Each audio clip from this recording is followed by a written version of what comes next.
Yes, we have representatives from the EIB Board of Directors. We also have directors from the EIB and from other organizations who are partnering with us in making evaluation stronger. So thank you very much for joining us today.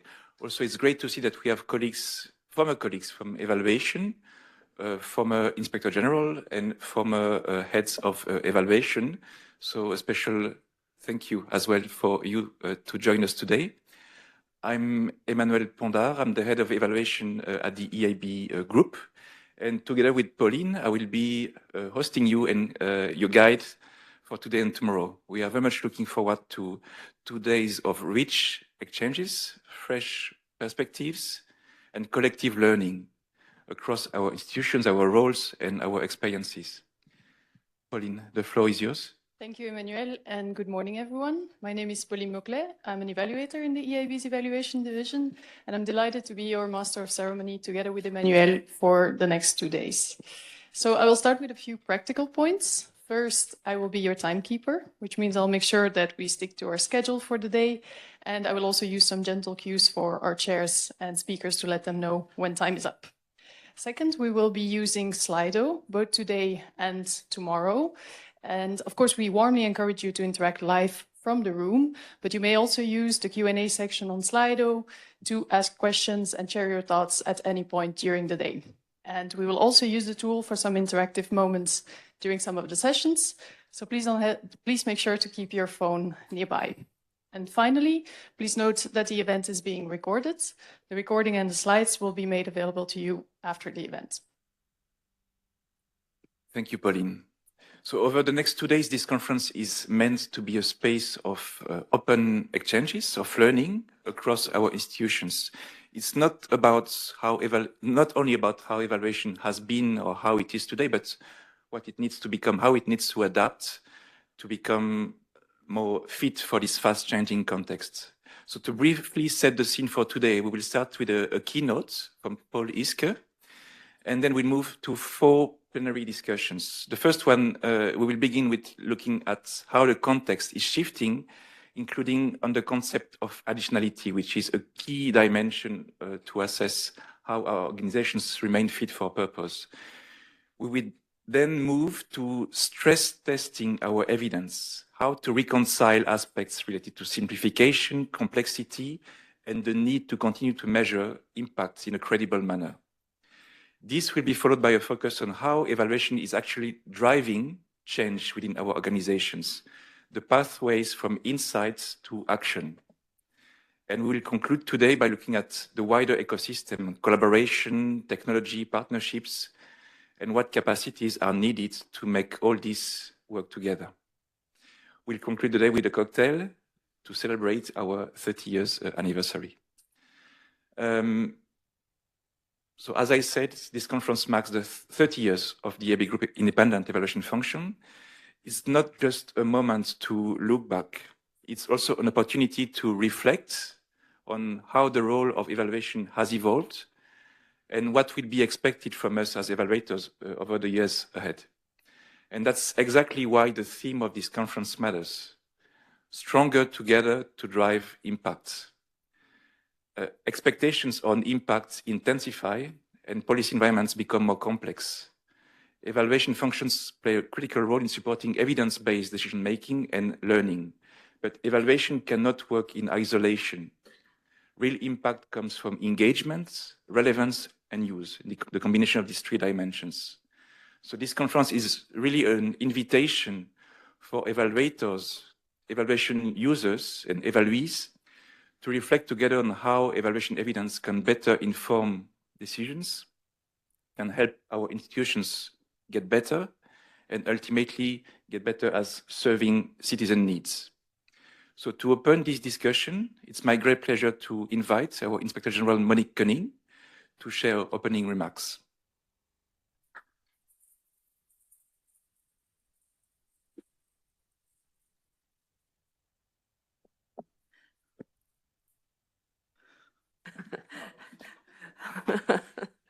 Thank you very much, Emmanuel, and voila.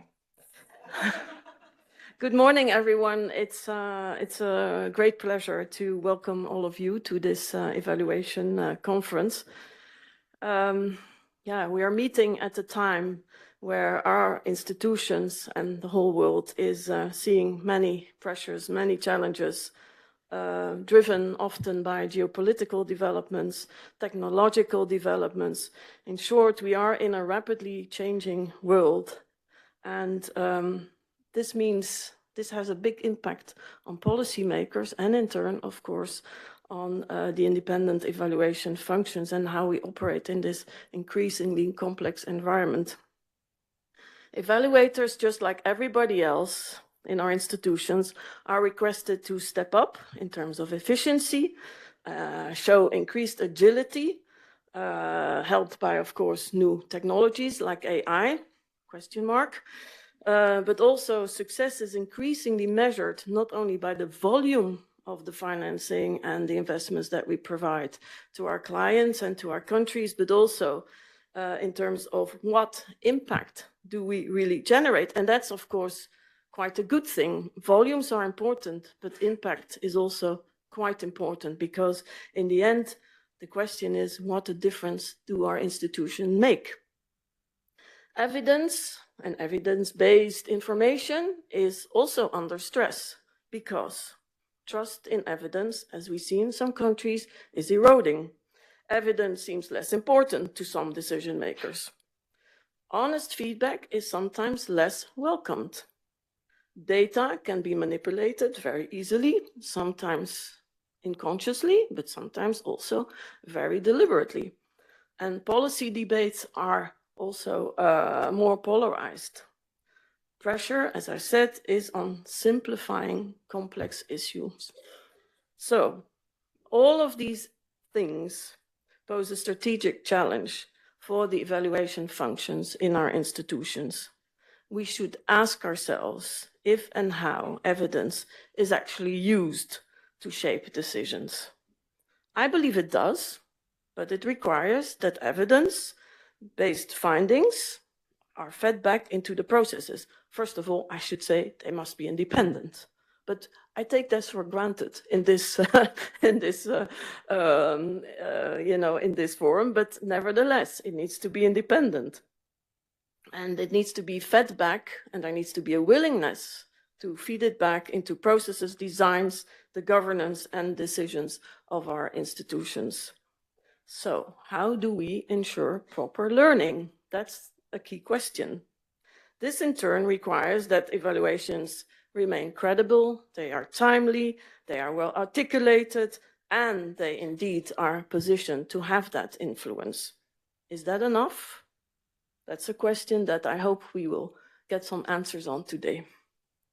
Evaluation must therefore adapt to system level changes in the banks and in the institutions that we work in, allowing decision makers to incorporate the findings and adjust the course accordingly. How do we do that?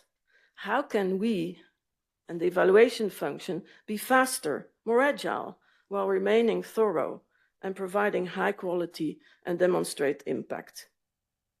And give honest messages, difficult messages. So this is where collaboration between our institutions is key, to exchange information, to exchange the learning, and to see which approaches work best, which approaches may not work at all.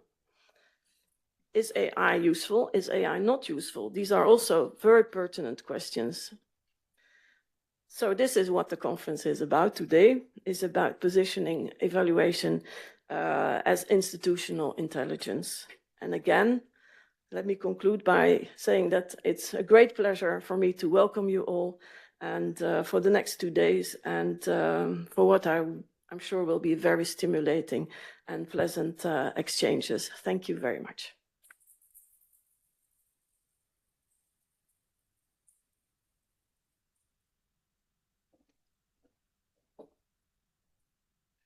Thank you, Monique. At its core, evaluation is about learning for change. So we produce findings, we produce insights, we often flag lessons, but the question is, are these lessons learned or are they just identified? We always refer to lessons learned, but are they always learned? Learning doesn't happen automatically because evaluation has been completed or because a report exists. Learning requires something that's more demanding. It requires organizations to pause, to reflect on evidence, to question the assumptions, and to have the willingness to adjust when it's needed. It often involves trying new approaches, making choices under uncertainty, and accepting that not everything that we were expecting to happen is actually happening in the first time. If we want evaluation to lead to real improvements, we need to be able to talk openly about failures. And that's where this conversation is really becoming challenges. It requires really a culture that's conducive for discussing failures as a way to succeed. And that's very much in the spirit that we are hosting Paul Iske today to our conference. Paul is Professor of Open Innovation and Business Venturing at Maastricht University, and is also the founder and the Chief Failure Officer in the Institute of Brilliant Failures. He is internationally recognized for his work on learning from failures and on helping organizations trying to reflect on how they fail and how they can learn from that. So he challenges organizations on these dimensions. I'd like to give him the floor because I think it's going to be a very good way to start the conversation. Paul, please. Thank you. Thank you very much, Emmanuel, and thank you for inviting me to come to this beautiful conference. And happy anniversary with your 30th anniversary. That was not a failure. Well, indeed, my name is Paul. I'm the CFO of the Institute of Brilliant Failures, which I started about 20 years ago when I was still the head of innovation of ABN AMRO Bank. And we also experienced quite a lot of failures. Somebody closed my laptop. And if the laptop is closed, it doesn't show the presentation. That's how things work in life. Yeah. It's my big pleasure to talk about my passion, and my passion is not necessarily failure, but learning from failure. Now I look at, there it is. So, nobody wants to fail, but the truth is we do. And the question is, how do we deal with this? And that's what I would like to talk about with you today. So we will talk about, first of all, accepting failure. That's one.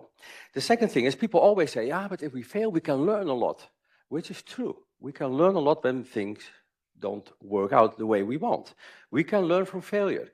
There's one little thing, nobody tells you how to do that. How do we learn from failure? Nobody tells you, except for one person. And actually, I was at Tenerife yesterday. I will be at Tenerife today, but today I'm here. So I can tell you how you can learn from failure. But before I do that, I tell you another story, talking about Tenerife. A couple of years ago, I was also at the island of Tenerife together with my family, including my daughter Miriam. And Miriam turns 27 tomorrow. That's why I have to go back. But a couple of years ago, she was 21, and we were also at Tenerife. And I have to tell you, my daughter Miriam, she has a deformation at her right hand. And such a thing is called a telephone. And she's using that the whole day. She makes pictures the whole day on, from the very early in the morning until the afternoon. And these pictures are being posted everywhere and nowhere, Facebook, Snapchat, TikTok, Insta. Don't say Instagram, because then you show how old you are. But on the Thursday, she was not doing this so often, and I was very happy with that. So I've normal human communication.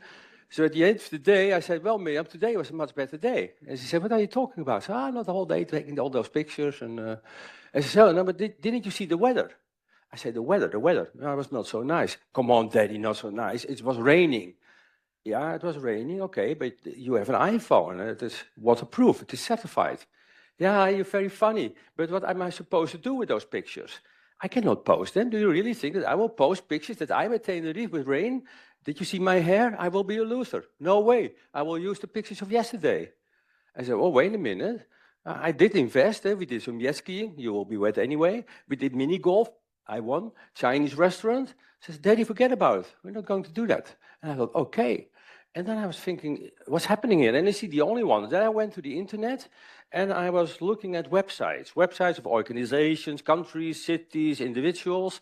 And I was looking at websites and I look at the pictures on those websites, pictures that have been taken outdoor. And guess what? On those pictures, and I challenge you to do the same, on those pictures you will see structurally 40% less clouds than the weather apps predicted. It's on the internet much better weather than on in reality. And then I was thinking, hey, what's happening here? So we deliberately choose not to tell the complete truth. We remove certain things that we don't like. Yeah, you were talking about dealing with the truth. It's not just that people say things that are not there, they just often neglect things or don't talk about things. And there are a couple of things that are happening here. We lose information, we lose knowledge, but also we give ourselves and each other the impression that the truth is not good enough. We are not good enough. Our work is not good enough. Our companies are good enough. Our projects are not good enough. And I think we should stop having that type of sentiments. We are good enough. And if we work hard, if we try to do something that makes sense, you can feel proud anyway. So we're going to change this right away. And I also brought a QR code. Mine is bigger, but okay. You're invited to scan this QR code. And if you cannot do that, you can also go to a website and use Mentimeter, menti.com. And the code today is 16733643. Whatever you choose, you will end up at a question. And the question reads, describe in maximum 3 words your most recent failure. And it can be something big, something small, something from today, yesterday, a couple of days ago, a couple of weeks ago, at home, at work, sports, holidays, I don't care. Simply something that you say, okay, I was working on this, I tried this, and yeah, it didn't work. Actually, it failed. So maximum 3 words, big, small, home, holidays, work, whatever, sports, whatever. You tried and did not work. Now let me see where the something come in. Okay, an inconsistent workout, I came too late, my sport, diet, connections, convention, saying something wrong, recipe, I burned my food. And you know, recently I was visiting Iceland and the first thing that came in was my marriage. That can also happen. People try. You make a decision with the information you have at that moment and yeah, things can change of course. Somebody said, yeah, I gained weight while I was trying to lose weight. Yeah, that's also not so. But here too, you see many things that did not work. My parental authority.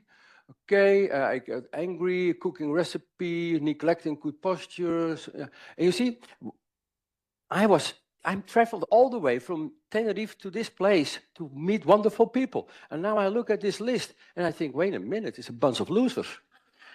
What am I doing here? That's one way of thinking. The other way of thinking is, Paul, listen, you know what you're seeing there? People who are busy, do things, try things. Yeah, and if you do, then sometimes something goes wrong. Do you want us to feel bad? No, forget about it. This is human. And you're right. You're absolutely right. This happens when people are busy. But I can tell you, I don't know everything about your work as evaluators. Of course, I also work with big organizations. I also work for Shell. So I know a little bit about the type of complexity in organizations. And what I do know is that most of the things that you are doing or the things that you are looking at are much more complex than the things that failed on this list. So if we can accept that these things fail, that you came up yourself, then maybe we should also accept that the more complex things can also fail. It's just a way of thinking. And I want to build on that suggestion. And thanks for your openness. And I don't say, failure is great. You know, if you fail as much as possible. No, of course not. It can take your time, can take your money, your credibility, your health, your relationship. I've seen all of that. And I caused all of that. So we don't want this. And then people say, well, Paul, help us then not to have the problem of failure. How do I do that?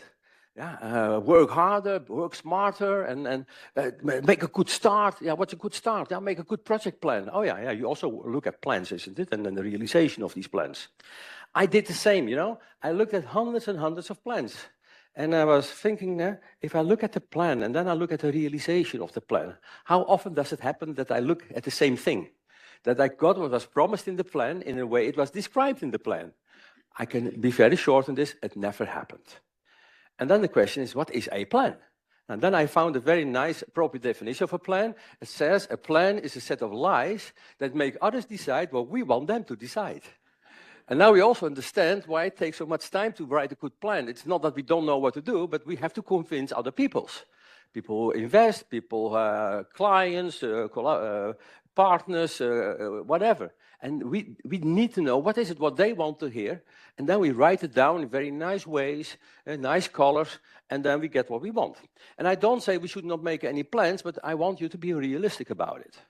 Realistic about the plans that you are evaluating, but also about your own plans. I can have a conversation with you on 2 levels.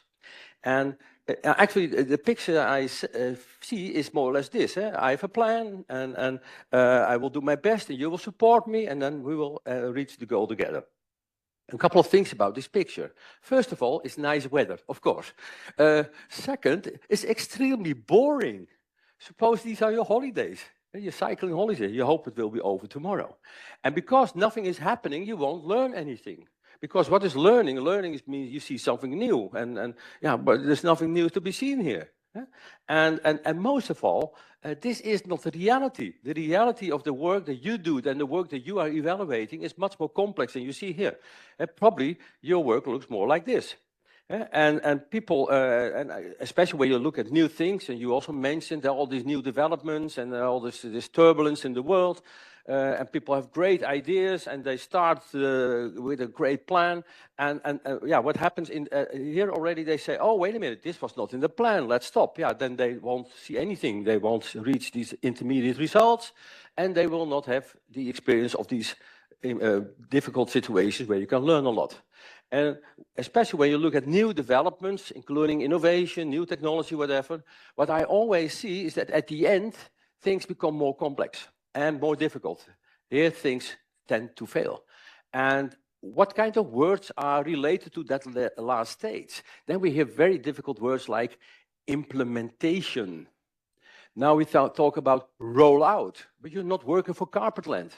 That's the only place where I see things to be rolled out without any effort. The rest is always hard work. And that last thing is people have great ideas, you know, and they here you have a little bit money and take some time. And here this is in a group of people who like this, so start with them. They will be very positive about it. You created the conditions that it cannot even fail. But then when you start to implement, you will have to upscale. Much more money involved, law and regulations come into place. That's where all immune systems start to work. And we call this the last mile of change, the last mile of innovation. That's where you really hit the wall. And you see this in particular, you were mentioning AI, you see this particularly where we talk about new technologies. I worked at many organizations where new technology plays a role. My background is in theoretical physics, so I have a background in quantum physics, and I work for Shell and other type of organizations where technology plays an important role.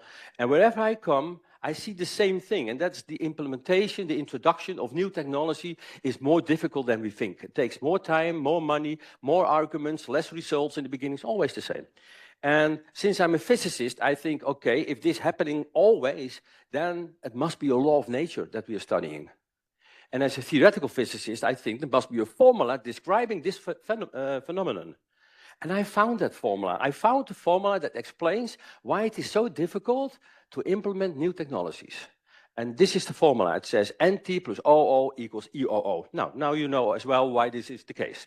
Maybe you're interested in what this means. It says if you use new technology in an old organization, the result will be an expensive old organization. And I've seen many expensive old organizations where people invest a lot in the stuff, in the machines, in the ICT. I also run a foundation on the future of healthcare, biotech and ICT, personalized healthcare. And I always see the same thing. Always.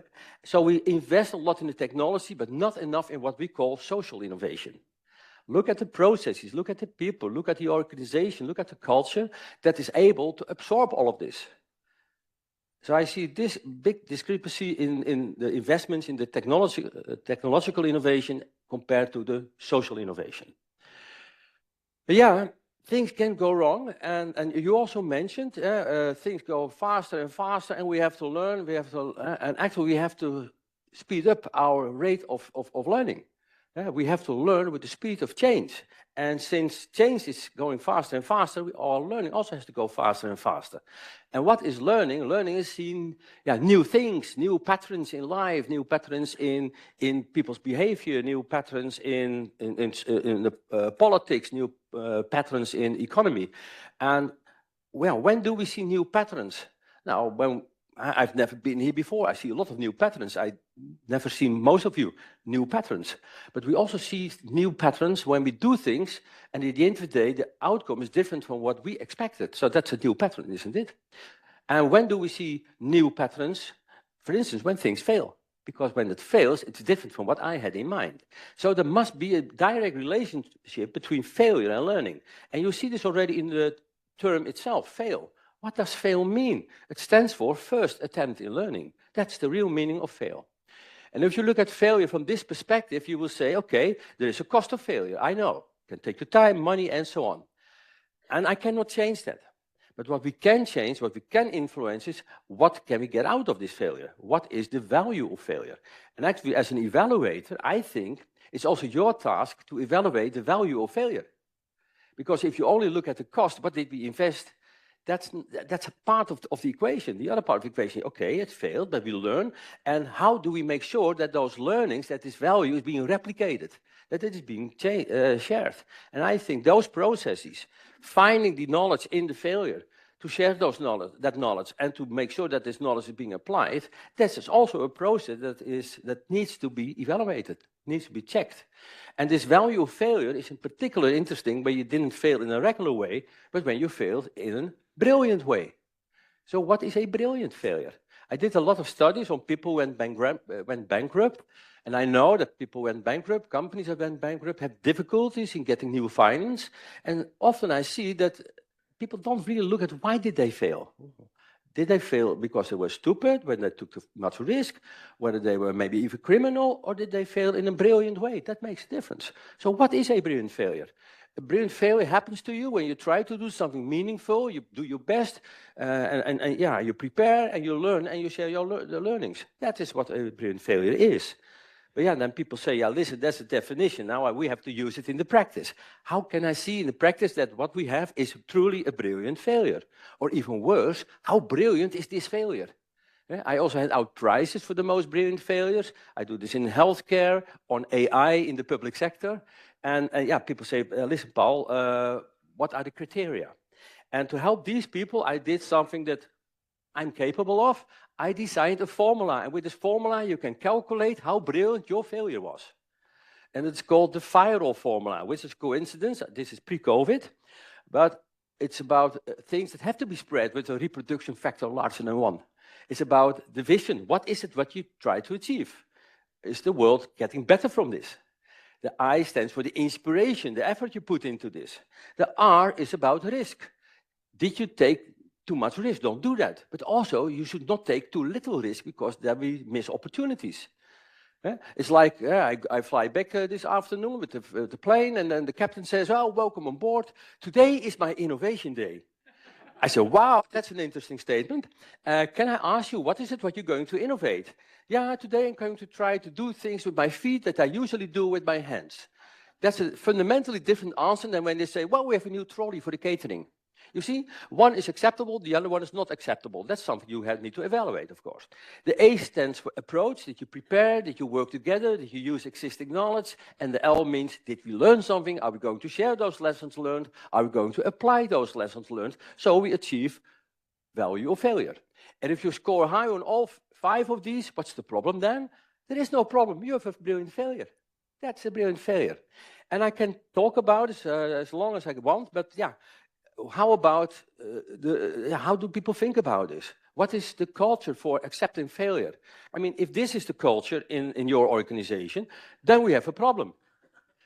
Then we have a problem. Somebody comes with a very difficult project, and you say, this might fail.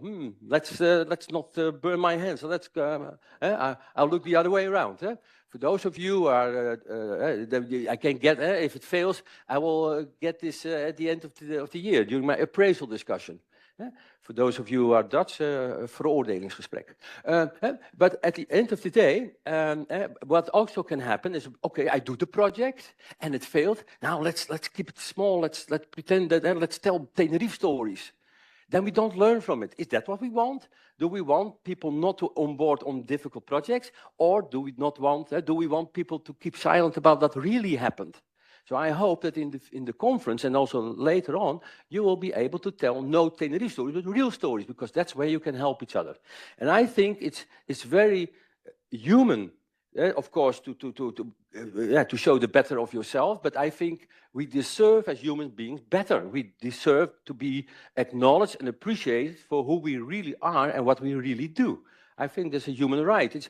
I'm not talking about mistakes, by the way, and I make mistakes, maybe you don't, but I do. But the mistake is fundamentally different. A mistake is something that you could easily have avoided, but still it happened. And then you hope for forgiveness.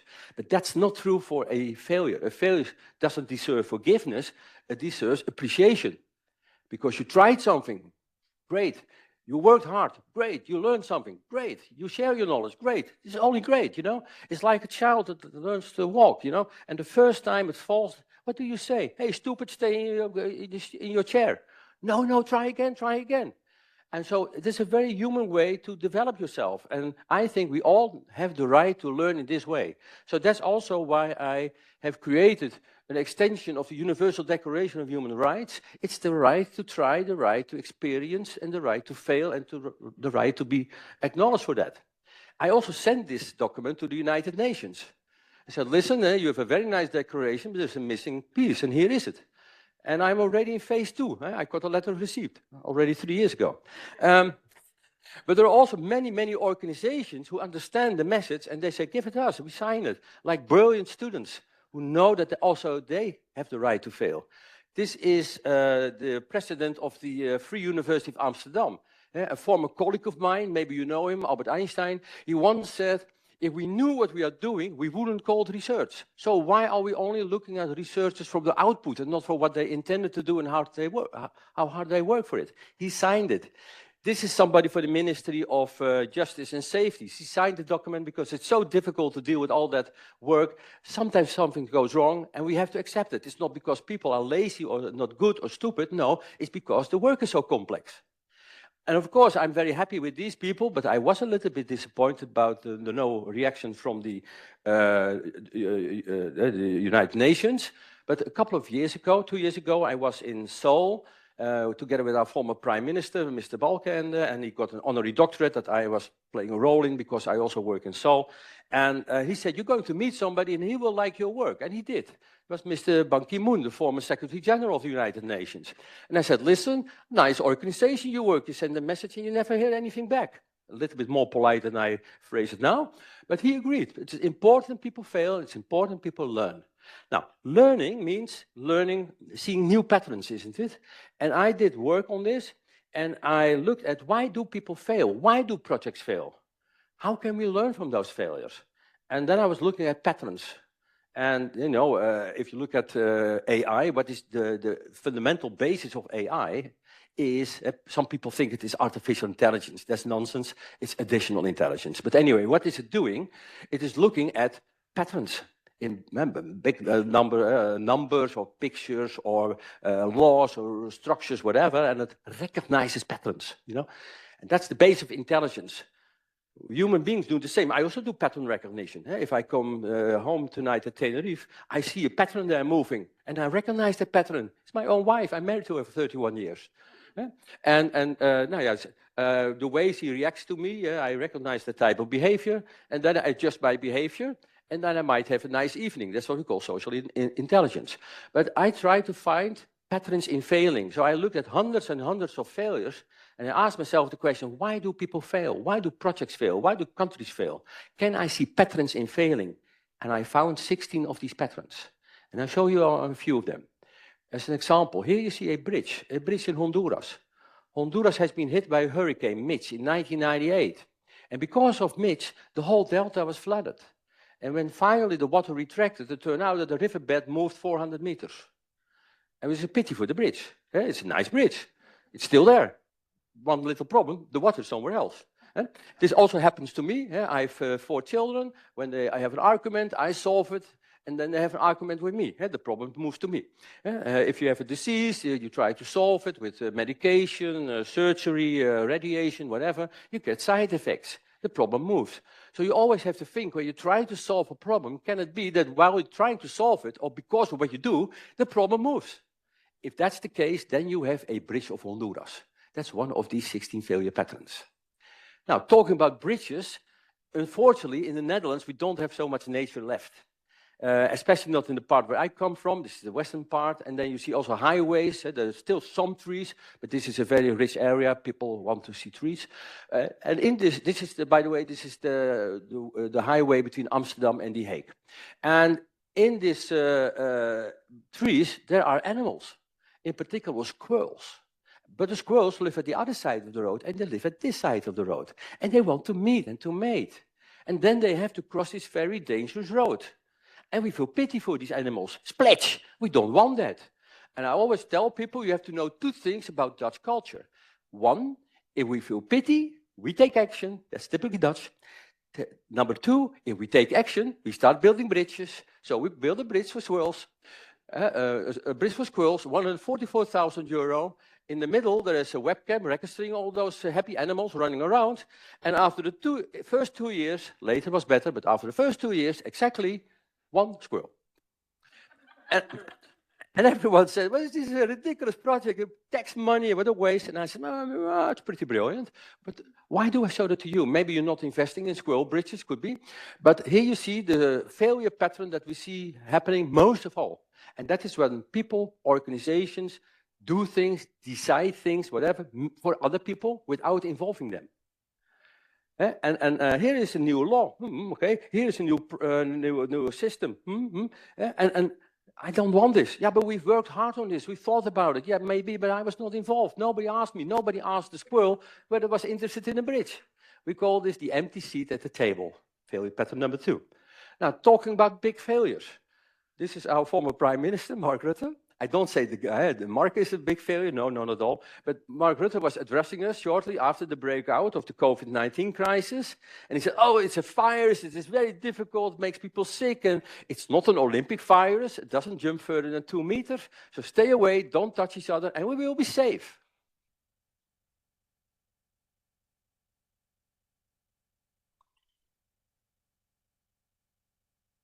Stoppen we met handen schudden. Dus u kunt voet zoenen, u kunt elleboog stoten, wat u ook wilt. Ik zie op school allerlei prachtige varianten op het handen schudden al ontstaan. Maar wij stoppen vanaf vandaag met handen schudden. Nou, het eerst pad. Sorry, dat mag niet meer. Sorry. Nee. Over. Still so few viruses left, so pad. Now, how can this happen? Well, this guy was doing this for 14 years, and he had many meetings every day. Hello, I'm Mark, welcome, or not, but I have to receive you anyway, and take a seat or stand down. And at the end, well, it was nice meeting you, and go away, whatever. And all the day, he was just shaking hands, and it was completely embedded in his brain, and he's completely conditioned. Neuroscientists will tell you this is a state of lowest energy. This also happens in organizations. Of course, not at the EIB or any of your organizations, but other organizations. And we call these things procedures, protocols, laws, rules, regulations, best practices, good practice. This is the way we always done it, and so on. And that feels good, isn't it? And it is good because if we are completely have an erased brain every morning, then it takes a lot of energy. However, the problem is, of course, that these things happen, like you see with Mark Rutte, that we will not see that there might be better ways doing things. Something that works in the past not necessarily works now or in the future. We always have to check. And that's what, and I was looking about a nice metaphor, and I was visiting the Grand Canyon, and I was thinking, now I understand, you know, this river carves out a path and becomes deeper and deeper and deeper. And then at the end of the day, the river knows how to find its way to the Pacific Ocean. If I would dig a canal, that's the other thing that Dutch people tend to do, would then the water from the Colorado think, hey, Paul, great guy, I'm home in just a few hours. No, it will keep on flowing through its own canyon for many days until it reaches exactly the same Pacific Ocean. Why is it doing that?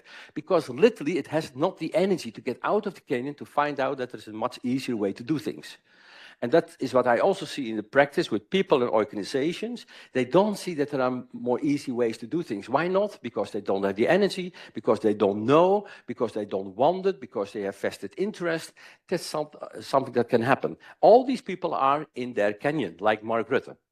Now, I told you I found 16 of these failure patterns, and I have no time left to discuss all of these, just a few. The junk is about people who stay too long to the project, even when they know it will fail. And then I asked people, hey, wait a minute, this project was not a great project. No, Paul, we know. But you kept on working on it. Yeah. Why did you do that? Yeah, we still had budget. Okay. Or yeah, we already invested so much in it. Yeah, but you have to look forward, not backward. It's my baby. Well, you get a real baby, even better. So this is about timing. If you come too early, it's not good. If you come too late, it's not good. Like these divers, if they dive too early or too late, they miss the wave and they have terrible headache. And if you have all these 16 patterns, if you've seen them, and you have seen examples of them, because people tell the real stories, not Tenerife stories, but real stories, these are your anchor points for getting access to this knowledge, to share the knowledge. That's how we do that. And we published a journal where we expose people with their brilliant fails, and they always say, well, we only got nice feedback. Yeah, of course, you did a great project. You learn a lot, and you share your knowledge. What's wrong with you? Nothing. We also have a website you can visit called brimis.eu. You will find 272 failed projects with an analysis, what kind of failure patterns are relevant. And you can click on such a failure pattern and you see all the projects with this failure pattern. That's how you learn. You can even perform what we call forward failing. Before you even start, you can already think about, hey, what could happen? What failure patterns could we come across at the end state, but also in our journey to what we try to achieve. And so it's a mix of scenario thinking and project planning and risk management. And then you can, well, I sometimes say we can fail before you even start. Then you learn, and then you start. Now, again, thank you very much for inviting me. I want to end with my last slide, which I usually do. And people sometimes say, Paul, what happened to your youth? You only talk about failure. What's wrong with you? Do you need any help? No, I'm happy. Don't you like successes? Of course I like success. Can we not learn from successes? Of course you can learn from successes. And I tell you in 30 seconds how you can learn from successes. How did we learn from failure? You look at these very complex situations. You try to recognize these failure patterns. And you can label these with the failure patterns. And these are your anchor points for learning. A failure is a failed success. When are we successful? Now, I don't know everything about the work that you do or the work you evaluate, but probably it's never simple. There are always difficult and interesting moments in what you look at or the things that you do yourself. And these are the difficult moments. And now you didn't fail, it was a success. Hey, that's interesting. It could have failed, but it was a success. Why was that? Because we work harder, we use knowledge from the past, we collaborated, whatever. But in fact, if you look at this from this perspective, so what is a success? A success is nothing else than a failed failure. It could have failed, but it failed because it was successful. Now you see three things, that a success and a failure look pretty much the same. They are each other mirror. Success is a failed failure and a failed success.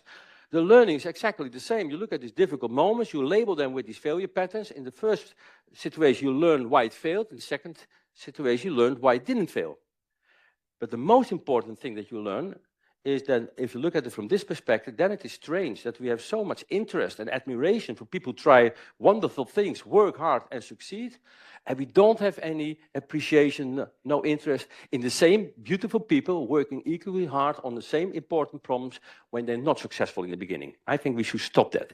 So I wish you, and I hope you wish yourself and each other, a lot of success, but also these very beautiful, brilliant failures. Thank you very much.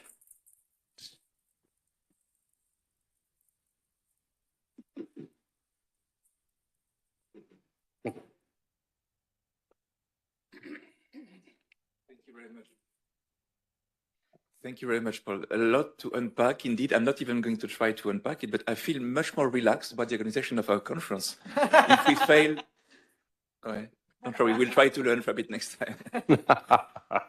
I will invite the participants to the first plenary session to join the floor. This first, yes, please, Sabine and colleagues. This first session will be about additionality. Additionality lies at the heart of the EIB's mission.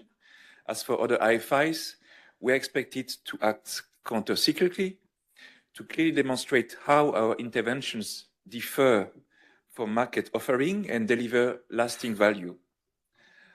IFIs are legitimate in the way they ensure that they complement rather than replace private sector activity. So meaningful discussions on additionality therefore demand exactly the kind of mindset that Paul was describing, one that is willing to test assumptions, to learn from observations, and to refine approaches over time. With that in mind, I would like to invite the first panelists, and starting with welcoming Sabine Bernabé. It's really great to have you back, Sabine, here at the EIB. Sabine is the Director General and Vice President of the World Bank Independent Evaluation Group, and Sabine was my predecessor as the Head of Evaluation at the EIB. Sabine, the floor is yours. Thank you.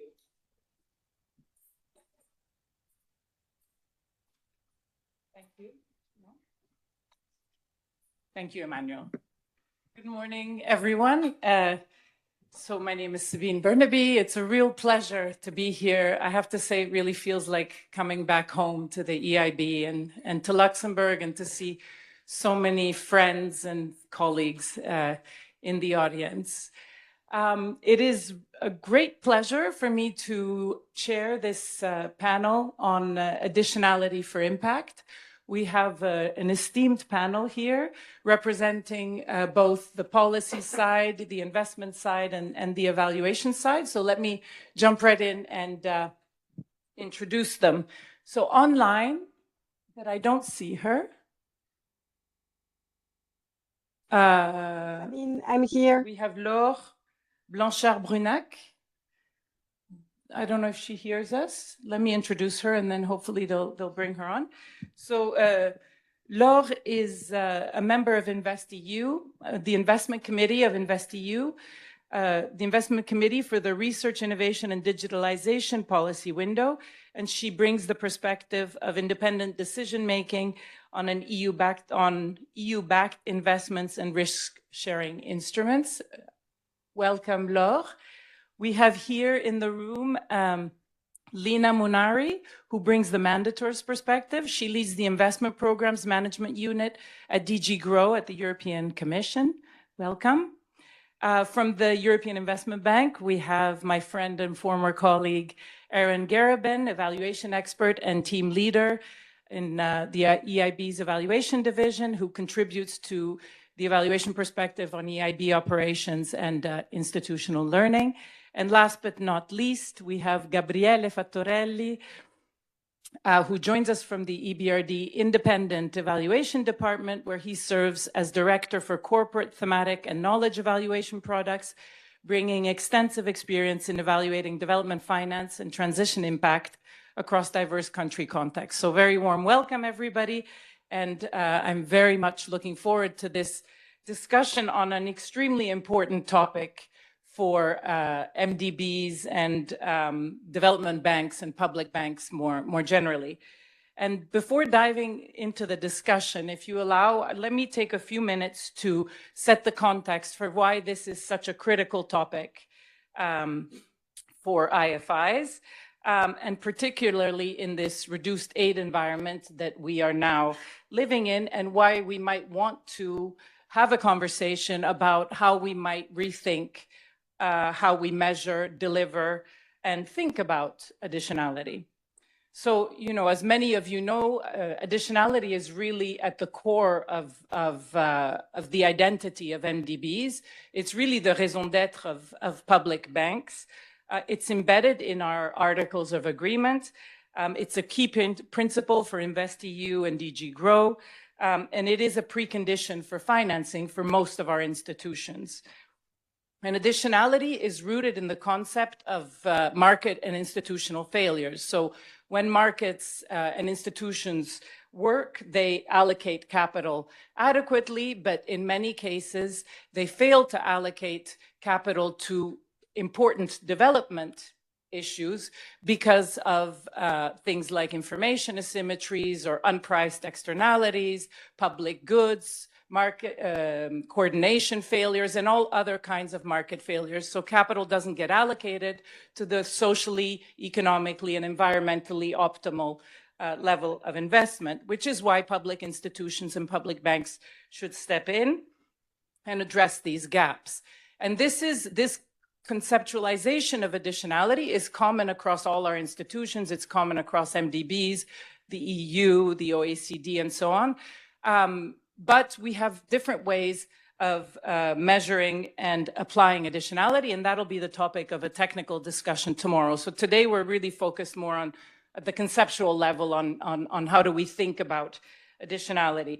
And I think it is becoming increasingly important in this reduced aid environment. As many of you have probably seen, the OECD just published some statistics on development aid, and it's gone down by 23% in the last year, 30% in the last 2 years. It's the biggest drop in development finance ever.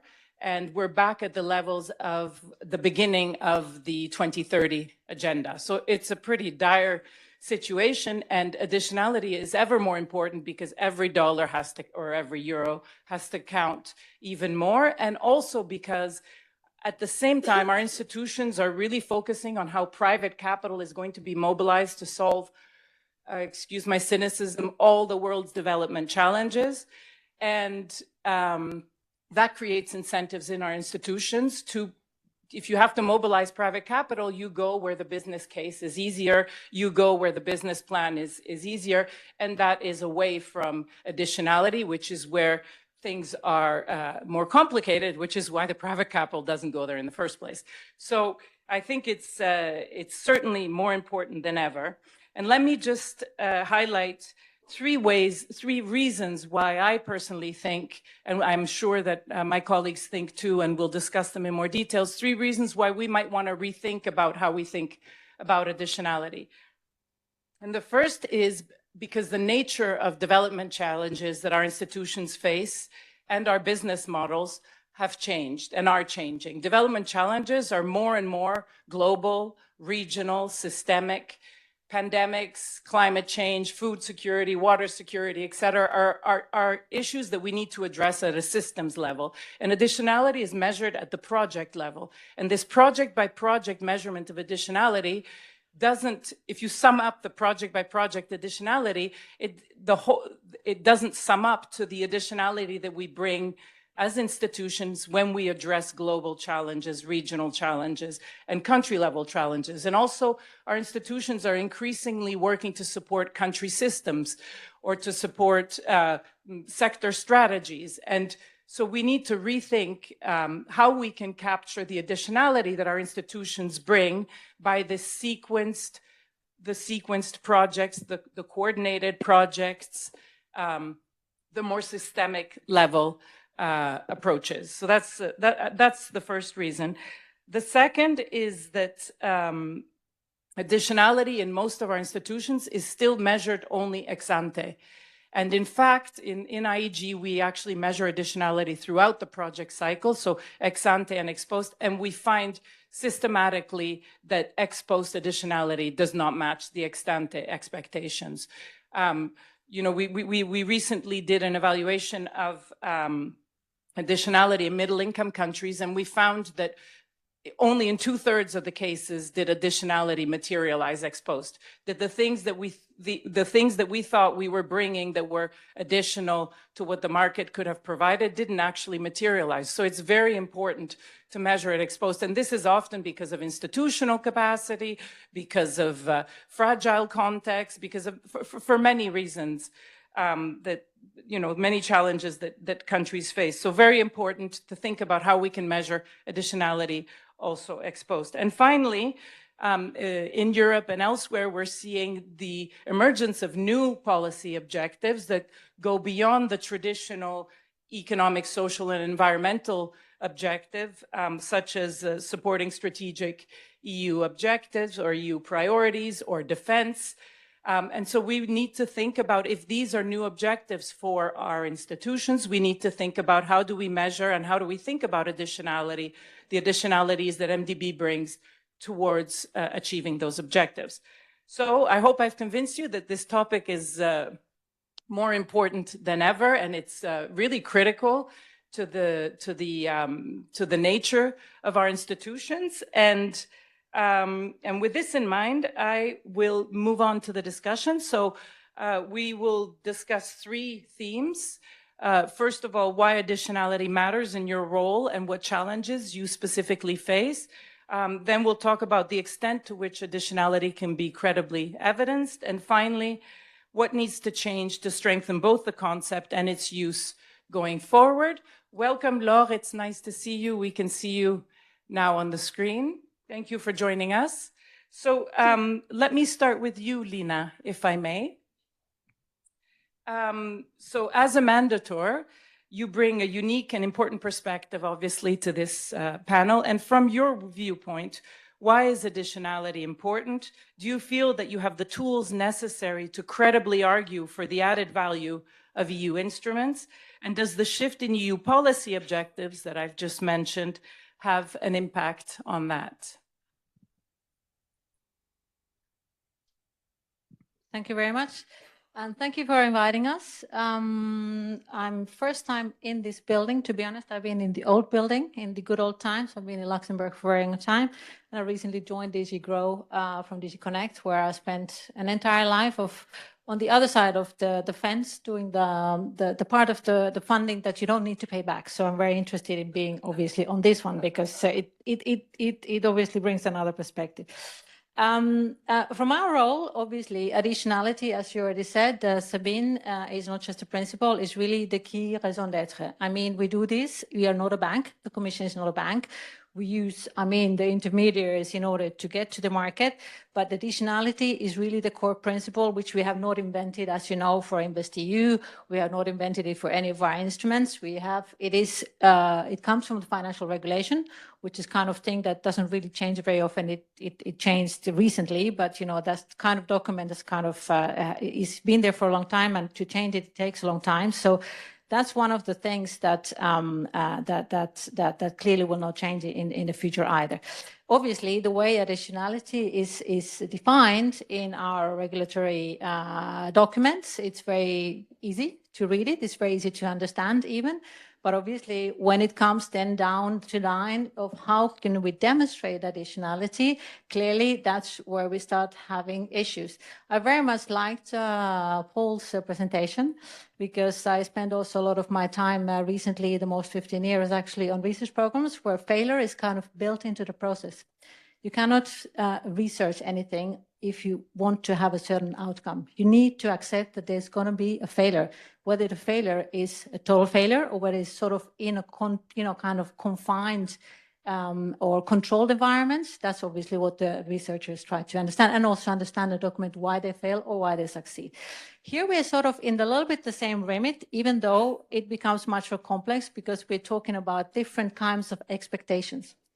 The expectations from the policy side, let's call us the policy side, the mandatory side. We have our policy objectives. In the let's say in the previous commission, as you know, and also this house has built a lot of evidence that green transition was and is still the key. Now we have other kind of policy objectives. We have much more complex things to assess, also for ourselves.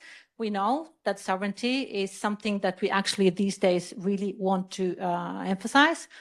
Competitiveness is a key. Everybody knows the Draghi report, that is kind of the Bible that we follow these days. And then there are also all these critical dependencies that we also try to mitigate, of course, in order to be able to show that Europe is growing. We need the innovation, we need the investments for that.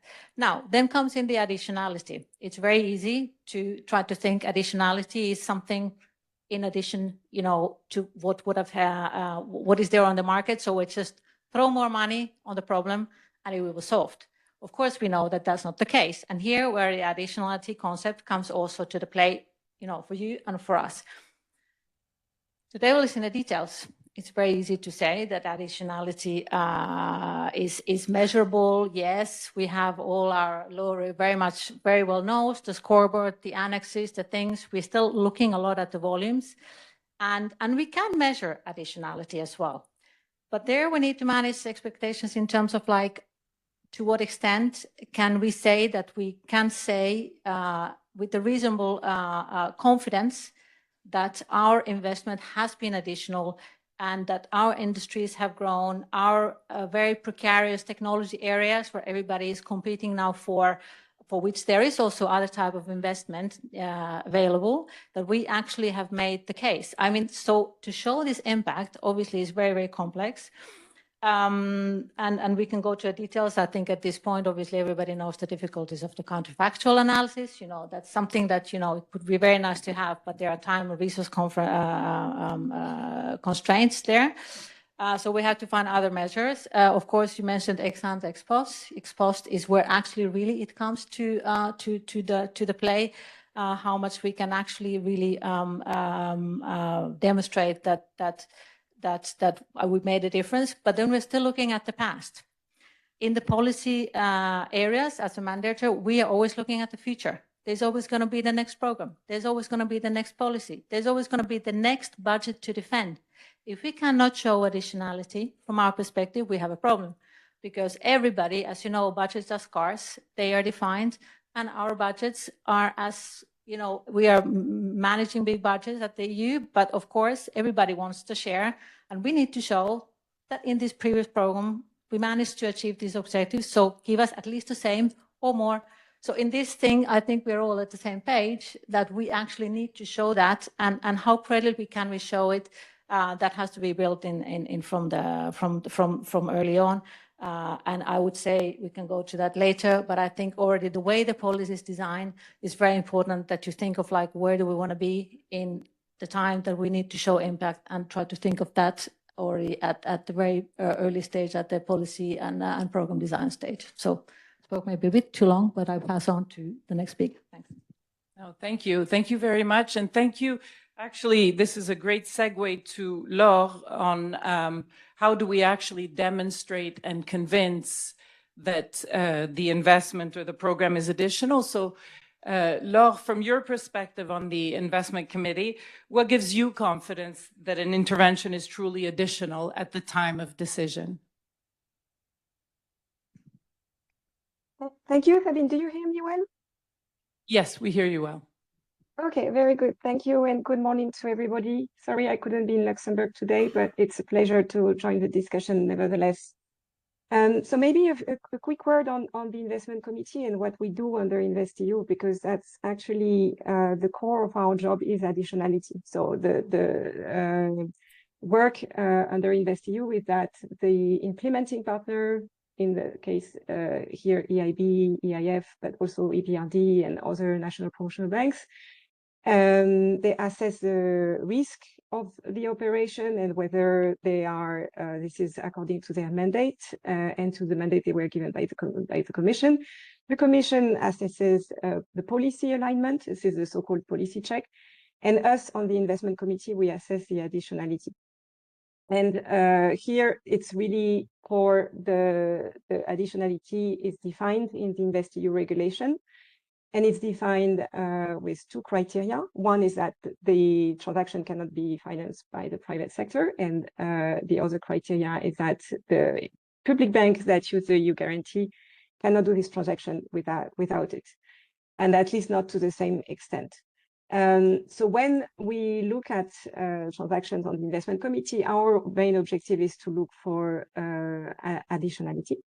And that takes very concrete forms. There is, for equity transactions, we are looking at early stage equity. For funds, first-time funds. When we feel it's, we are quite confident there's some additionality when the tour de table of investors is quite diverse.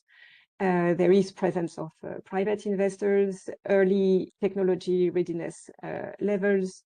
The credit rating also gives some indication sometimes. The fact that some transactions are on very niche markets or specific markets is also a good indication. On the debt side, We look for very long tenors, subordination, anything that is asymmetric risk. There's also the presence of export credit agencies in the financing package that give an indication that there's some important level of risk, and generally high credit risk. At the same time, we also look at red flags. So there are many sometimes. So for example, for investment funds, we are not so keen when we see high credit ratings or third, fourth generation of funds, or let's say the most common geographies like north of Europe. There's always a question mark there for us. And on the debt side, we are looking at, in terms of red flags, when a company is listed, when there's no restriction on dividend payment, when the tenors are relatively short, when there's no subordination. So that's the kind of pointers we look at the project level. Now, I wanted to react quickly to what Sabine, you said about looking at additionality at the systemic level, because we actually have a bit of experience of that on the investment committee. There are two cases where we look at additionality more at a systemic level. One is when we are looking at the very large framework operations, especially brought by EIB and EIF. I mean, to give you an idea, some framework operations are 4 or 5 billion euros, so they are very large, and then they are basically allowing EIB and EIF to build a granular portfolio of highly risky exposures. So that's one area where we think more at the systemic level, what this product is going to make on the capital markets in Europe, what will be the impact. And another case where we look at things more at the systemic level is when we look at co-investment of several implementing partners for the same project. I'm thinking especially, for example, of Northvolt, talking of learning from failures. That's an interesting case. So we had Northvolt coming to the investment committee through EIB, through EBRD, through Nordic Investment Bank, and there, obviously, on the committee, we start looking at things more systematically than just through the lens of the specific transaction that is presented to us. Thank you, Laure. Very, very interesting points, and also good to see how, I think the situation in Europe with the mandator and the investment committee is very unique, let's say, in the international landscape. I don't think our institutions, the World Bank, for example, doesn't go through the same level of scrutiny as you're describing on checking for additionality. So I think there's a lot to be learned from the EU experience. So let me bring in the evaluators now, Aaron and Gabriele. So as evaluators, what can you tell us about where you see the key tensions and room for improvement, and coming from your evaluation work? And let me start with Gabriele and then come to you, Aaron. Yeah, thank you, Sabine. So a lot of positive comments around additionality. I was a bit depressed when I got to the topic for this panel.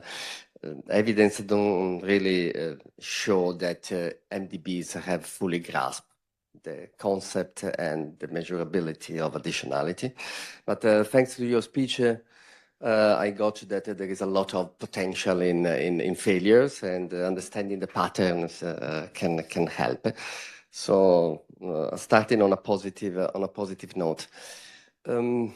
Let's start from something that you mentioned many of the points I wanted to make, Sabine, but let me mention one that we haven't cracked yet. Additionality and impact, right? Evidence has shown that a number of highly impactful projects have very weak additionality, and vice versa. Highly additionality projects with very low impact, or sort of lower than average impact. So you say that additionality is in our mandate, is true, is embedded across all the MDBs. However, I'm not sure we are talking about the same things when it comes to additionality. I see Jose here in the audience, and we were discussing about this harmonized approach to additionality MDBs tried to put together a few years ago. I was part of that. But if you go across MDBs, you realize that when we discuss about additionality, we mean very, very different things, right? The second point is that it's very much an ex-ante kind of thing. It relies very much on assumptions. And when we go ex post to try to check, well, the situation has changed, things are not the same. It's very difficult to report on this assumption that led our colleagues in operation to assign a high degree of additionality to projects, right? Mainly in many institutions, it's a sort of binary kind of things. Yes, this project is additional. Let's move on. And I'm not sure that is, fully the right approach. In context of crisis, also, it's a completely different kind of thing. What means additionality in Ukraine? How we can ensure additionality there? Another point is what you mentioned also about market failures. We in a recent evaluation, we took stock of the understanding of market failures across regions and across institutions, and it's also very random. I mean, we don't have a common approach to understanding market failures, and also the linkage between additionality and market failures is not that clear or explicit across institutions. And from an evaluation point of view, a question that I have for the audience as well is, how valuable is additionality? You were mentioning that, yes, it's possible to evaluate and to measure additionality, but really, I mean, there are things that it's quite difficult to grasp, and there are things, for example, all the policy engagement that, by the way, is not covered by this MDB harmonized approach. The standalone policy engagement that most of our institutions now put emphasis on, it's pretty difficult to evaluate and to measure. So there is a lot of room for improvements, and one that is definitely there for us as a challenge is to find a common way to go back and ex post try to have common approaches to understand the additionality of our institution, and more than that, of the MDB as a system, which I think is a critical point, additionality for the MDB as a system. I stop there. Back to you, Sabine. Let me just step in here. Thank you, Gabriele. Before I hand over to Aaron, I just wanted to say two things in reaction to what you said, taking off my chair's hat and putting on my World Bank hat. Definitely, I think one of the limitations that which you mentioned is our concept of additionality doesn't include a lot of the very valuable work that our MDBs do, all the knowledge work, the technical assistance, the advisory services, which is increasingly important in many of our institutions. We don't measure the additionality of that, and it's usually critical. All the legal reform, the policy reform, et cetera, it's critical to ensuring that the investments actually have an impact.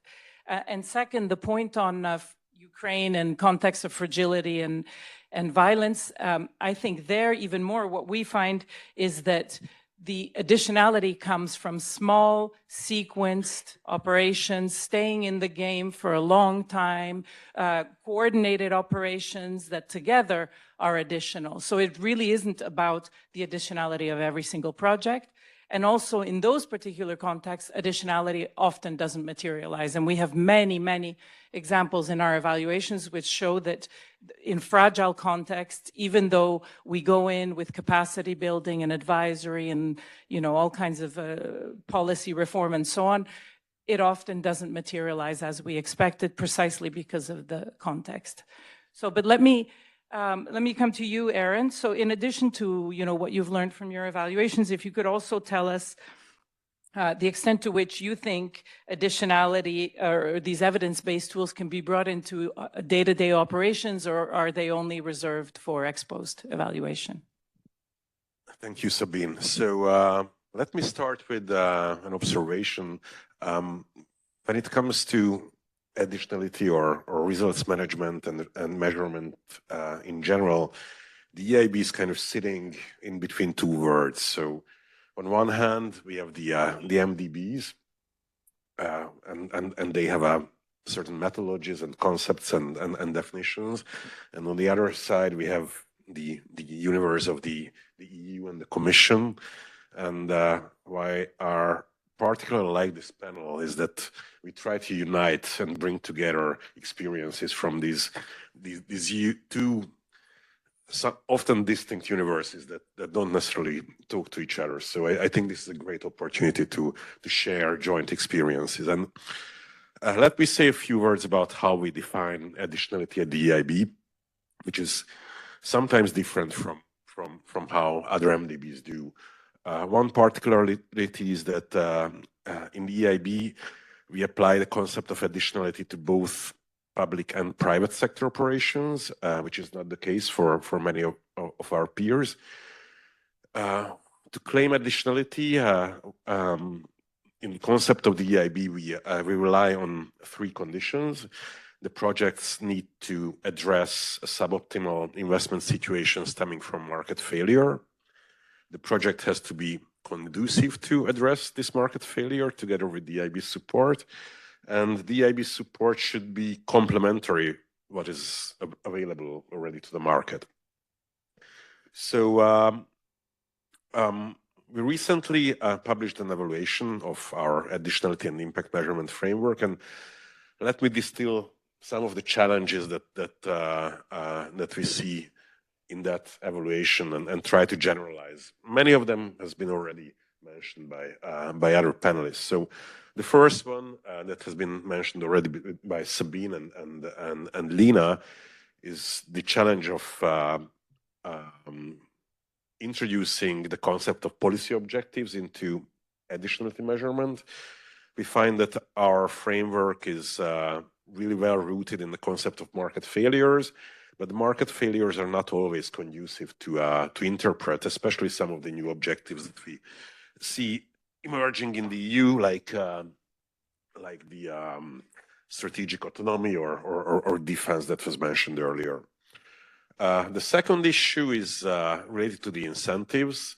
We often define additionality, as Gabriela mentioned, as kind of like a minimum threshold that projects need to achieve, but we don't see efficient mechanism to drive the institution to achieve more additionalities, to create stronger incentives to staff to achieve more additionality. The third area is aggregation that was mentioned already before. How can we measure additionality at the systemic level? And it's not only the concept of going to the systemic level, but also finding indicators at the project level that are easy to aggregate, that when we do that, we are not adding apples to oranges and so on. The fourth point is about the ex post measurement that was also mentioned by many. In the EIB, we have a framework to that, but in practice, we see that it's very difficult to make it useful, and I think we have some really important lessons and homework to make that more efficient. And the fifth point that I want to mention is that going beyond the inputs. Often when we talk about additionality, we talk about financial and non-financial additionality measured at the input level. Can we bring this concept to further down the impact chain to outcomes and impact? I think that's also a key challenge. Thank you, Aaron. I think you basically summed it up there in your 5 key points. So let me now turn to Laure and bring you in from the investment perspective. From where you sit, what additional information would be useful to you to assess and value additionality? Do you feel that decision makers such as yourself have sufficient bandwidth to assess all the information that's being provided without, being overwhelmed or having information overload? Yes, so first, to start with the end of your question, we are absolutely not overwhelmed by more information. In fact, even on the investment committee, we are 12 independent members, and we all review the documentation, and then we discuss among ourselves. So the more information we have, the better, really, for most of the time. Now, where we see some pitfalls or where we feel there's more information needed. One is actually on what Aaron just hinted at, the possible confusion between the policy objective, the sovereignty, especially competitiveness narrative of the transaction, and the link with additionality. How does that combine? And this is especially complicated when we have a transaction with a blue chip company, European blue chip company that might be in the radar of EIB or other implementing partners, and really, a good candidate for InvestEU support, if especially they are on a highly competitive market at the global level. But then that's the principle of additionality still needs to be respected, and that has to be combined, basically the sovereignty objective and the additionality principle. So some information on how we address both often is the subject of very intense discussion. There's often also a lack of information on plain vanilla risk assessment. And I think the reason is a little bit what Gabriele also mentioned earlier, that, I mean, all these MDBs and NPBs don't have a template, and neither for risk assessment, in fact. So each institution comes with their element of risk assessment. This is not very standardized. So we often ask for more information, also with the view that the more we understand the risk, and especially the credit risk for debt transaction, the more we will be able to understand to get evidence of a market failure or a suboptimal investment situation. And the usual, I would say, the usual lack of information, like tarte à la crème that we have, especially for framework operations with all implementing partners, is the lack of pipeline of projects. So we do have pipeline, and in fact, it's almost a prerequisite for the investment committee to validate a framework operation, but it often has required some iteration where we feel like we have to extract information from the implementing partner. So that are the usual pitfalls we go through, and as I said, it's very clear, and I'm confident my colleagues on the investment committee would agree. We don't feel overwhelmed by too much information. Also because I think, as you said, Sabine, we have the luxury of having this setup where we are dedicated to assess additionality. If we were to do other jobs, let's say in each of the banks, maybe that would be very different. Just a last word on the point of ex post additionality, because you mentioned it earlier. So that's a point where, in fact, I personally find that we need to find a better formula, because we as investment committee, when we approve framework operations, sometimes we ask for granular information ex post of the portfolio build-up. And that, I think, comes at a very high cost to the implementing partner, and there should be some way to standardize this much more and make it more efficient. Thank you, Laure. I think that was very useful, and so definitely a need for more information, ex post information, harmonized approaches across institutions. So let me bring Lina back in now from the mandator's perspective. I know the EU is putting a lot of emphasis on developing robust methods to measure additionality. And so from your point of view, what more could be done?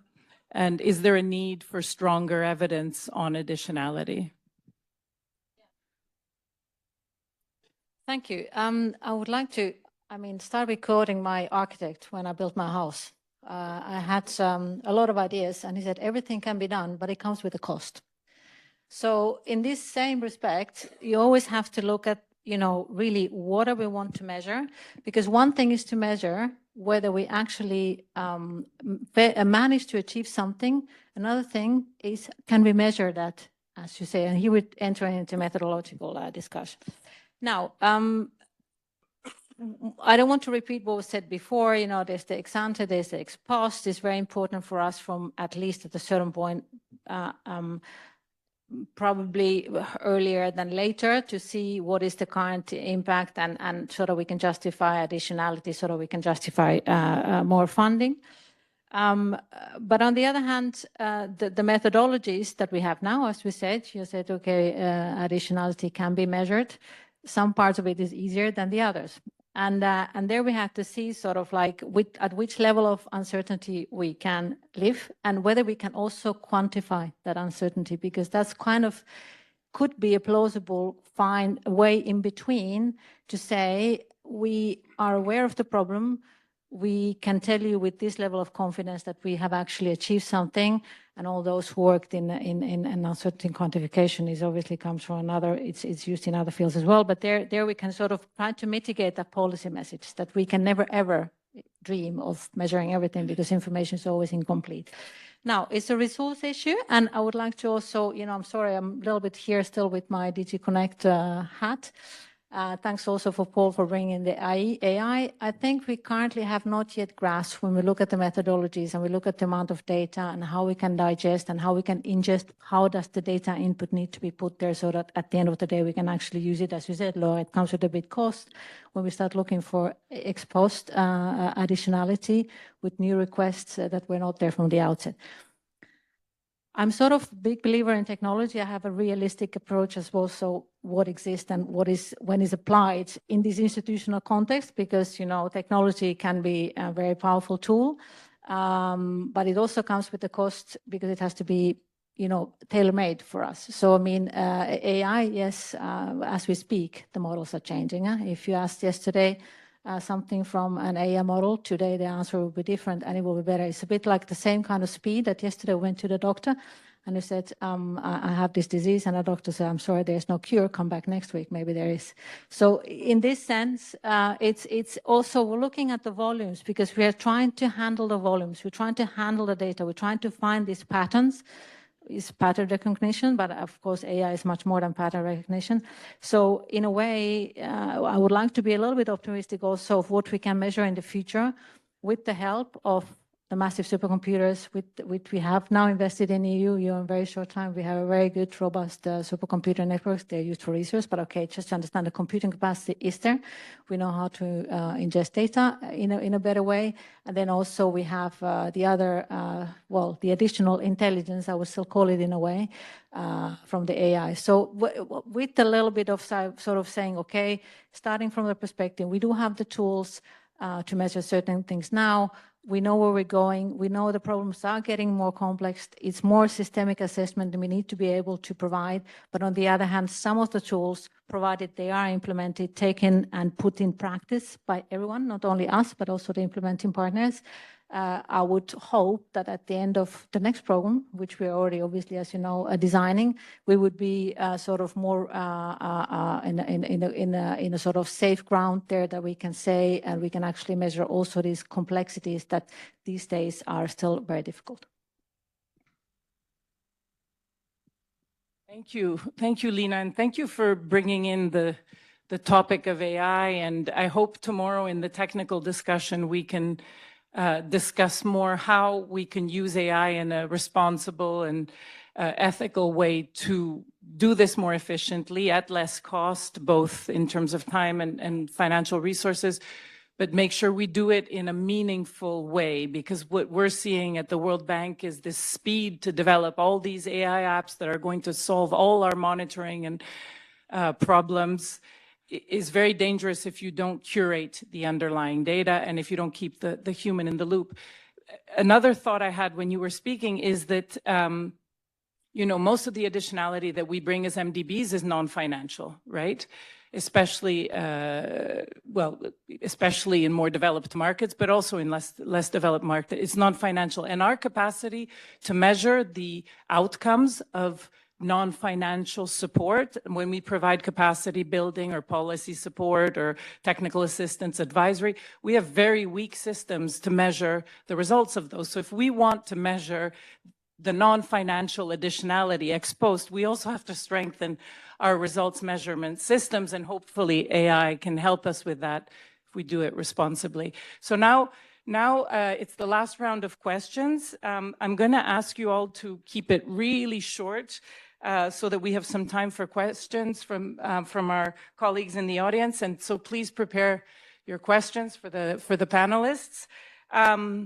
And the last question is really looking forward. You know, what would be the one thing you would change? What would be the one lesson you would take forward? So if in just a few words, I could ask each of you to focus on the one thing that you think should change going forward. And I'll start with you, Lina, if that's okay. Back to you. Yeah, I think my main, and I've tried to be very short, we should not throw the baby with the bathing water. I think the concept is there, and we should just stick to it. Let's not make it more complex, the concept itself. You know, we know that it has to respond to more policy, more complex problems, but let's try to stick with what we have, because if we sort of open the door of, you know, let's rethink and add all these considerations and let's think in the future. Lina said there's going to be more technology and AI, so we will manage. That we create expectations. So let's try to stick to clearly also of sort of like make the measurements as robust as we can to, you know, the kind of, you know, as you said, you know, the more measurable the financial, you know, measurements. That's the easy part. But sort of let's try to sort of stick with the concept. Let's not throw it. Let's not say, oh, it didn't work. Let's do something else. Let's try to see to what extent these new policy concepts can be, because often for the policy makers, it might even be enough to say, well, we don't, you know, we see that we have a thriving quantum industry in Europe now. So something worked. So for us who are interested in really, you know, what was the additionality component and to what extent, I want to, from our perspective, because we're also internally responsible, obviously, to the auditors, to our regulatory scrutiny board, all these. So we really do, as an institution, we are really responsible in terms of measuring ourselves against additionality. But try to find a sort of golden way.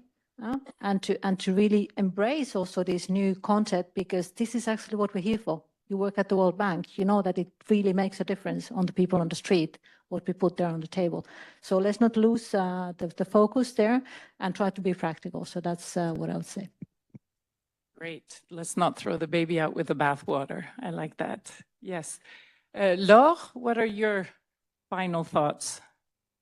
Yeah, very quickly. So the first thing I think is to think through building a single additionality test. I mean, if we have all the MDBs around the table today, and you know, going forward, and if having your place there, I think there's something there that really needs to be addressed. And in fact, I was last week in a meeting at the Commission with how we combine export finance and development finance going forward. And the private sector was in the room and really called for this single additionality test across the different public banks. So I don't think that will be like a clear and simple test on paper.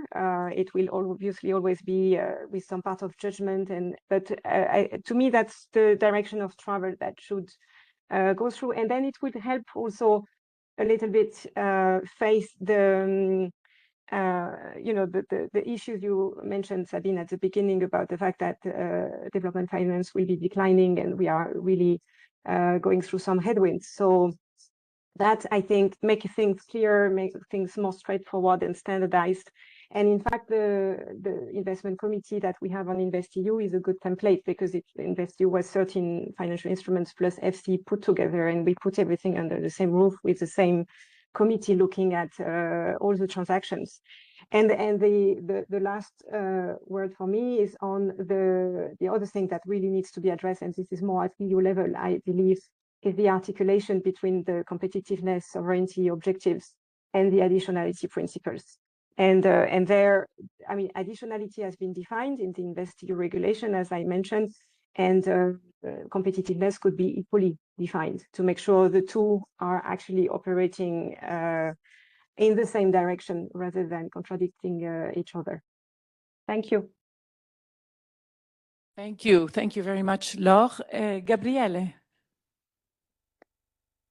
Well, thank you very much, Laure, because you mentioned a number of things that I wanted to stress, but to be very, very brief from an evaluation perspective, the key question, in my view, that should drive all of us is that how we can be useful to you guys, to decision makers, right?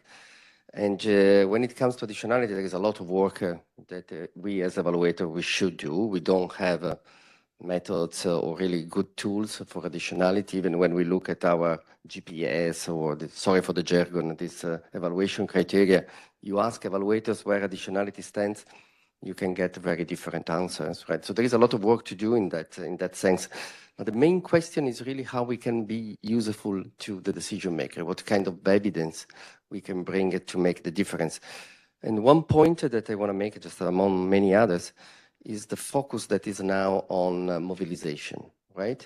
And additionality and mobilization are very connected in many ways. And all these new portfolio kind of level mobilization products, I think that if evaluators come up with good, not just measurability, but understanding of additionality of this type of new innovative product, it will be a great support for decision maker and making evaluation really potentially influence.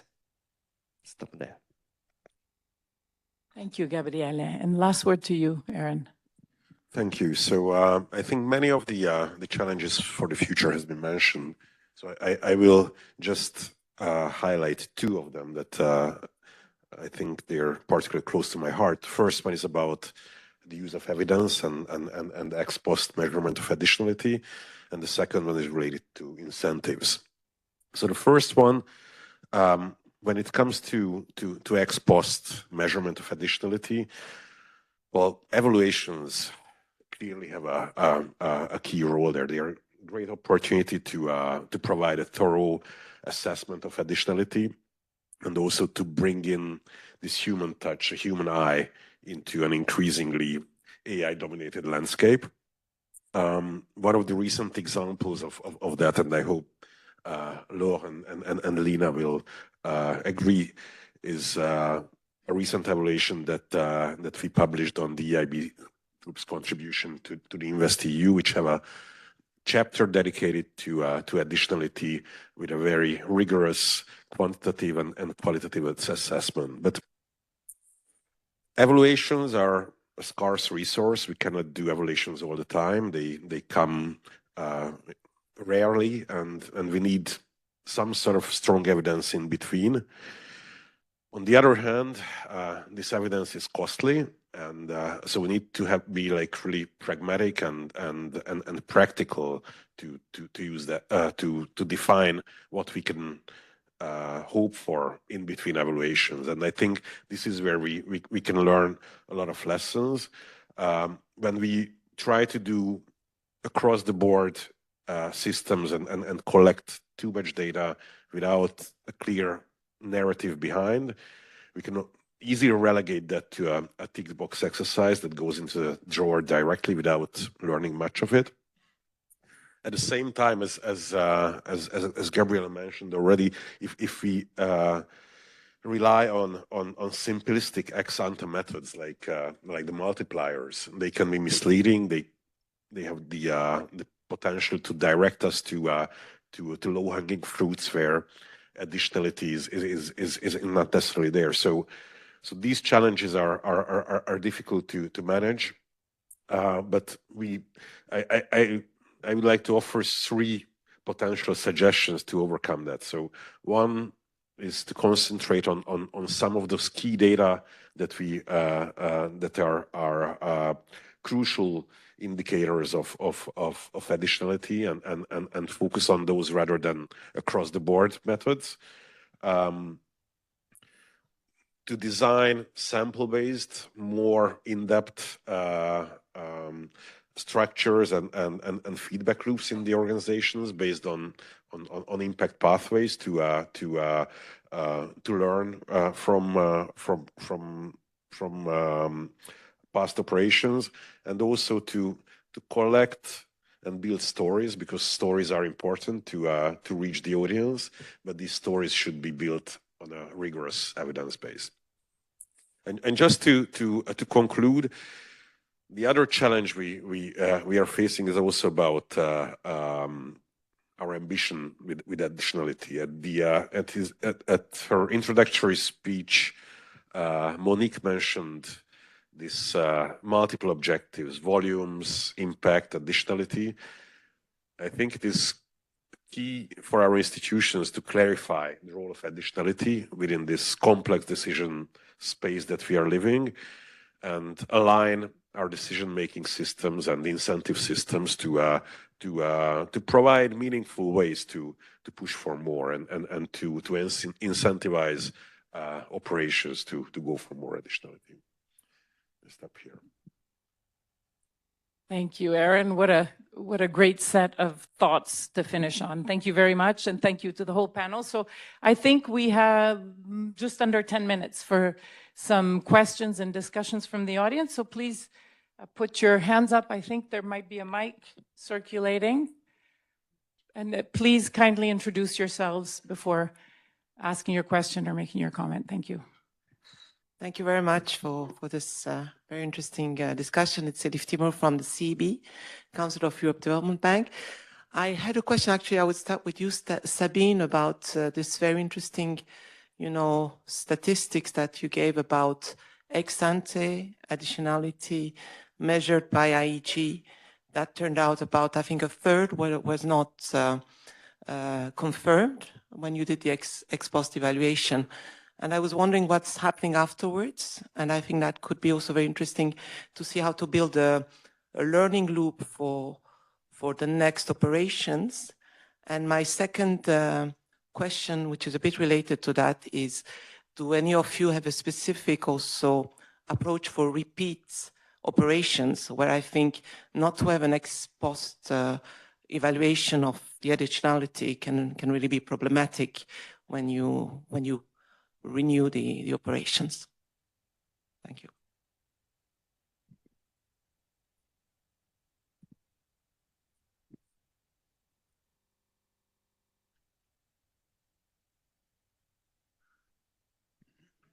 Thank you for the very interesting presentations. I'm Todor Dimitrov, head of the Independent Evaluation Department of the Black Sea Trade and Development Bank.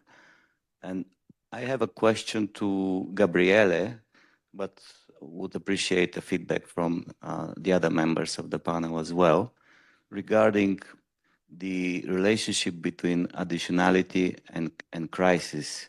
He referred to the fact of the challenge of how we measure additionality in Ukraine, for example. And my question is, indeed, how do we shift the metrics about reflecting on additionality ex ante and particularly ex post in fragile states during crisis, because it appears natural that during a COVID crisis, for example, everything we do in certain sector is by assumption additional, but how do we phase it out, and what is the measure of responsible exit in that case? Thank you.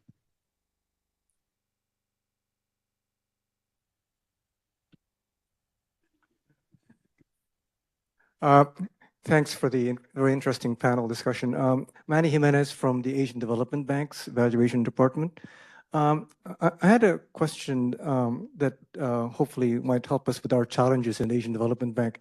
And one of the discussions we've had with operations is, Sabine, you mentioned that most of our additionality is non-financial rather than financial. And the question is whether your institutions require both or one without the other, because we've said that perhaps you should have at least financial additionality, precisely because the non-financial additionality is so much more difficult to actually monitor.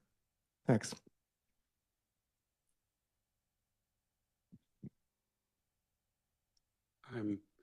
Question here. Oh, sorry. You want to go first? Yeah. Okay. Okay, I'm Jan Willem van der Kaai. I'm a private citizen. I have a question about complexity. I hear every time that we are living in increasing complex situations, it's becoming more complicated, etc. But I think that I hear that already over the last 50 years. So I think that we also should not exaggerate, because it's becoming more heavier all the world, because we are so complex, more complicated. I think there are a lot of challenges, but there are new challenges, and we have to deal with them. And we had big challenges in the past, and we will have to in the future. So you also have to be a bit relaxed about that. And to make the connection then with additionality, there's a lot of talk about also about ex post additionality. But is that so important? Because I think that the concept of additionality started to help to keep public institutions, MDBs, in their raison d'être. Why are we on Earth? We are not on Earth to replicate the markets, but you have to do something in addition. That's coming from. So let's put our emphasis on that. At the moment you start a project, look at whether there is additionality or not. And then over the time of the project, I think the additionality can change. When you look at the, for example, wind energy on sea. The EIB did a lot in the past about wind energy on sea. And at a certain, the support wasn't necessary anymore. But nowadays, you see again that wind energy on the sea goes through difficult times. So something happens with additionality over time. And how would you measure that when you put too much emphasis on ex post additionality? I think then you have to look more to impact, etc. That's more, let's say, the issue of Gabriele when he said, well, you have projects who have a lot of additionality but no impact, and then vice versa. I think in the end it is about the impact on projects who, when they started, seem to have additionality. But I would like to hear your voices on that. Thank you. Horst Feuerstein, I was the head of evaluation from 2000 to 2005 here in the EIB. My question is concerning AI. I mean, when we think about the cost of evaluation, this we can measure. But what is difficult, how much do we need information from the staff? And I worked always in the World Bank and also here in operations. And I had to remind my staff always, don't bother them too much. I mean, concentrate before that you only ask the absolute necessary questions. As I say, I hope artificial intelligence can help us in the future. Thank you. Vincent Collins from ADE Evaluation Practitioner. A point raised by Gabriele is about the binary character often of the assessment of additionality. So there are very good reasons for that, but there is also quite to win in having a more nuanced views or in having kind of a grading into that. So I'm interested to have your views, I mean, of panelists on this topic. Thank you.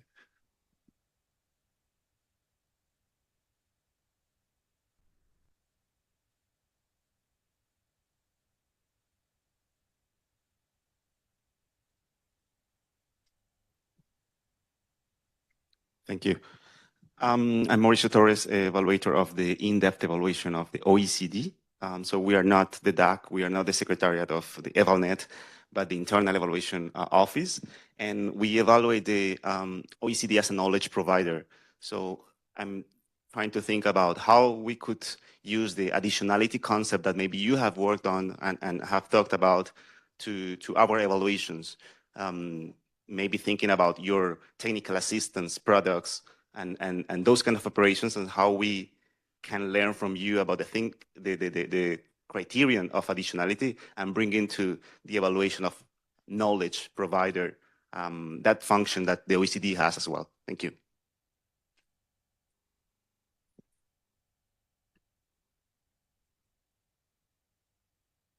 I think let's see how long this takes. We might have the time for just a couple of additional questions. So let me hand over to the panelists. You can choose to answer any questions you like, but some were directed specifically to some of you. So, you know, let me go over, and then if you miss anything, I'll come back. Starting with you, Gabriele. You see, Sabine, this is the problem of having this discussion in front of a very competent audience. I mean, just three reflections picking on some interesting questions. Todor, you summarized very well one of the ongoing discussion we are going to have with the EBRD Board of Directors. EIB is one of the shareholders of the bank, so I will try to be politically correct. And when I presented our approach about evaluating EBRD's activities in Ukraine, there was a specific question about to what extent EBRD was additional over these years, and after this 9.2 billion invested. Some board directors look at me and say, "What are you talking about? Of course we are additional. That is not definitely a question that you need to raise for the evaluation." And this is a kind of point about understanding, additionality in a very narrow way. So basically, where there is demand for our, lending, that means that we are additional. I'm not sure that is so simple, and that connects to the point of the market failures, right? But market failures are very much related to financial additionalities. So therefore, we often bypass this issue of market failures by pushing up the non-financial additionality, which is indeed quite difficult to understand and to capture, right? So this is a very, very important point. And Jan Willem, you are perfectly right. I mean, the MDBs should at a certain point have a good understanding among, the club about its impact, our main mission, or additionality, which is in our mandate, is embedded, is enough to justify our investments. And in this sense, really, evidence shows that you have highly impactful projects with very little additionality. That is the point of the repeat transactions. We had evaluation showing that additionality, especially non-financial additionality, very much increased through, a continuous engagement with the same clients and refinancing and so on and so forth. And of course, the impact there is getting lower and lower. However, this may also have some, positive return in terms of pushing standards and reforms and so on. And so these are the questions to me that we need to understand.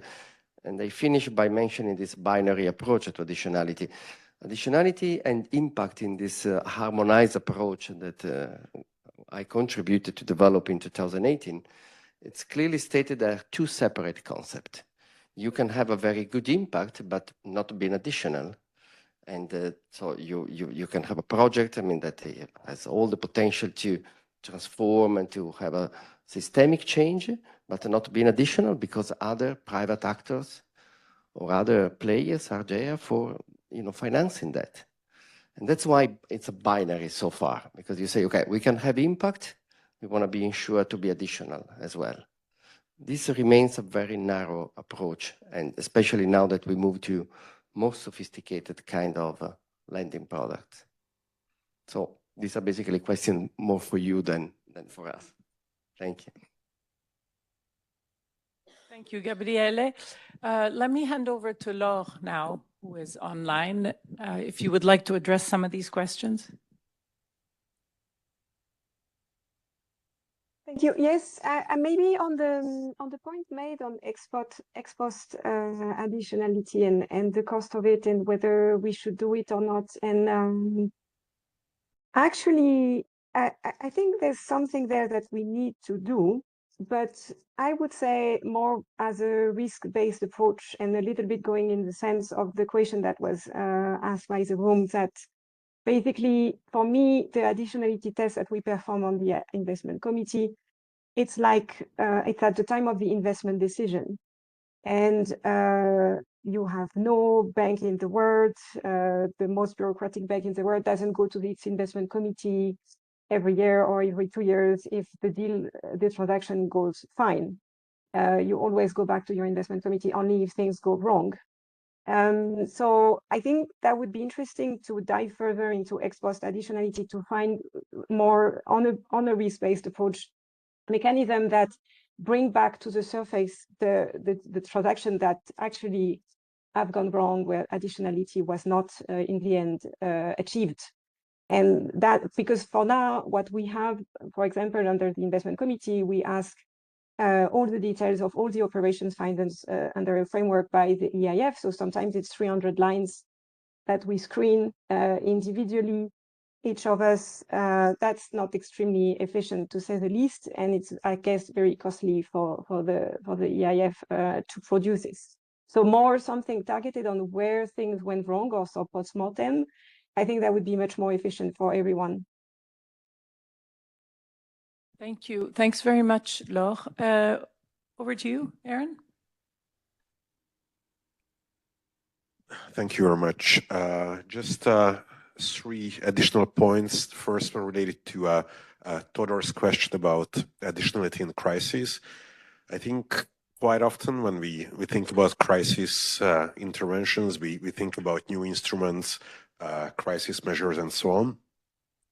But what we found in some of our evaluations, that some of the most useful contribution that institutions like the EIB can do during crisis, just to provide the same thing that has been already on the table.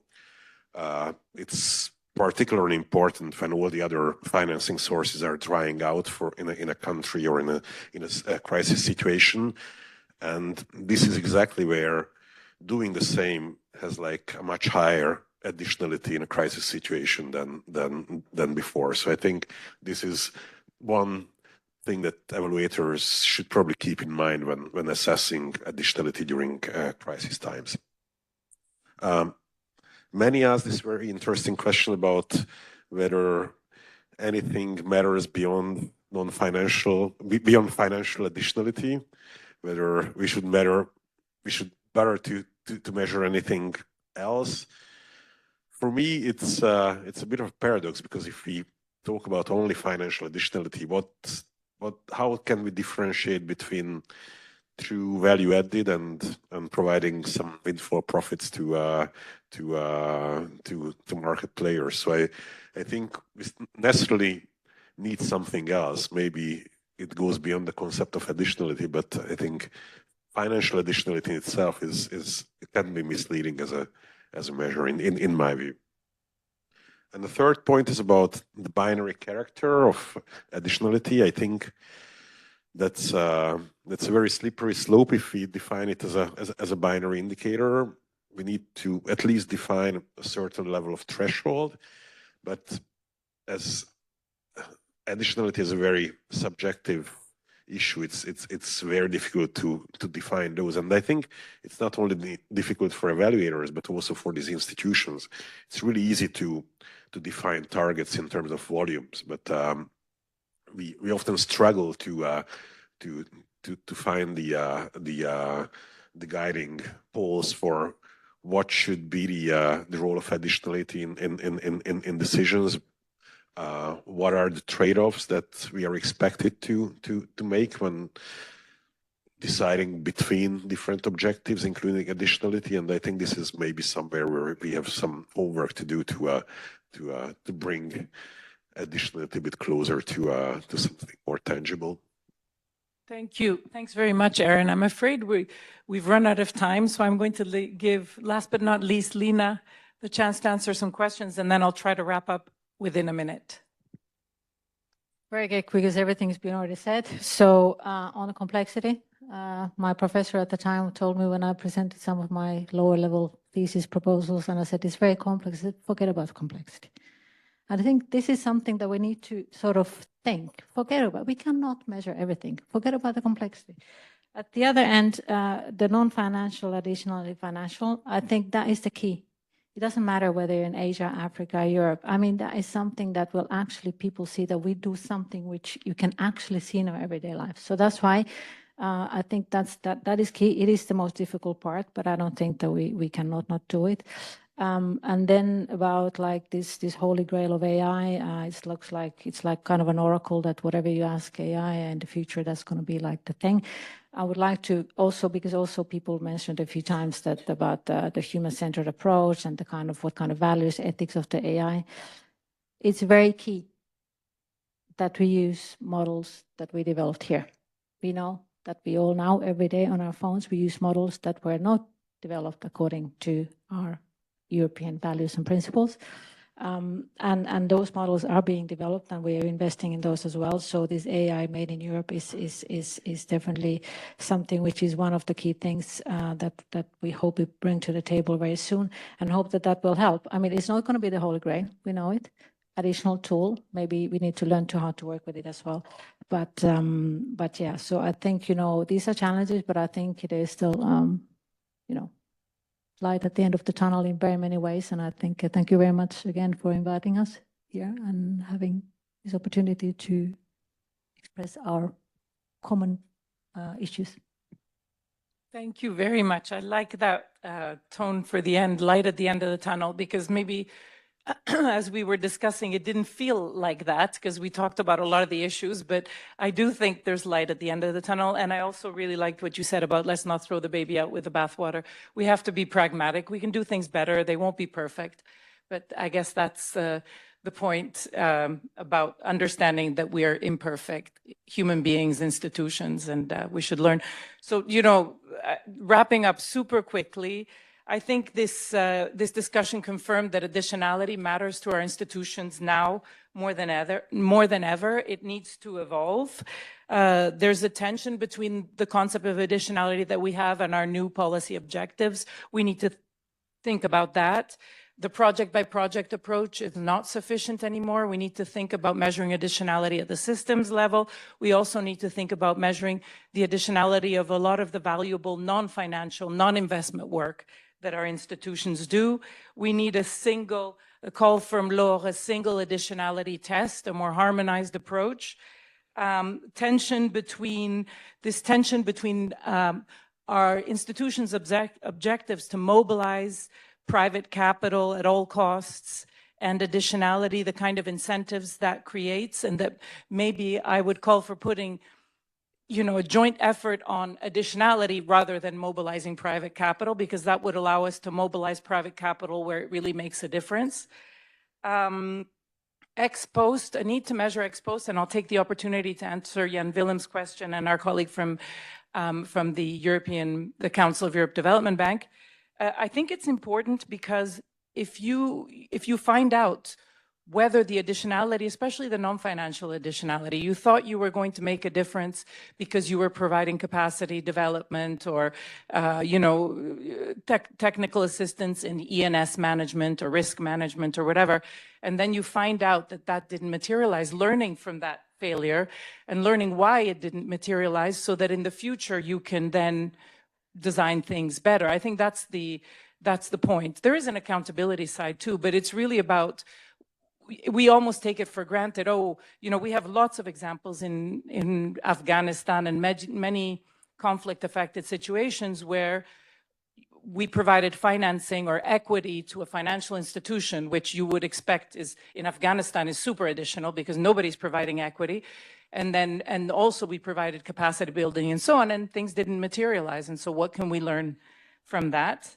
And then finally, I think ending on let's not throw the baby out with the bathwater as we rethink all of this. And one final comment from our failures expert. Sorry. Yeah. Well, first of all, very, very interesting discussion. I like this concept of additionality. It did remind me about one statement of Albert Einstein. He said, and it comes very close to your words, we have to make things as simple as possible, but not simpler than that. And I think that would be very appropriate for this discussion. Well, actually, we also designed an AI-based tool to analyze projects. And one of the projects we analyzed was the rocket failure in Japan. Actually, I did it because I have a friend who is the head of the innovation network of Japan. And I said, well, Nobodo, let's have a very simple case. And that's this rocket that exploded right after its launch together with the satellite. And we analyzed how does it happen. And it happened because in Japan, they often practice the principle of first time right. And it failed because they wanted to be first time right. And I think I don't know too much to what extent it applies to the work that you are doing. But if the point was they were so dedicated to make the work the first time that they simply did not allow for failure in the meantime. And look at Elon Musk, not that I'm a fan of Elon Musk, but he just launches 30 rockets. Oh, it fails. Oh, I learned something. Oh, I learned again. I learned again. And after 30 times, he said, now I think I know enough. Now, the truth is somewhere in between, I guess. But I think if you look at such a complex thing like this additionality, you cannot be first time right. Thank you. And by the way, I think you should come and talk to the management side of our institutions. Yeah. Okay. So thank you very much to our panel, to Laure, Lina, Gabriele, Aaron, and to all of you. Thank you for a great discussion.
Okay, thank you everyone. Welcome back. We'll start with the next plenary session for today. Central theme of the previous discussion on the additionality was the tension between an ever-expanding concept and the challenge of assessing this concept in a credible and cost-efficient manner. And the next session is exactly about this tension. Today, our institutions are increasingly asked to prove more, while at the same time expected to simplify the requirements to their clients. The question is not whether simplification is needed, but how to achieve simplification without weakening the rigor and the credibility of the impact evidence. And that's exactly the question we are going to discuss today. I pass the floor to Monique, who is going to be the chair of this session. Monique, please. Thank you very much, Emmanuel. Yes, I sense already the tension, the frictions between, on the one hand, using public money, and as you know, EIB Group uses an enormous amount of public money to mitigate the risks, to help the economy in Europe forward. And so we have many, many mandates, both in the EIB and in the EIF, supported by the European Union. And obviously, public money requires scrutiny. So we have to provide a lot of reporting data. There is such an enormous desire to mobilize a lot of information from our institutions, but in turn also from our clients. And obviously that comes with a cost, and it's very costly. So there is a cost. The costs are increasing for all these data, all this information that need to be mobilized, and the scrutiny is very high, and that's for a good reason, I think. So just to support all those that are in the control functions, including myself, to show the evidence that the money has been used in the right way and for the right purposes, but also there should be a value. So what is the value, and how can we make sure that the value stays or is even enhanced? Well, actually, maybe reducing, simplifying, and lowering the cost. So that is at the heart, I think, of our current discussion that we're going to have in the next hour. And let me introduce our distinguished panel members. Is Dr. Fabienne Korvers, who is a senior expert for better regulation at the European Commission. So we will hear from her about what the Commission is doing to simplify, yet to stay really involved and make sure that the scrutiny is not diluted. We have Merete Clausen. Merete is the Deputy Chief Executive of the European Investment Fund. And Merete has been on both sides. So she has been working for a long time, a lot of experience in the European Commission. But now, of course, her key task, and I can tell you the EIF is the expectations on the EIF going forward to really play a key role in Europe, including, for instance, for the Savings and Investment Bank, is really, really huge. But of course, at the same time, we have to square the circle again. Lots of clients, lots of important clients that need to stay engaged with the EIF. And with that, you know, what is the cost of that? And then I have Martin Weber. Martin is a director at the European Court of Auditors with a vast experience in actually auditing the European institutions, but in particular also the EIB. And, you know, about how is this money used? Is it used for the right purposes? Is it used efficiently? And what can we learn in turn from all the work that the Court of Auditors is doing? So without further ado, I think I will first let Fabienne set the stage and give us a bit of information and explanations about the European Commission's work.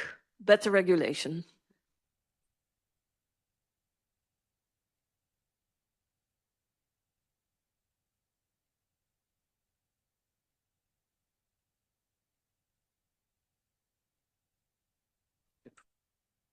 Good morning. Thank you very much for the introduction, Monique. Usually when somebody from my unit starts to talk about better regulation at any of the Commission departments, the temperature drops. I hope to keep the temperature up in this room. It is an ecosystem of evaluators and evaluees and mandataries, so it feels a bit like this is the family that we would like to talk to.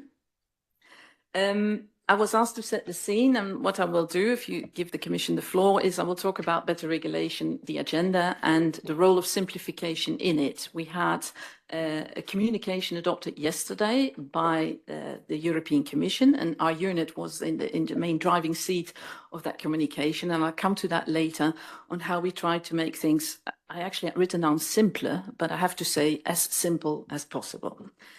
Moving to the next slide. So, maybe to start first, what is better regulation? It's been used, you know, quite a lot, but it's important to understand that it's the Commission's own internal in-house regulatory policy, and it consists of a set of, you see it there, guidelines, toolbox, principles, processes that actually guide how to act, the European Commission, how to act on the Commission's right of initiative.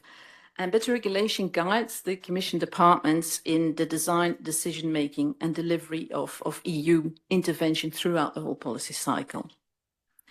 As you can see on the slide, better regulation aims and promotes that any new EU intervention is informed by the best available evidence and input from stakeholder consultations. It has to be effective. Of course, if we decide to act at the European level, we also would like to see those objectives we set at that level to be achieved, to be effective, to be achievable, to be implementable. And finally, by wanting to achieve certain benefits for European society as a whole, we have to be mindful also that any regulation comes with costs, and the costs should not outdo the benefits. In the history of better regulation, I've been part of the House for quite some time now, so I can start talking about the history of that. In 2015, the first year of the Juncker Commission, is an important milestone in bringing together a lot of different guidelines that already existed in the House, how to do evaluation, how to do impact assessment, how to consult stakeholders, into one single and central guidance document. It was also when the Regulatory Scrutiny Board was established over 10 years ago. And in that sense, we're building today on that, on what has been put in place as an integrated system already. A special word on evaluation, because if you look at the first EU interventions that got evaluated, those were the spending programs. So again, money was spent, and we wanted to, we needed to set some accountability on how EU spending from the EU budget was done. The single focus of evaluation from the 70s, 80s and 90s started to change, maybe not surprisingly, also some 30 years ago in the Commission, to say, but we could use this evaluation as a tool to do much other things, to do organizational learning, to have feedback, to improve new programs, etc. And so we see now that evaluation covers all EU intervention types, whether spending programs, whether regulatory instruments, think of regulations, directives, but also non-regulatory instruments, emission trading, think of eco-labeling, etc. What we are particularly proud of is that the better regulation system in the European Commission ranks among the best in the world. And it's not just because we do the promotion, but it's because the OECD publishes every 2 years its regulatory policy outlook report, comparing 38 OECD member countries, I should say. And in those rankings, the Commission comes up in the top 3. We are top performer, first place for impact assessment, stakeholder consultation, and second in evaluation. Again, evaluation, as I said, 2050 was an important year in looking no longer at the different aspects of evidence-informed policymaking in isolation, but placing it on the Commission policy cycle. And I think the communication that was adopted yesterday will take it a next step, and I'll come to that later. Defining evaluation at a conference like this, where we are celebrating 30 years of evaluation function, and I must say the only thing that came close is the European Evaluation Society conferences, but to be an organization celebrating this function is fantastic, and I will bring it back to my directors, maybe as a suggestion to do that for the Commission as well. It's a great initiative, and I want to thank the organizers to do that. It is important, maybe when we talk about evaluation, to have the Commission's definition of what it means. For us, there is a difference between impact assessment, for us, which is forward-looking, ex ante, and evaluation, which tends to be retrospective, backward-looking. And we see it as an evidence-based judgment to establish the extent to which an existing EU intervention, and then you get the 5 better regulation criteria. There's some contractors in the room, they know them by heart, I guess. But to establish to what extent we have met our objectives, have we been effective, to what extent do benefits justify cost, efficient, to what extent it's relevant, addressing needs, internally, externally coherent, and to what extent we manage to produce results at the EU level beyond what would have been achieved by member states acting alone. Evaluation was a very long time trying to get a hand on what has actually happened, but in the years after that, we increasingly want to know why has something happened. We want to know how much change can be attributed to EU intervention, which is causalities. I don't need to explain to you, attribution effects, very difficult, but we do want to, if possible, zoom in on the role of the EU and to what extent this change meets original expectations. Because as you know, any new policy intervention starts as a theoretical idea, a logic of intervention. And we would like to see when that idea hit the ground in implementation, if what has happened with it in reality. So that brings me to what happened yesterday. And yesterday was this communication that came out, that was adopted by the Commission,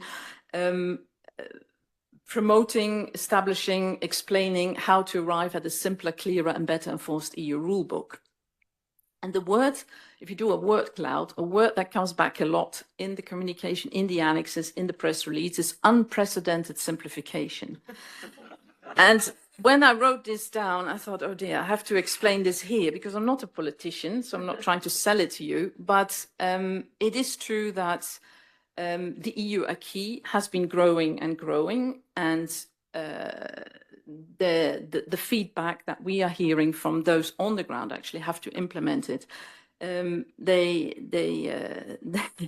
Some of them talk quite frankly with the Commission. And so this idea that maybe we should take a closer look at what is happening on the ground and have that as a feedback, as evaluative evidence, is an important part of this new agenda. So making things simpler, as simple as possible, not simpler.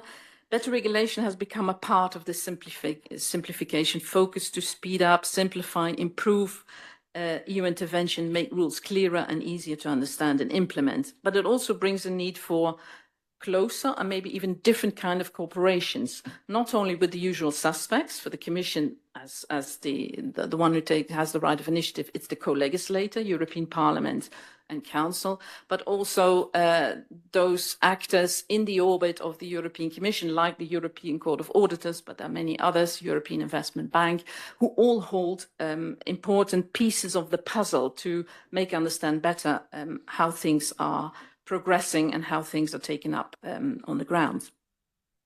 So I use this word unprecedented simplification, and I need to back that up with what is actually happening.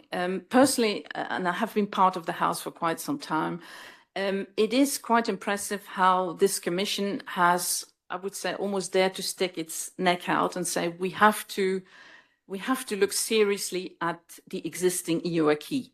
We have so far always tried through the better regulation agenda to look at new legislation, how to improve it through impact assessments, by having evaluations feeding in, by talking to stakeholder consultations. But the elephant in the room is the existing EU acquis, and we need to be as ambitious there as we were with better regulation agenda.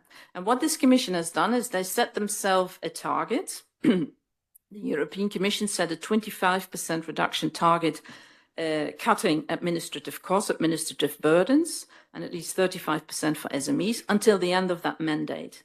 Now, as this is the money world I've entered, in money terms, that would mean 37.5 billion euro, which has to be found somewhere. It has to be found in new legislation, not to add more, but it has to be found in existing one as well. And you probably heard of the omnibus legislation. That is a big tool. It's actually quite a standard legislative technique, but it has been kind of rediscovered as quite a good tool to simplify, to streamline, to look at in the existing acquis for a particular policy area, are there redundancies? Have they crept in over the years? Are there overlaps that are not helpful? Are there excessive reporting requirements that we could do with less? And so the two omnibus packages are reshaping reporting requirements, and the first two are clear examples of that. Omnibus 1 is the one dealing with the Corporate Sustainability Reporting Directive, and the Commission had many visits from German industry on that, because as much as it is understandable, and even we want to become an industry and a union that moves towards climate neutrality by 2050, is quite a costly process to do so. And this Omnibus 1 looked again at reporting requirements, looked again at where to get information from, and in simplifying that, they aim to bring 4.5 billion euros of savings per year in administrative costs. So having again a look at this, there is room for maneuver. And even if we sometimes say, but I need this reporting requirement, if the political will is really breathing down your neck, you will see that you can, there is room for maneuver to cut in those information requests. The second omnibus legislation is about InvestEU. And I want to highlight this because I was part of the, team from the Commission side when InvestEU was evaluated, and some of the things that came forward is maybe your administrative procedures could be simplified because they are quite burdensome, or at least as they don't need to be this burdensome. And so I'm particularly proud of Omnibus 2 simplification because evaluation had such an important role to feed in the information needed. Another aspect I want to, again, I invite you to read the communication when you get home, either because you're interested or because you can't get into sleep. But I think it is an interesting document that should deserve your attention as evaluation community. Two more things I want to mention, which comes from that communication before wrapping up, and that is this new tool of stress testing. And as bankers, you've heard of that before.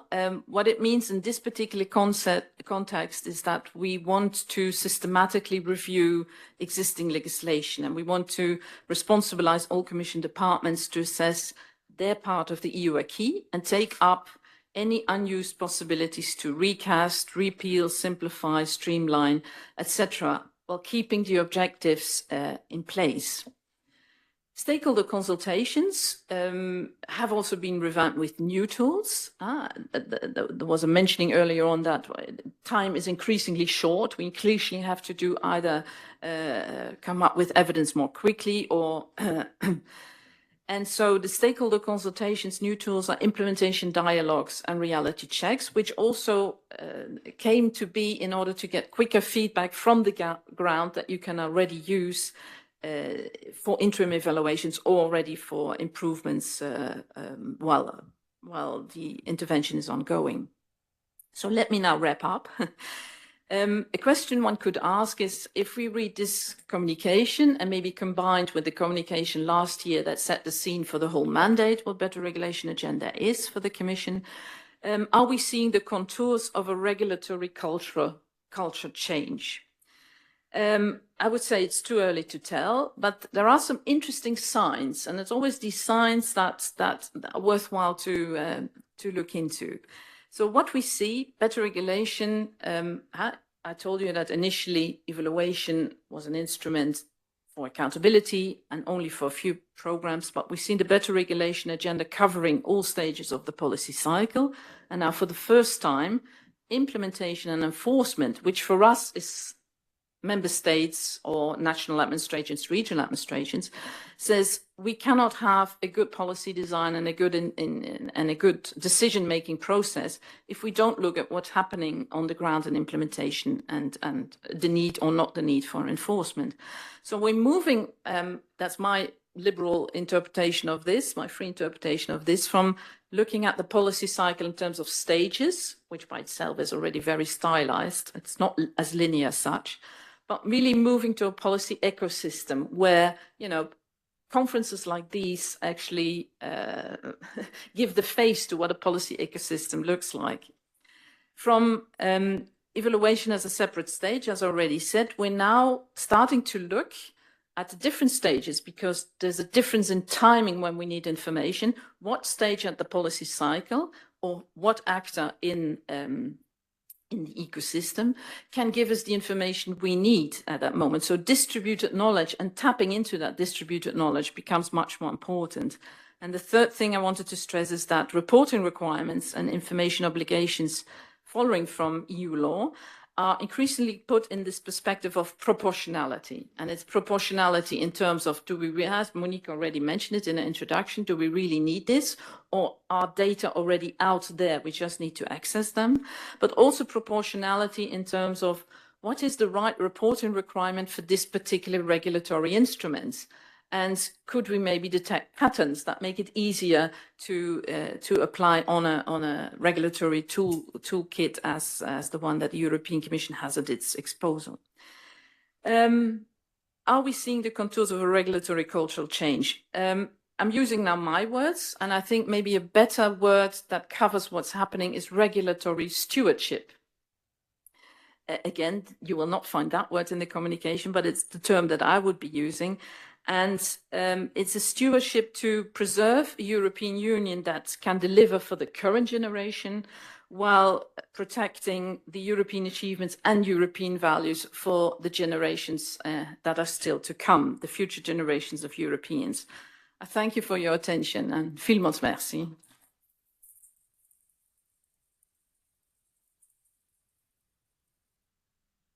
Thank you very much, Fabienne. I'm quite impressed actually that this better regulation innovation, as it were, is accompanied by real, figures, numbers, very important numbers. 25% reduction in the burden for administrative burden, 35% reduction for SMEs, all resulting in a reduction of cost of 7.5 billion. So very, very important. Also very impressive that you indeed look at the whole cycle. I like this word, policy ecosystem. You design a policy, but then you see how it is implemented and you take the results of the implementation. Going now to Merete and Martin.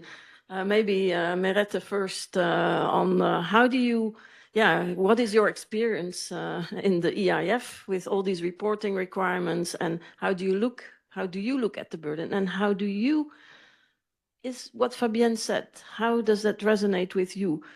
You've been quite involved also in talking with the Commission about, you know, the need for simplification. How does it resonate with the EIF and how will it help you? Well, first of all, I have to say excellent framing. Thank you very much, Fabienne. And the very first thing I want to underline is that impact is, of course, very, very important for a public institution as the EIF. We are implementing public money. We are implementing mandates from the Commission, from the EIB, from the member states. And obviously, we have to take very seriously that the mandators get what they intended with entrusting us with this public money. And we are working also constantly on improving our own impact assessment and measurement frameworks as part of the group framework. So we can constantly improve, and that is a constant goal for us as well. And we're kept on our toes by the group evaluation function, by the group internal audit function, and so on. At the same time, we are managing more than 200 mandates, which means that we have 200 different frameworks, so to speak, for the requirements and in terms of eligibility and so on, that we somehow need to translate into an operational framework for the intermediaries that we work with, the banks that we work with, the investment funds that we work with, to make sure that we do indeed get the impact out of the implementation that is intended. And this, of course, also comes with a number of reporting requirements. So we also have, on the other hand, to make sure that we also take our responsibility for not adding too many requirements to the financial intermediaries who in their turn have to turn it into requirements for the final beneficiaries, which in our case is almost exclusively small businesses who obviously have not always the capacity to, or not always have a huge legal department or a number of people who can be dedicated to filling out reports and sending them to the financial intermediaries that will have to send it on to the EIF, that in turn will send the reporting to the mandators. So maybe I will also do a little bit of look back into history, because as Monique was saying, I've been working also for years in the Commission, and therefore is personally responsible probably for some of the eligibility requirements that we now have to work with in the EIF. But looking back, when I see the instruments that we had with the EIF 20 years ago, a regulation that set out this instrument would be maybe 8 or 10 pages long. Whereas today, the big framework for our mandates is the InvestEU framework. That is a Commission EU budget guarantee. And the regulation itself is 60 pages. So it shows a bit the development through time. We're also a bit a victim of our own success, because the InvestEU program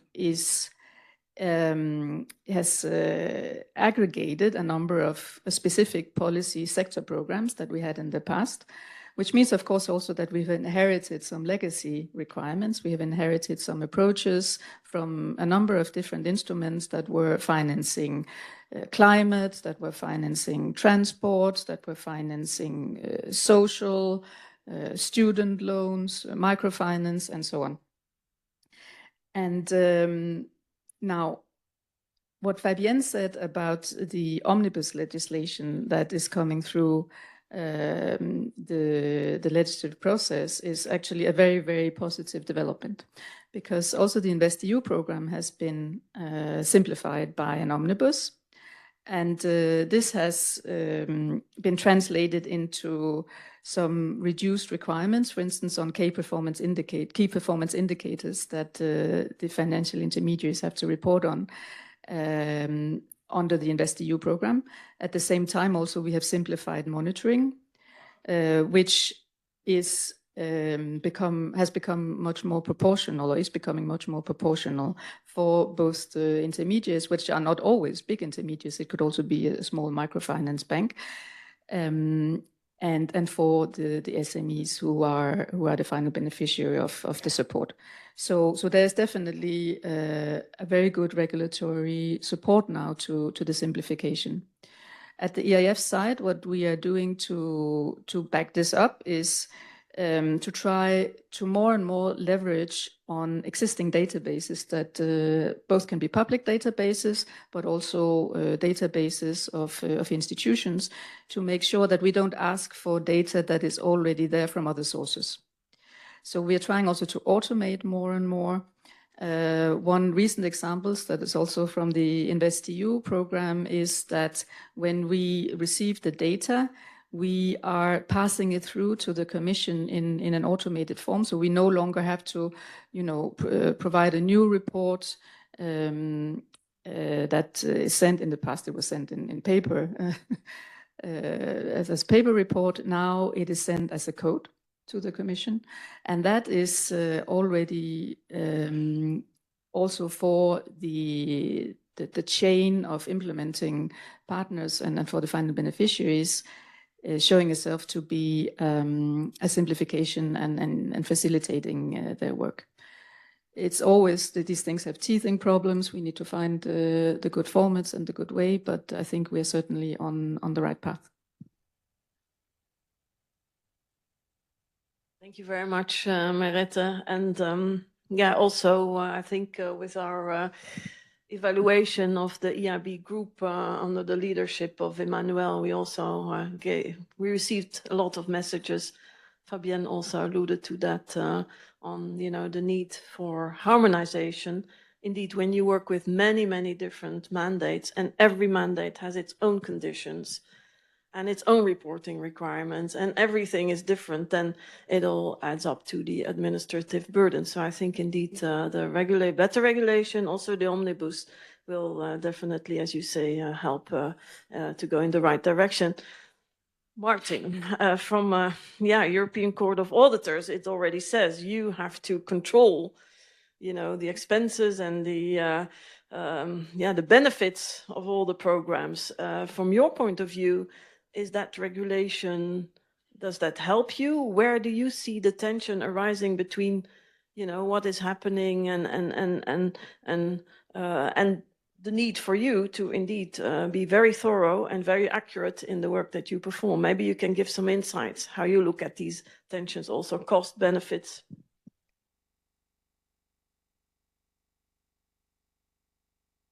Well, okay. First of all, thanks for having me. Second, I hope our work is really thorough, but moreover helpful, because I think we see ourselves not so much in the role of the policeman, but rather the advisor. Now, I think this is a great opportunity here to celebrate 30 years of evaluation function at the EIB. It's a long tradition. We at the European Court of Auditors, we use evaluations, first of all, to inform our work, the kind of issues we would like to look at, and to obtain data. May surprise you. We also contribute to evaluations. We have very frequently evaluators of EU programs coming to meet us to learn about what we are doing, what kind of information we have, etc. And then, of course, we audit. And we audit evaluations and evaluation systems, but we also carry out what we call performance audits. That is a type of audit which looks at the effectiveness, efficiency, or economy of publicly or basically EU-funded programs and policies. And it is very similar to what is called an evaluation. It's very similar methods and approaches. The difference is, of course, our independence, because we decide ourselves what we look at and how we do it. And another, what I call a key performance, not key performance, but key selling factor of our work is that we have the possibility to go on the ground. We meet beneficiaries, we talk to them directly about their experiences and how they feel about the different programs and policies that affect them. Now, when Fabienne started her speech, and I'm a very good student.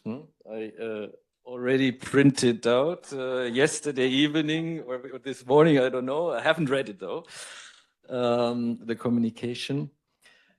Because I must admit, I have also a very personal interest in better regulation. I'll come to that in a minute. Because when you talked, it brought back memories. I think it was maybe 15 years ago, I don't know, 2010, so before the 2015 reform. I was personally in charge of the very first performance audit we did of better regulation, namely on impact assessment system at the time.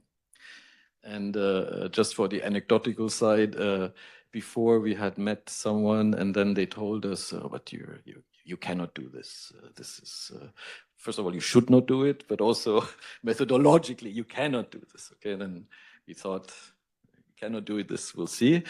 And then we did one. It was a very interesting report. And I remember still one of the recommendations was to close the circle, so to bring impact assessments and ex-post evaluations together to inform future policies. And another one was to set up an independent body to actually do the better regulation work, the impact assessments, which of course was rejected by the Commission because it was the right of the legislative initiative and all this, but at the end ultimately it led to the setting up of the scrutiny board. So that is of course a very positive experience that we have when ultimately some of the ideas, I mean, it was not just our idea, it was also others who said this, but that they come to fruition and lead to actual change.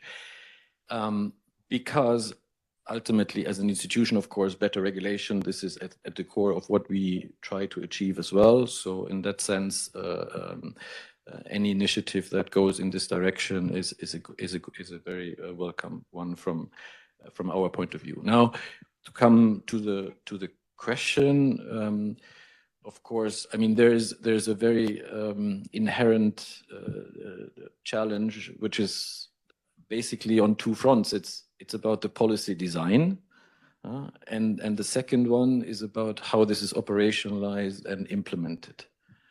And of course, if you have a weak policy design, it's basically inevitable that you will run into problems later on. And it also will make evaluation work much more difficult.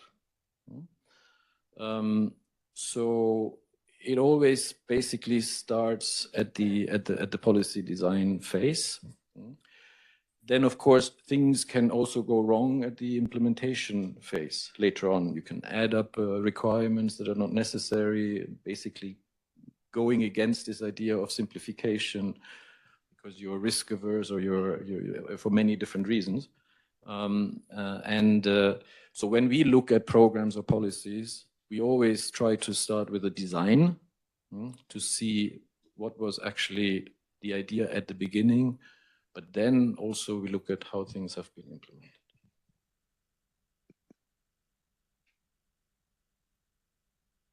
Thank you, Martin.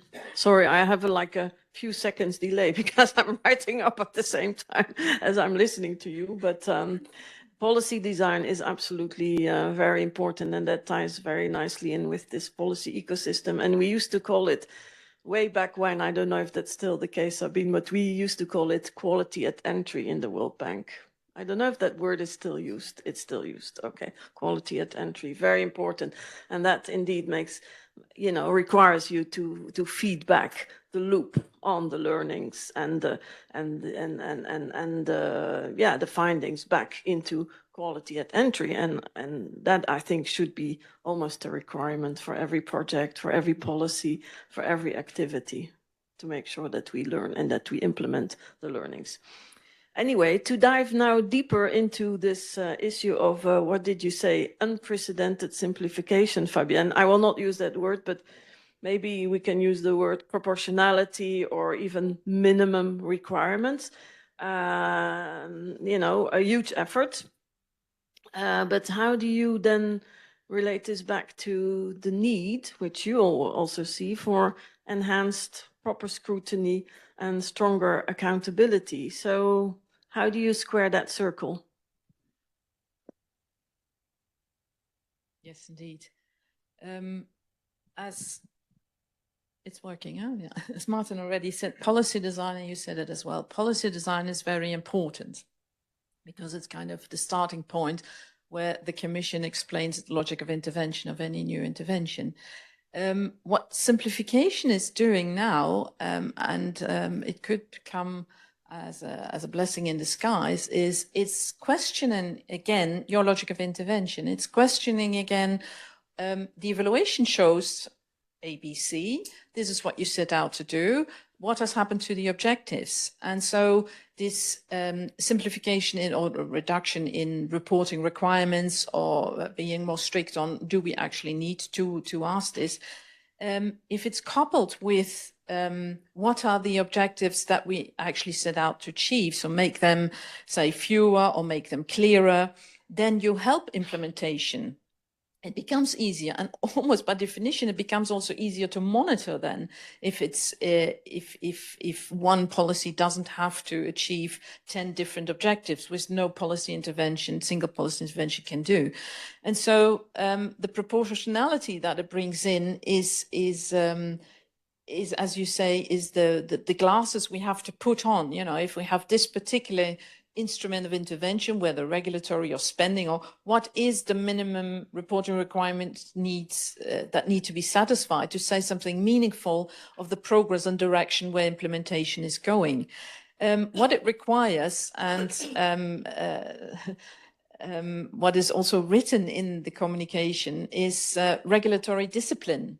And discipline for human beings is already difficult, regulatory discipline for sure, because you have three EU actors in that decision-making process. Commission, that comes with an idea, then you have Parliament, which is a political discussion there with its constituencies, and then you have the member states who say, look, I'm France, my problem is very different from, name any other country.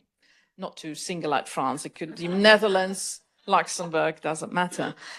So already in the setup of EU decision-making, you have complexity almost baked in. And now we're going to ask of everybody to apply some regulatory discipline in what it is you want to do at EU level, or whether it cannot be left to member states. If you decide to act on at the EU level, what that objective should be. And with it then also, how are we going to, and who will be involved, on the one hand, implementing it and monitoring it, and on the other hand, reporting and the use that is being made of those reporting feedback that comes to the organization. I was a bit all over the place, but I hope that, yeah, that's what, oh yeah, so the last sentence would be that minimum requirements, actually, if you say you can only have 3 KPIs, that really forces a discussion in-house. What are the 3 then we want to have?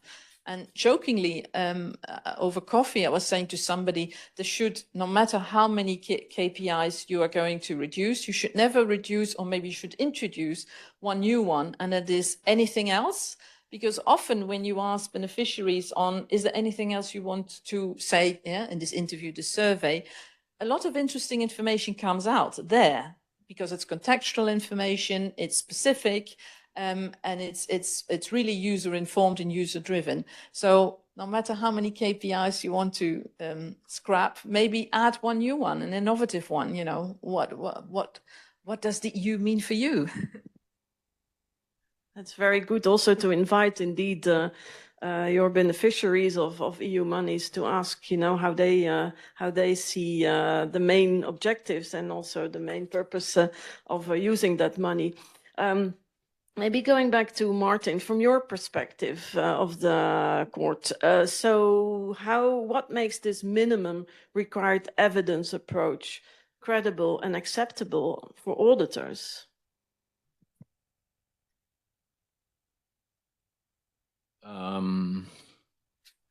let me put it this way: more is not always better. I mean, it's a kind of intuitive thing to say, okay, we restrict ourselves to the strict minimum necessary to achieve a certain objective. The problem is, of course, is how to get there, and do we have a shared understanding of what that is? Okay, and so from our point of view, and for you know, when a bit we discussed the panel discussion, I looked back a little bit on our reports, what we actually said on this subject. Yeah.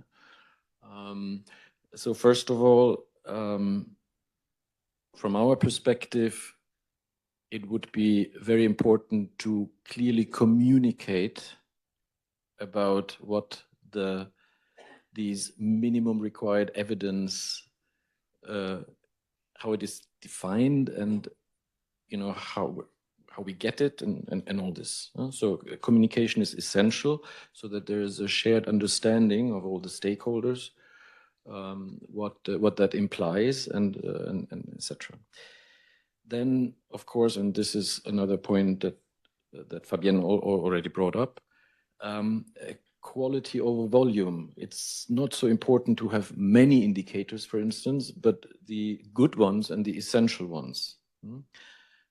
And of course, again, this is very much linked to the objectives of the policy or the program, and that makes it, of course, so difficult in the political context where Parliament, Council, I mean, starting with the Commission, of course, I mean, a lot of objectives are put into a single policy or program. Sometimes they're even contradictory. Or they're, I mean, first of all, having multiple objectives is a problem. Typical example is cohesion policy. You have so many different objectives, basically impossible to evaluate the whole thing. Yeah? Or they're contradicting even, or they're so vaguely defined that it's very, very difficult to come up with indicators that can be really pinned down to that. Another point is of course, about the methods that are used to then assess the policy and the program. And that, I think what we have seen looking at, you know, evaluations across the board, different policies, is that not always the most advanced methods are used to assess the policy. Sometimes this is because of capacity constraints. Say, for instance, you ask member states in cohesion policy to assess their programs. In some member states, you have very few well-trained evaluators, for instance. There's also a very little market for evaluators where you can procure the services. So there are very few firms of evaluators working in several countries, just to give an example. And then counterfactual methods, this is also what we saw very, very sparely used, but they are the most powerful, of course, also the most difficult, and there we come to the price. Evaluators are not necessarily always very well paid. That's also, I think, a true statement to make. Then what did I write down more? Of course, for this minimum approach, the key issue, like always, I mean, we know this is the data reliability and availability. So it's very nice to have super pertinent indicators, but if you don't get the data, then of course it becomes a very theoretical exercise. And the guiding criteria should be always this proportionality consideration, which from our point of view, okay, should be risk-based, of course. I mean, where can things go wrong? This is where I should focus. And then I will close here. After all, I'm from the Court of Auditors. So for us, the audit trail is very important, because when we then come, but I think also others, they want to understand how you get to certain conclusions. And this needs to be transparent, well documented, and so forth. And I stop there. Thank you very much, Martin. Indeed, audit trails and documenting is also for us in the inspectorate General Inspectorate, very important. Merete, you've heard all of this, you know, scrutiny is still quite strong, simplification is there, but still from a client perspective, you work indeed with SMEs, but in the future, we're going to also work with larger companies. That's at least the intention, with institutional investors, other investors. And so how do you see the simplification actually panning out for them? And is it really something that they will accept? Is it something that you think will still require a lot of effort from your investment team? So coming back to the issue of having a number of mandates that we need to implement, what we see that can often be burdensome or difficult to handle for the clients is that if we have different requirements for different mandates, because often in one transaction, we use funds from different mandates. So the same reporting requirements, ideally, for all these different mandates from the Commission, from the member states would help us enormously.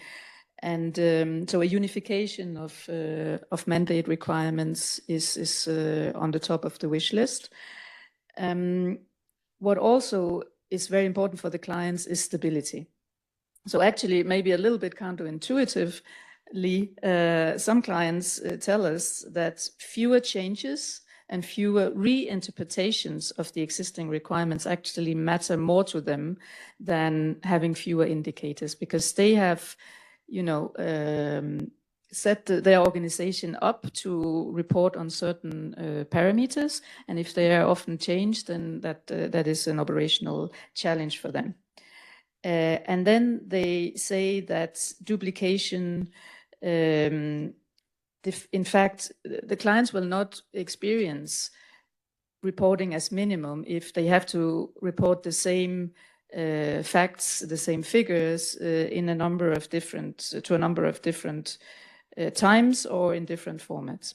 So there also it's crucial that that we, in order to not undermine the sense of proportionality that the clients may have, that we get rid of duplication of reporting. So we see that even small additional requirements multiply across the intermediaries and the final beneficiaries, and therefore the streamlining of requirements is especially critical in an intermediate business model that's the one we have. And just also to open a bracket about the audits, that also makes audit easier at the end of the day, if the mandate requirements are more streamlined. And 200 mandates, grosso modo, means 200 audits a year, which we have our own audit coordination unit here today with Jacopo Lambri, and he can testify to the also the challenges that it brings to our organization, because of course we want to respond as comprehensively as we can to the audits, and we also want to use the audits and the evaluations to improve the way that we work. So it's important for us that we can work very well with the auditors. So how does this virtual, to wrap up the panel session before we go into questions, a quick look, you know, forward in the future. Marette, how does a virtuous cycle of less KPIs, easier to implement, easier to control, and to assess later on, how does that virtual cycle look for you, like in the next few years? Where would you like to end up? So now we're moving towards the next multi-annual financial framework for the Commission budget. And what would really be helpful, I think, is to have very clear baseline requirements and reporting requirements and let's say minimum standards for the evidence that needs to be provided by the beneficiaries outlined at the outset of the next MFF. And the more it can be aligned to the client's market practice, what they're used to in the markets, Also when they apply for and achieve financing from other sources than our funds and public funds, the better. And then, of course, we always need adjustments as we go along in a budgetary period. But if that can be reduced to the minimum, so not have constantly significant revisions of the requirements, then I think the clients would be happy and we will receive fewer complaints about the efforts and the duplication and the burden that is put on them. Thank you. And for you, Martin, how does the future look for you?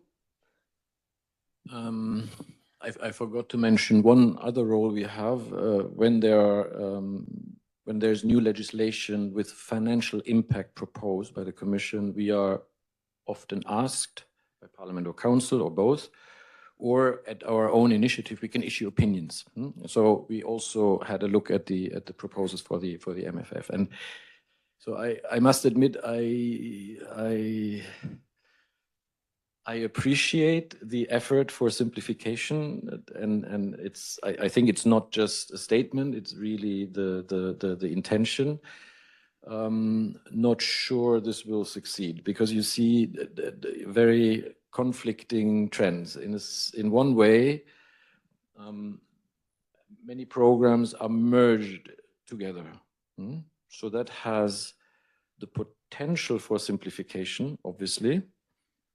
Because you apply the same rules, same standards, but at the same time, when you then look at the details, then basically you have subsection A, B, and in fact, it is just bringing things under one umbrella, but it's not so clear that it ultimately will result in a simplification. A second point, and maybe three, it's enough. A very interesting suggestion is this performance framework regulation, which will apply across all spending programs. And that obviously will lead to a simplification just by the mere fact that the number of indicators that need to be collected has been drastically cut down. But here comes the thing, and I will not exclude ourselves, but also the Parliament, etc. Will in the end, will they be happy with this? Will they be satisfied? Will they not then come up and say, but you should have looked at this, you should have collected this data? And doing it ex post is, of course, much more difficult than having it upfront. Now, nobody can criticize the Commission for not communicating this very clearly. I mean, this is obvious that this will be the consequence. So we will see how this will play out. However, in addition to all these data and indicators for the spending programs, I mean, in all the other regulations, we have tons of other data that has to be collected. And this is, I mean, there's a lot of inconsistency and doubling. And then when we look at, we do audits, we see that a seemingly identical indicator is then defined slightly differently. So again, first of all, it cannot be aggregated, it cannot be compared. And all this, I mean, this is a work, I mean, immense work that it needs to be done to really, you know, screen through all this and clean it up. And I'm not sure we will get there, okay? But at least the intention is very positive, and I think it goes in the right direction, but I'm not totally convinced that we will succeed. Thank you very much. Fabienne, the last word on this is for you. How would you define success, say in 5 years, 3 to 5 years? What is important for you to achieve? A lot has already been said by the fellow panel members, so I will not repeat that. But what, maybe to go back to the ancient Greeks, Aristotle said what matters in life is to find the golden mean, the golden middle. I think this is what matters also here, and finding the golden middle between, on the one hand, burdensome, excessive reporting requirements and exposing those, versus a lack of meaningful indicators and a lack of meaningful reporting requirements. And it's finding this middle ground, which sounds so easy in theory, but doing in the practice is much more difficult. I wanted to pick up on what the keynote speaker this morning said about failure, and maybe not label it failure, but looking for weak signals that already indicate that an obstacle is coming, that already indicate that there's a roadblock ahead, in order to be more prepared and earlier on have a plan B or plan C to circumvent that and stay focused on what we want to achieve, not overburden beneficiaries with, okay, we can't solve it in-house, let's go to them and they tell us, but really to act upon weak signals early on and find a solution to do so. So I'm more hopeful than Martin, maybe because I work at the Commission and hold the right of initiative, but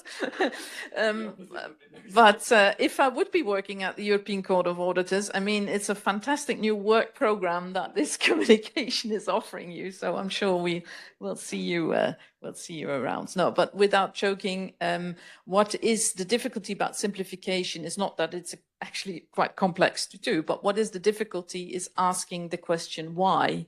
And it's a question that has derailed careers and might not be the best incentive to become at the top position in your, but the question why is the one that actually achieves a lot of progress. If you dare to ask it and the other party dares to listen to it and actually give an answer from the professional role that person is sitting on, progress is possible. We're all humans in this together, so I'm very hopeful for the future. Thank you very much, Fabienne. So now, with all this very important and very interesting information that we have shared here, the floor is for you, the audience, to ask questions to our panel members.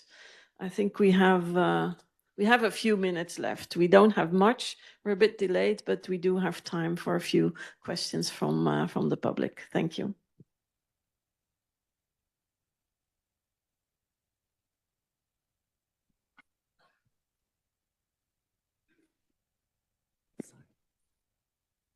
Hi, thanks very much for the interesting discussion. My name is Bradford Romer. I'm from Synthesia, which is a small company that does evaluations and impact assessments. And it's a quite rare opportunity to have all of these different institutions together on one stage. I thought it was really, really interesting. And with this simplification agenda in mind, I was just wondering how much in the practice of evaluation you different colleagues coordinate with each other and if there's scope to improve that. I just have, one example in mind. A couple of years ago, I was doing an evaluation of a policy for the European Commission, and the Court of Auditors was doing a special report on this same topic around the same time. And so we were going to survey the 20,000 businesses that were affected by this policy, and the Court of Auditors wanted to collect feedback from those same people. And we tried to figure out if there was a way to just do one survey. And because of the different institutions, the different mandates and so on, it ended up not being possible. So we did a survey, and then the Court of Auditors did a very similar survey a couple of months later. And that was just something I had in mind of like, is there a way that could be dealt with more, in a more efficient way later on? I think I will take this question. Indeed, it's something that we, of course, at the EIB also experience, that that there's perceived duplication, let me put it this way. But I think, Martin, would you like to answer this? And also, you're not in the panel, Emmanuel, but I'm sure you have something to say about it. Well, it's not just perceived duplication. I mean, this is actual duplication, of course, and very much deplorable because it's counterproductive from various angles. Now, the difficulty lies.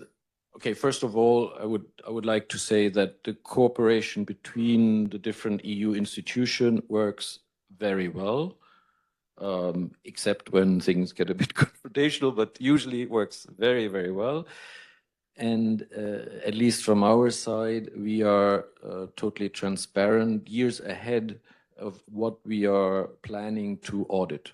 So basically, we issue our work program every year around October, November, I believe, for the following 2 years. So there is a lot of lead time. Plus, at the service level, of course, the colleagues from the Commission, they know much earlier that we are planning to do an audit because we would go and talk to them and try to get some information. Now, where comes the problem? The problem comes, of course, that we try to be timely in the sense of issuing our report when the kind of information would be most impactful in terms of shaping future programs and policies. But the Commission has the same problem. They also want to have their own evaluations about these policies and programs at around the same time. Now, usually when we know that there's a big evaluation going on, we try to do our audit either to anticipate or to delay it to the extent that this is possible. But then sometimes the institutional instinct of saying, okay, we also want to have a word to say here, then takes over, and even if there is a big evaluation ongoing, we would still do the audit. It's also, I mean, we are EU institutions, you work with us or you work for us. These are big tankers, so once a ship has left the harbor, it's very difficult to actually stop it or get it to take a different direction. So, but my apologies if this has happened. The real problem is, of course, for those who are then surveyed or interviewed, they don't understand because very often they don't even make the difference. They think Commission, Court of Auditors, it's all the same. And for them, it's just a request for information. And of course, this is not positive for the image of the EU and the work that we do. You're right. Emmanuel, do you have a word to say? To follow up on the question asked by the gentleman, indeed, we also learned from experience in how we evaluated the Juncker plan and how we evaluated the InvestEU, which is the successor of the Juncker plan. I think the first experience with the Juncker plan was ultimately that we had three functions more or less asking the same questions to the same people with similar methods. And this is the worst that can happen, because if you, with the same methods, come with the same conclusion, you would be criticized for being inefficient. Why do you duplicate your effort? Now, with the same questions, if you come with different answers, so okay, one is obviously wrong. So it's also affects significantly the credibility of our functions. So what we learned from that, I think, in the context of the InvestEU, was that we should also stick to our different mandates, and we each have a specific role to play. Practically, what we did, and we published this evaluation last month, we evaluated the group contribution, the EIB group contribution to InvestEU, so asking very specific question about whether the group was living up to the expectations in this partnership. The EIB group has received a mandate because it came a priori with a series of strengths. Did we meet these expectations? And also for the group, what was in, or how did it help to shape, to adapt, or to also enhance in our approaches? That was, I think, a very evaluation with a lot of added value, and that was not duplicating with the Commission, the evaluation from the Commission, the intimate evaluation from the Commission, which was asking other questions, and with the work of ECHA. So I think it's very important to recognize our different strengths and ultimately how we can complement and not duplicate each other. It was maybe not learning from failure, but learning from, in this case, practice. Yeah. Thank you. A last question from Sabine to the panel. Thanks. Thank you very much for very interesting discussion on a super important topic. Simplification is a big buzzword these days. It's not just simplification in terms of reducing the burden on clients for reporting requirements and so on, but there's a lot of simplification work going on in our institutions in terms of cutting appraisal processes, reducing time, reducing the size of documents, and so on and so forth. And so while I think that all the arguments that have been made that simplification is important to reduce burden on clients, that we should have less KPIs, it helps to prioritize and be focused, that is true. I see a big risk with the other simplification, the simplification within our institutions of processes and procedures, and it's coming, I think, at a big risk of reduced focus on monitoring, evaluation, and learning, which is key to making sure that we achieve the outcomes and the impacts that we want to achieve. And our evaluations at the World Bank repeatedly show that when the bank didn't achieve the outcomes it wanted to achieve, when the bank failed, it was because it didn't take a moment to learn, to evaluate, and to adjust, and to course correct. And so, you know, I wonder if, as mandators, an interesting KPI would be for our banks and our institutions to be accountable for learning, to be accountable for adapting, not just to be accountable for some KPI that can be aggregated, which in the end is not very meaningful. I mean, in terms of monitoring, aggregable KPIs are not very meaningful. Monitoring happens at the project level, at the country level. It's country specific, it's project specific, right? But what really matters is learning and adapting to achieve impact. So I wonder what you think about that. Thank you. Maybe I'll start with referring to Martin's role in the orbit of the Commission. So it is key that there is another power actor to talk to power, because if we as evaluators talk to power and say there's not enough evidence or this or that, it can be dismissed. So it is important that there is another power actor actually bringing the same message. And we have the Court of Auditors, and we actually in the Better Regulation Unit are sometimes very grateful for reports that come out from the Court of Auditors, because that all of a sudden makes stronger, how do you say that, listening willingness in other actors, among other actors in the House. I wanted to say something else and I've forgotten what I wanted to say. So talking about, you mentioned the accountability. The other thing that organizations could do, and this is following advice also of the European Court of Auditors, but also we already had some voluntary internal review quality control via the Impact Assessment Board, which became the Regulatory Scrutiny Board.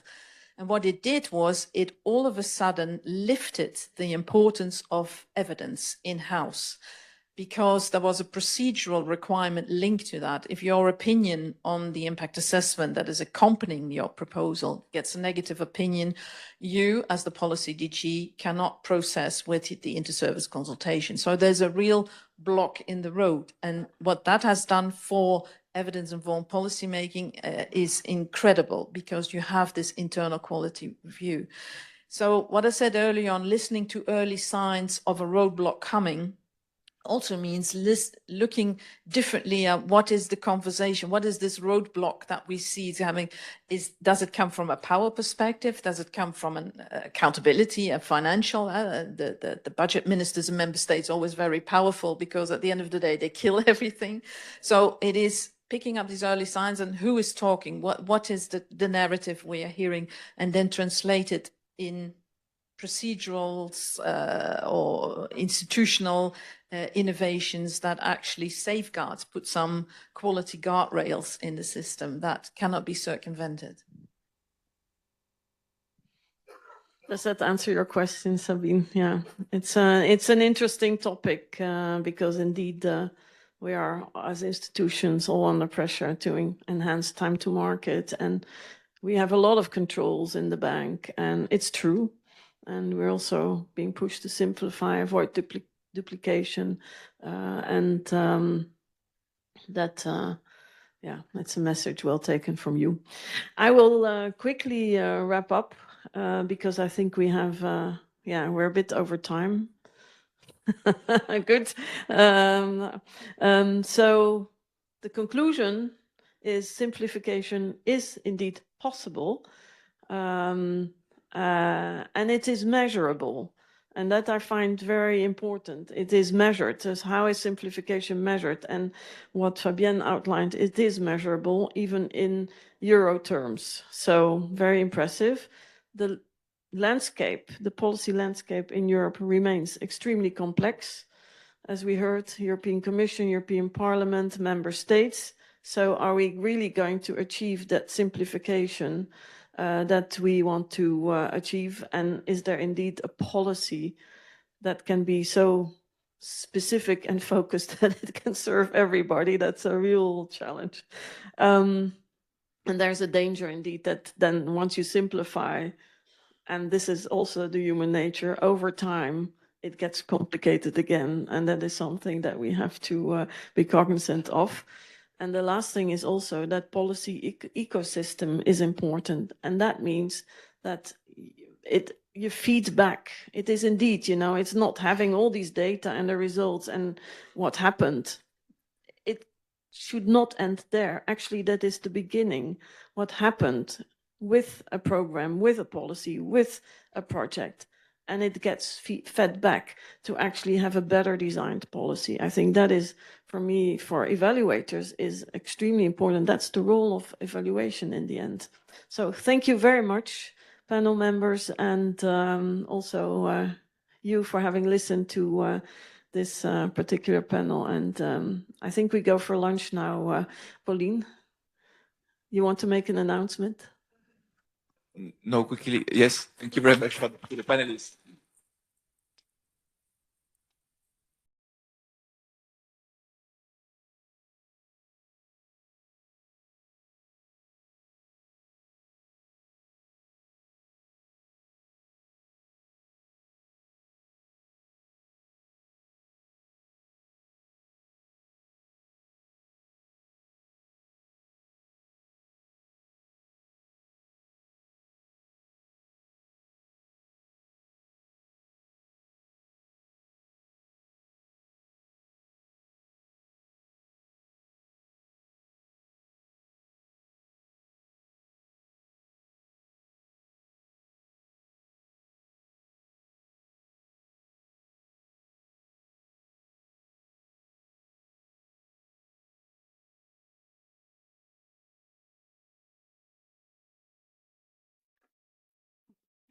Welcome back, everyone, and I hope you had a great lunch. Oh, there you go, music again. I hope you had a great lunch and that you took advantage of the opportunity to meet and to connect with one another. Thank you also to our panelists who have already taken their seats. And for this session, we are very happy to welcome Christoph Kuhn as the session chair. Christoph Kuhn is Deputy Director General of the EIB's Projects Directorate, PJ. PJ is responsible for the technical, economic, environmental, and social appraisal of the interventions financed by the bank, ensuring that EU policy priorities are translated into sound, sustainable, and impactful projects. It plays a central role across the project cycle, including through upstream expertise, supporting the EIB's advisory activities. With about 20 years at the EIB, Christoph brings a rare combination of strategic, operational, and policy perspectives. And importantly for today's discussion, Christoph is not only a senior decision maker, he's also a committed champion of evaluation as a tool for informed decisions. He brings the perspective of someone who has to make evidence work in real decision making, shaping both strategy and project design and implementation, and influencing policies. This makes him particularly well placed to chair today's discussion around how evaluations move from insights to action, and what it really takes for evaluation to drive change in a more intentional way. So, Christoph, thank you very much for accepting our invitation to chair this session. The floor is yours. Thank you very much for the introduction, and good afternoon, ladies and gentlemen. It's a pleasure for me to chair this very interesting panel. I'm very happy to do this and very excited also about my fellow panelists, which I will first introduce, and then, if you allow, give a short introduction from my personal experience and practice before we go into the panel discussion. So to my right, you will see Angela Cipollone from Cassa Depositi e Prestiti from Rome, came last night. Thank you so much, Angela, for coming. She's the head of sustainability and ex-ante impact assessment at GDP. Then the next gentleman in the middle is Jean-Claude Pierret from Agence Française de Développement, who is the director of the Evaluation and Learning Department at AFD. Thank you for coming. And then to the very right, Emmanuel Ponard, who most of you know is our head of evaluation and basically the person responsible and leading all of the work that our EV team does all the time. And myself, as was already said, I'm basically Emmanuel's client, one of many Emmanuel's clients. And I would like to devote and moderate the discussion today on one very specific topic, which is what happens actually between a successful evaluation and business decisions. And this linkage, we would like to look into a little bit more into detail today. So how does an evaluation outcome lead to better decisions? Because from my personal experience, a good evaluation does not automatically trigger better decisions. There need to be a number of conditions in place so that this can happen. And in my view, there are exactly 4. And the first is an evaluation must come at the right time. It must come at a time when the business decision on a specific topic is in the process of shaping up, so that the evaluation can actually feed with its results and evidence into the respective decision taking. That's the first and very important component. That's also why we in EIB, although our evaluations team is of course fully independent, but we always engage and discuss as to what are the topics that are particularly relevant in a given time span. The second condition, in my view, is that the evaluation must ask the relevant questions. So it must be also practically relevant in terms of the answers that the evaluation is seeking. Thirdly, any evaluation must be very robust, credible, and trusted. So it must be basically independent in a way that it's an evidence-based exercise that is free of any sort of influence from the operational side. That is a paramount requirement, because without that, the evaluation would not have, if you want, the credibility and the impact also on the decision makers and the governance of the institution. And that last not least, and this brings now the point to myself and to my peers, evaluations must be owned also by the business. They must be owned in a way that, you engage in the process, you support the evaluation team, but also when the evaluation results and recommendations are delivered, that proper responses, clear responses that are communicatable are developed and are followed up upon. So this ownership, business ownership on an evaluation that in itself stands independent, is super important so that this linkage between evaluation and business decisions can take place. And just one anecdote from my own personal experience. As some of you know, the EIB is very much dependent on mandates. So we have a lot of specific mandates where policy owners, member states, or the European Commission entrust us money so that we can invest that money for a specific purpose. And these mandates are quite spread out in the bank. And about 20 years ago, maybe 16 years ago, the bank decided to consolidate the management of these mandates in one organizational entity. And I was the one to build this up and to basically design the organization, but also the systems, the processes, etc. I would not be able to do this without several evaluations looking at mandates and how they are managed. The outcome of the evaluation exercise had a decisive impact on the way we would implement these mandates. So from a very practical experience, I can share that personally, I'm a big believer in strong evaluation, also very critical evaluation, because they help us learn and get better. And with that said, I would like to open the discussion, and I would like to pass the floor. I would like to pass the floor first to Emmanuel. Emmanuel, you as the head of the evaluation in EIB, I would like you, please, if you could give an overview on the entry pathways, if you want, of an evaluation into the decision-making process. How do you see, from your perspective, would an evaluation have to be placed, structured, so that they can actually feed well into a decision-making process? Thank you very much, Christoph, and thank you also for accepting our invitation to participate in this conference. As you said, from our perspective, our experience is very clear, and the lesson is that evaluation influence is never something that comes automatically. Strong evidence doesn't travel on its own, and you really need to work actively in how you select your evaluations, how you engage with partners, how you disseminate and communicate to make sure that evaluation has a chance to really make a difference.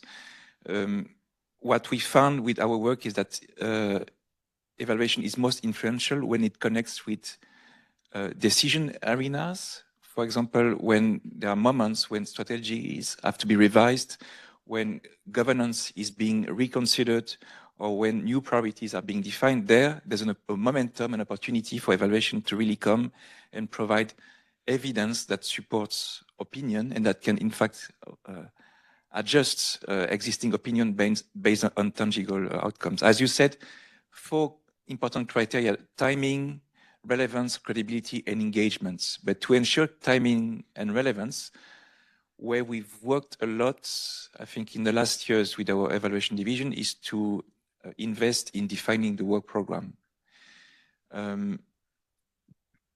We've moved away from only looking at where the money has gone in the past, and based on where the money has gone, where we should evaluate, to also looking at what will be the decisions taken in the next 2, 3, 5 years. And based on that, identifying how can evaluation information can be the most decisive in helping to shape the reflection for the revision of the strategies. So when you look at our current work program, it's very much shaped towards this approach. What will be the future decisions of the EIB group, and how can influence come and be put at the table of the board members, of the MC, of the DGs, to really help feed decisions with solid evidence.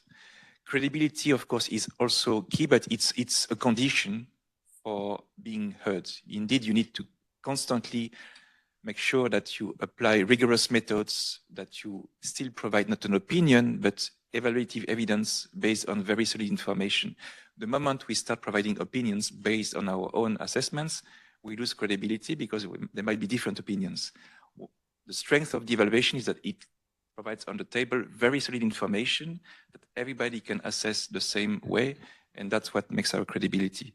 And of course, engagement is absolutely key.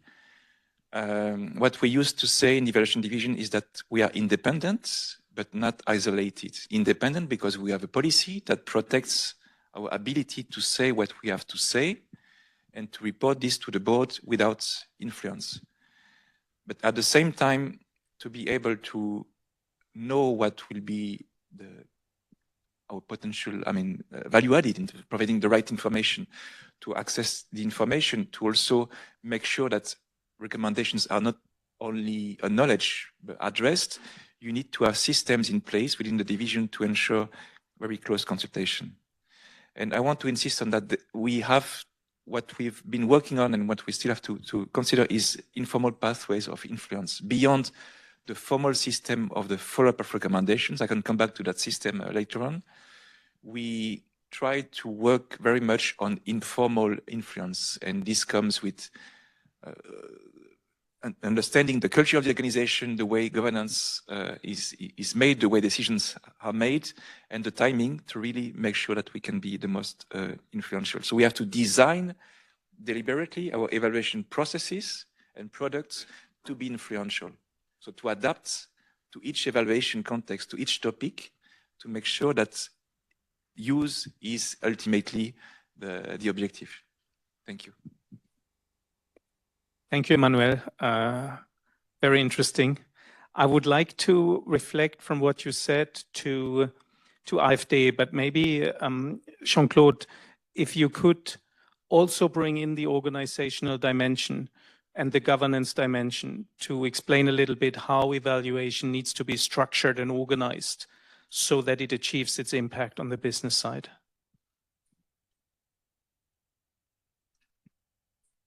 It's working. Yeah. Thank you. Thank you, Christoph. I will definitely, but maybe as I'm not completely sure that everybody is familiar with AFD, I will just like to recall that AFD Group is the financial public institution, which is basically implementing the France policy when it comes to development, international development, solidarity, and international partnerships. We are a group because we are composed of AFD, a mother company, dealing with the public finance, and but we also have Proparco, which is a subsidiary dealing with supporting the private sector. And we recently have also Expertise France, which is a technical cooperation agency within the group. And we are active not only in developing countries, emerging countries, but we are also active in the French overseas territories. So, so in total, just I know that it's not only a question of volume, but just to give you an idea, the AFD Group is providing annually in the range of 13 billion euros of financial support, mostly through loan lending products, but also through technical assistance and grant products. This was just to set the scene. And as we are celebrating the 30th anniversary of evaluation at EIB, I wanted just also to say that at AFD, the evaluation function is coming to its 50th anniversary in 2029. So of course, institutional arrangements and position of the evaluation function within AFD has changed a lot along these 50 years of history.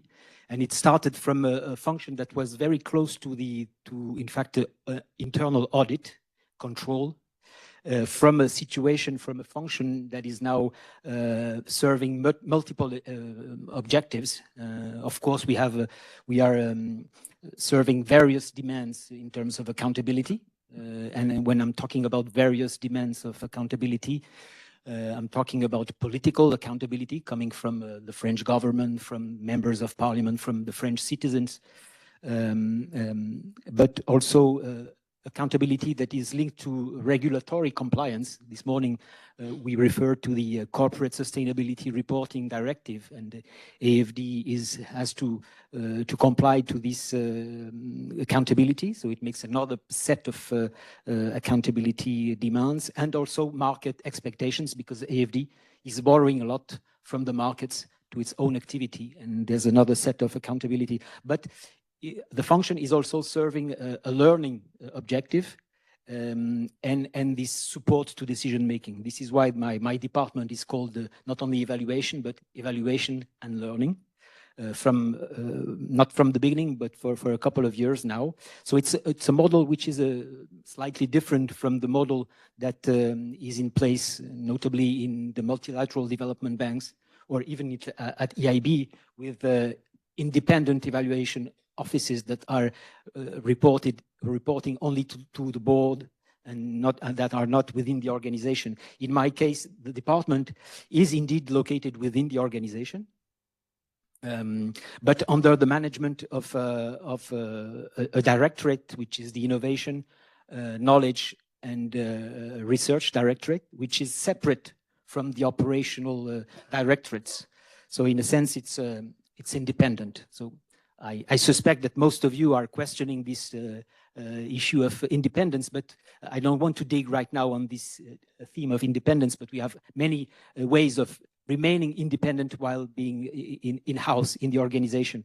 And so we are not isolated nor disconnected from the reality of the business of the operations.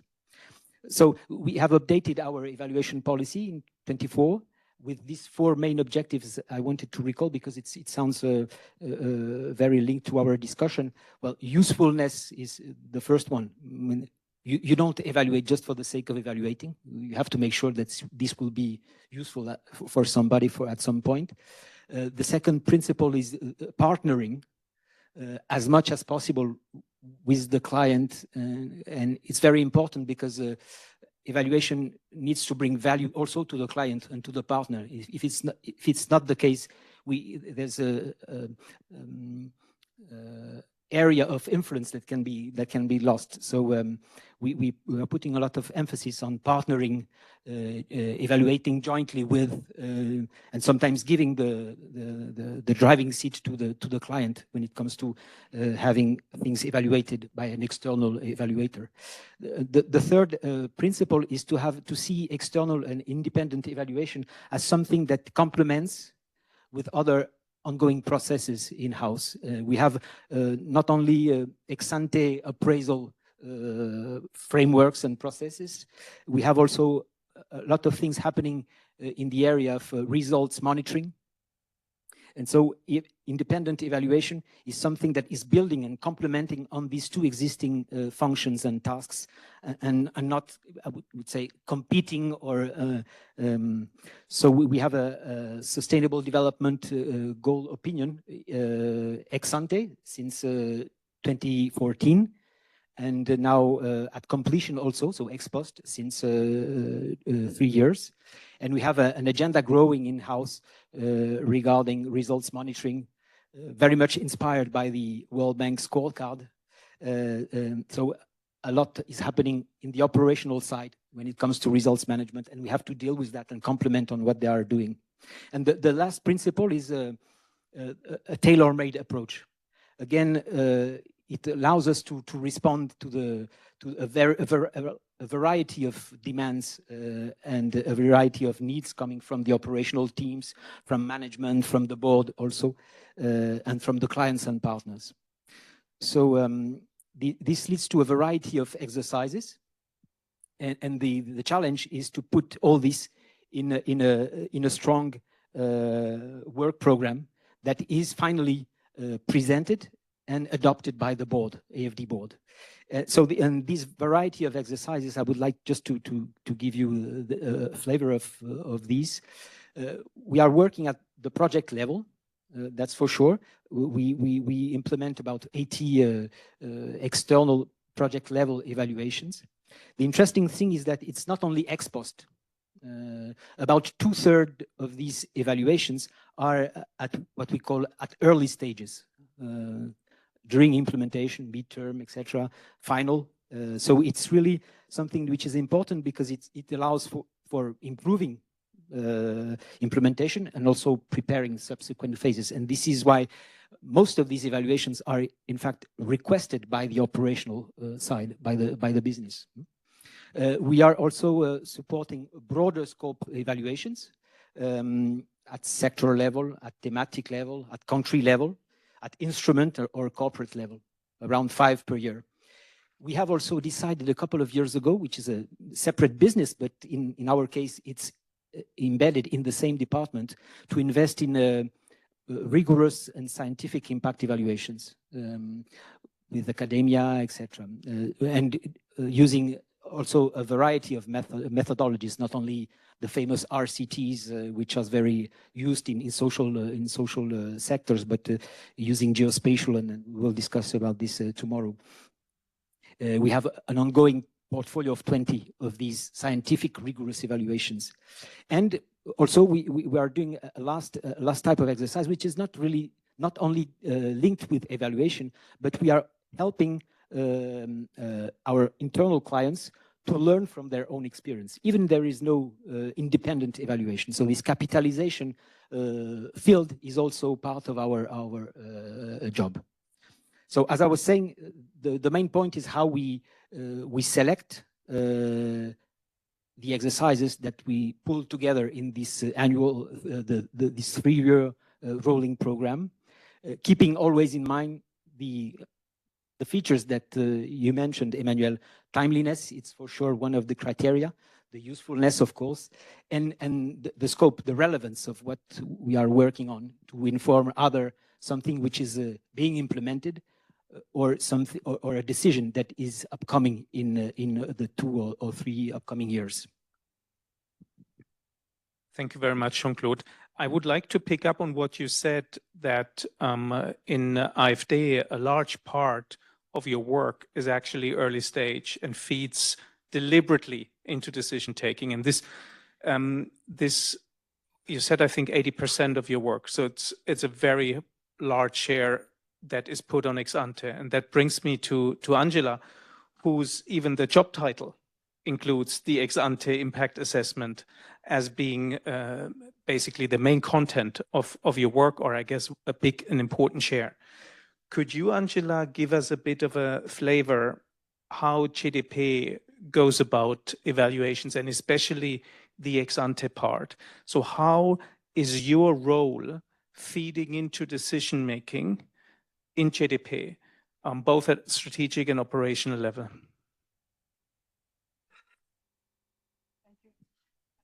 No, working now. Thank you very much, Christoph, and it's a very pleasure for me to be here and to join this discussion on how to, I will say, translate impact evidence into business decision from an evaluator point of view. I work in a national promotional bank because Cassa Depositi e Prestiti is the Italian national promotional institution. And for national promotional institutions, for national promotional banks, actually impact and sustainability assessment are not just technical tools, but they are increasingly becoming key tools in order to reach their dual objective. That is to be financially sustainable for sure, but also ensuring to reach positive social, environmental, and economic outcomes. And this basically reflects a patient capital approach of national promotional institutions, which focus on long, as you all know, long-term value rather than barely and just short-term profits. So how CDP is organized in terms of impact evaluation, how does this translate into business decision? Actually, in Cassa Depositi e Prestiti, impact assessment is, I would say, deeply embedded into business routines. In 2021, Cassa Depositi e Prestiti moved from a risk return to what we call actually risk return and impact approach. What does this mean in practice? This means that during the due diligence phase, we actually perform an ex-ante impact and sustainability assessment. Then during project implementation, we perform also monitoring activities to check what it's done, in what time frame, and to eventually detect eventual misalignments between expectations and results. And then we are also starting to perform ex post impact assessment with related impact-based recommendations. Looking more in depth at the ex-ante stage, how are we organized? Well, CDP applies what we call a sustainable development assessment model. This model is actually built up around 4 pillars, which looks not so different from the AIM model and framework of the EIB. So we look at the why, so the strategic rationale of the proposal, to assess whether its ability actually to address market failures, investment gaps, and to be aligned also to CDP strategic priorities. Then we look also at the who, so the type of client, the counterparty, in order to assess its ability to manage sustainability and impact aspects, and also to assess also its ESG reputation and capabilities in terms of innovation and human capital. Then we look at the what. So the expected result of the proposal, both in short terms, in terms of short-term outputs, and in terms of long-term outcomes. And then we look also at the how, so the technical characteristics of the operation. What is crucial in this framework is that in CDP ex-ante assessment are typically delivered when core decisions are made. And so how does this type of organization help us to shape business decisions? I would actually point out there are several channels actually, but I would probably focus on 5 relevant ones, at least in my point of view. The first of all is the financial design of the investment of the proposal. I mean, high impact projects are granted or may be granted in several cases more favorable financial conditions. So CDP actually developed and launched several special capital envelopes in order, where pricing where pricing or risk taking or cost of the guarantees of the financial proposal is actually calibrated on the basis of the impact evaluation. And this is crucial in terms of a business perspective actually. And in this regard also ongoing monitoring helps also eventually redefine financial conditions in case of significant misalignments between expectations and results. The second point is a second channel is capital allocation strategy. I mean, institutions operate in a context of a budget constraint, that's for sure. And that's for sure for every institution. So ex-ante impact assessment actually help establish priorities among projects with similar risk or return profile. And these help Cassa Depositi e Prestiti address resources in the way they could be additional in the way we discussed this morning. So it's a very open topic. So by supporting projects that the market alone would probably not finance.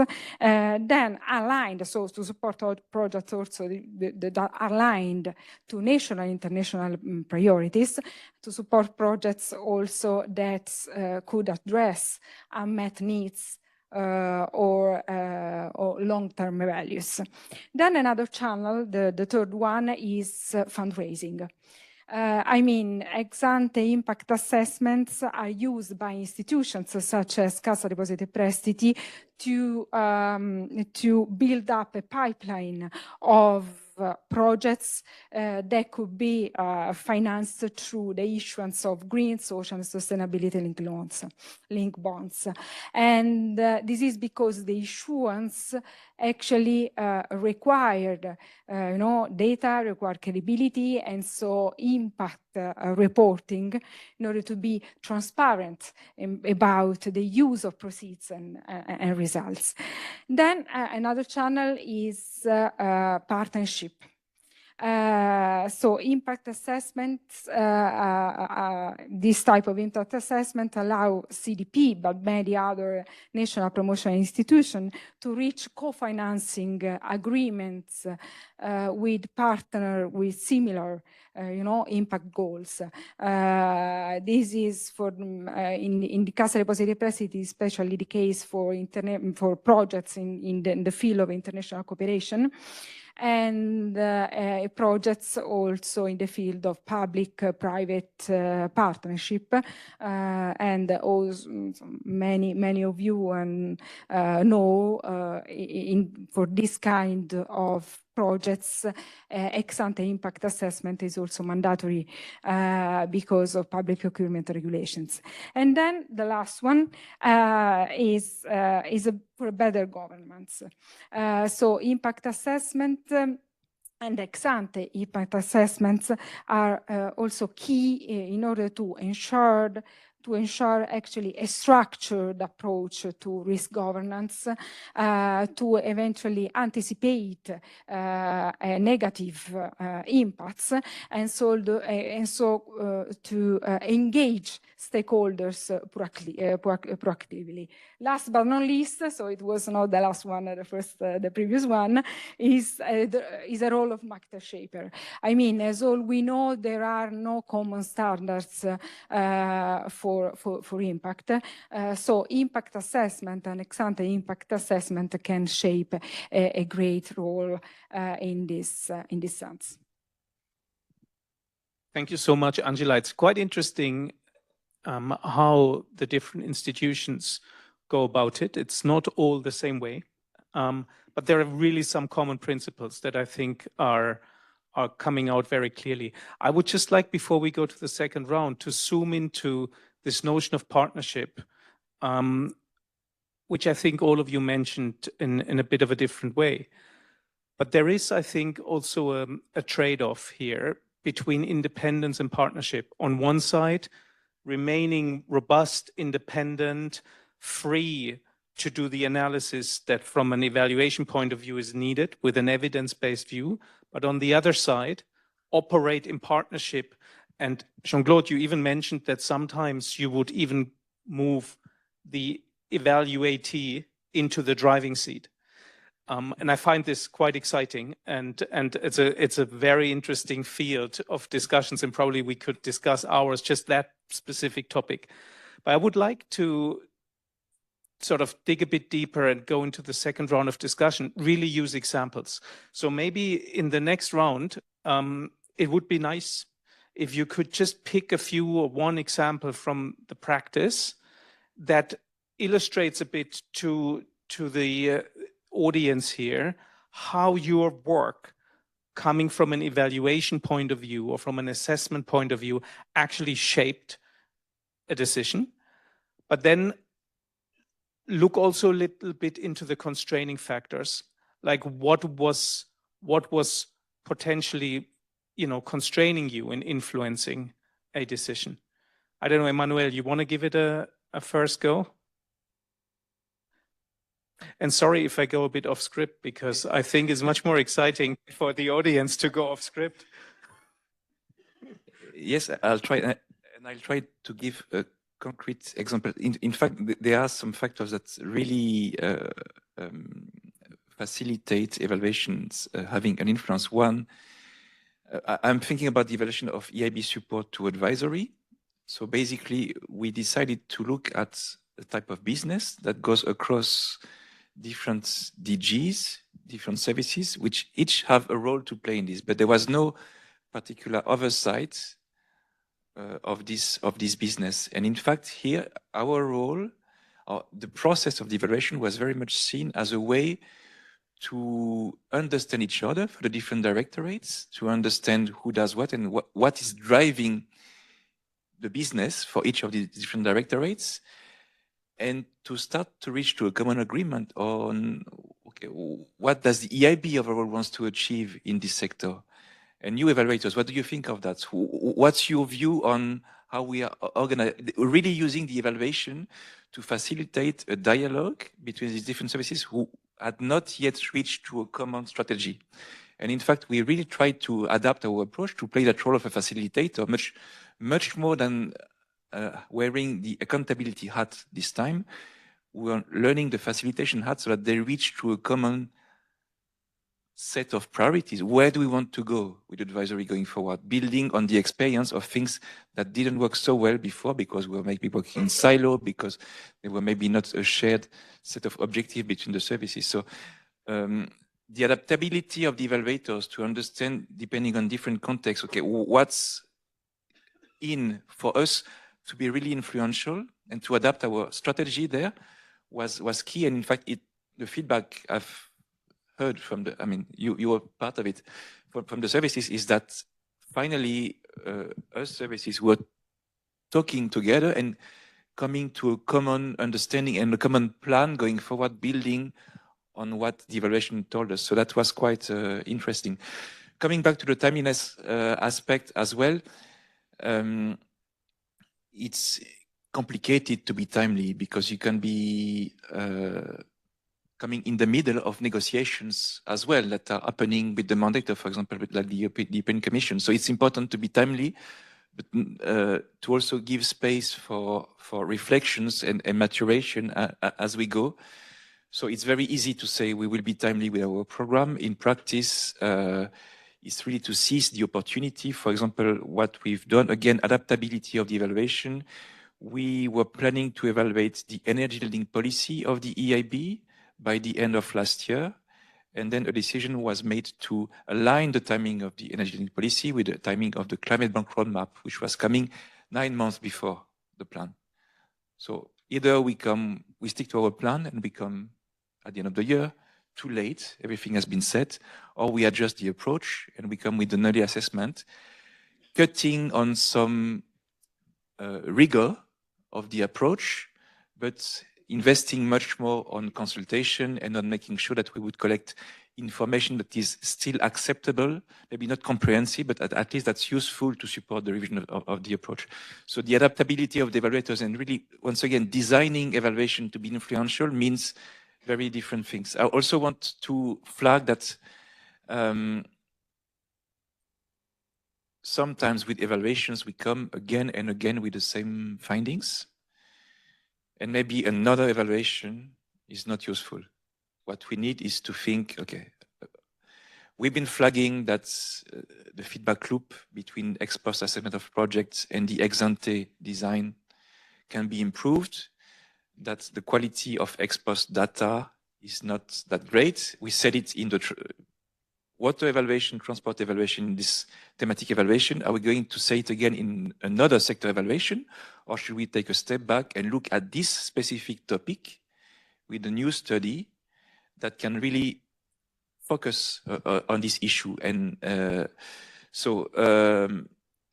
again, adapting the type of products can be very is needed sometimes when the current products that you have in your toolbox are not the most suited. Another way to adapt is, instead of saying, oh, we are going to evaluate this sector, but we know that there's a risk that data won't be there. Are we going to wait for the evaluation to flag this?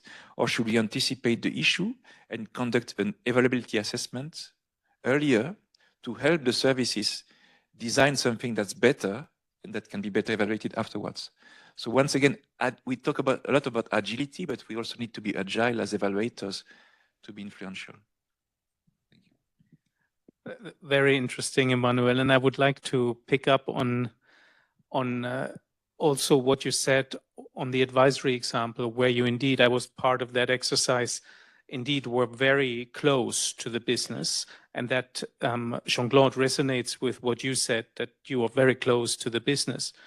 But also asking you in a way the same question on an example, but maybe zooming in a little bit from what you heard now, the differences between AfD and EIB, and also are there any, and this is now my freestyle question, are there any safeguards for not ending up in what I would now call the Stockholm syndrome, right? That you end up evaluating someone, but because you're so close to the business, you almost become a co-owner of the business, which is, I think, what is not desired, right? And I think there is a fine line here that needs to be managed.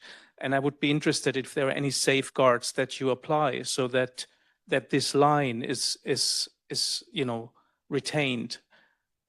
Yes, please.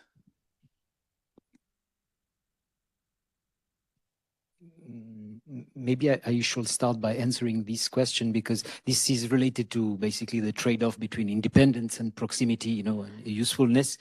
We have other ways of basically safeguarding our independence while being in the institution. One of them is that most of the work that we are basically doing is externalized through consulting services. But this is not the only way, because at some point you can reply that consultants become also dependent to my department, so they are not as independent as. Another way of safeguarding is also systematically putting for strategic evaluations in place consultative reference groups. They are consultative, but they imply external qualified persons. And these external people are basically also bring credibility to the independence of the process and of the product.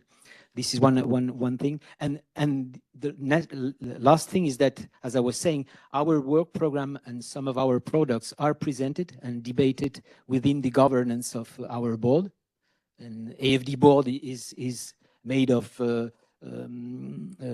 ministries, is made of MPs, is made of people coming from the civil society. So it's another way of having a look in terms of quality of the process and the products, and making sure that the fact that AFD Department of Evaluation and Learning being part of the organization doesn't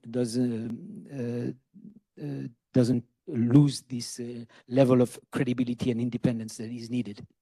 But for me, it's not opposite to the fact that it has to be also somehow requested by the client, by the operational people, by the partner, because at the end of the day, if we are looking for influence and if the material is completely useless for the bodies who are implementing, so we are also in a very weird situation, I would say.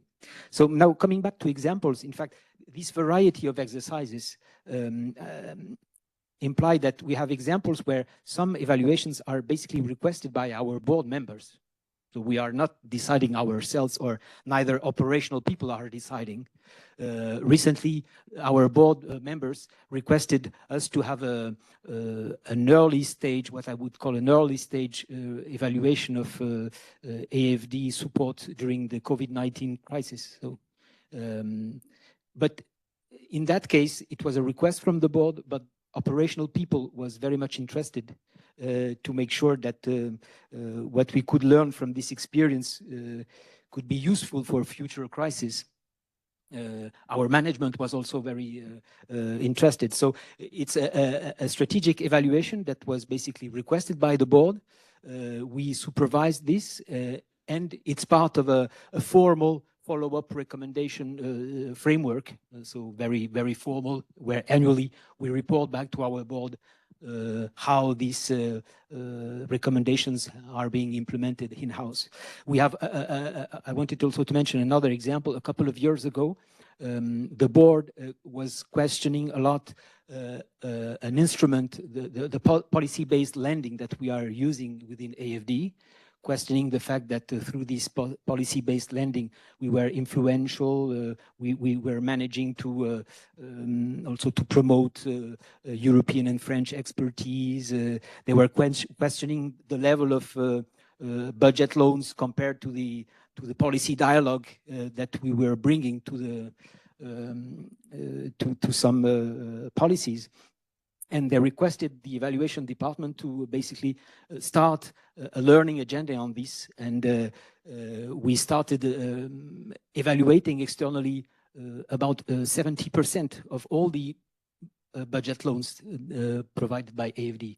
But at the end of the day, it ended up with a huge amount of material with specific matrix where we are regularly able to explain to the board that AFD has improved his way of using this tool, and it was very much interesting for the board to see how there was this improvement of the institution using a new doctrine in this regard that was adopted by the board in 21. So these are, I would say, classic examples of evaluations requested by the board, for which we are reporting regularly on follow-up of the management responses. But as you were saying, the learning agenda goes far beyond this very formal story. So maybe let me mention two examples which are a bit more specific and due to the vast variety of exercise that we are having. When I was saying partnering as an example, we have a strong involvement in Ivory Coast. and through a mechanism which is a contrat de développement et de désendettement. I couldn't tell you how it's called in English, but the country is in the driving seat. So at some point we were requested to be accountable for this, but the government was basically managing its own money. So the issue was, who is going to evaluate all this? Is it AFD task to basically invest millions of euros to evaluate ex post or ongoing all these activities? So we started basically negotiating with the government, and this partnership ended up with the fact that the government decided to secure more than 1 billion euros to basically recruit external consultants to do and to pilot their own ex post evaluations. So this is an example where basically we are not in the driving seat, but the discussion and the end of the discussion was basically that we were working on this mutual accountability. The government is accountable, so they also invested in evaluation at some point. And another example, which is a bit more specific to our rigorous impact evaluation activity, is the fact that sometimes evaluations are embedded in the operation, in the business itself. We have an ongoing example together with the Asian Development Bank in the Philippines. The government of the Philippines wanted to set up a food voucher program, that ADB and AFD were ready to invest in, but they requested first to the two partners to help them to have a pilot, to implement a pilot with the same characteristics, and to have a scientific impact assessment of that pilot.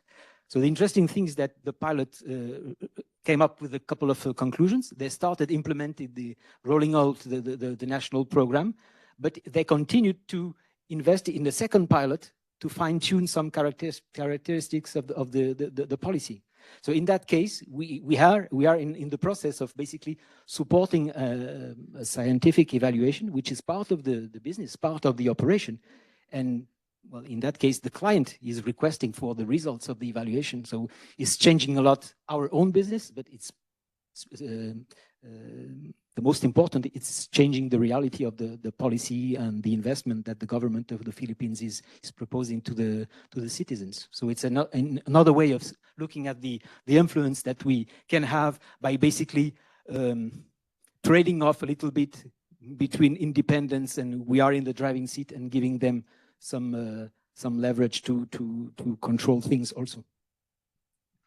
Very interesting. Thank you so much for these examples. They give really a good impression of how different the models can be while still retaining the core principles of having a robust evaluation. Angela, I would like to conclude this second round with a slightly different question. And no, I don't go too far off script this time. No, but the question that I have is, when you look at your ex-ante work, what are the decisive factors that determine whether evaluation evidence is used for decision taking or not? So what would the content have to be so that the decision can be taken?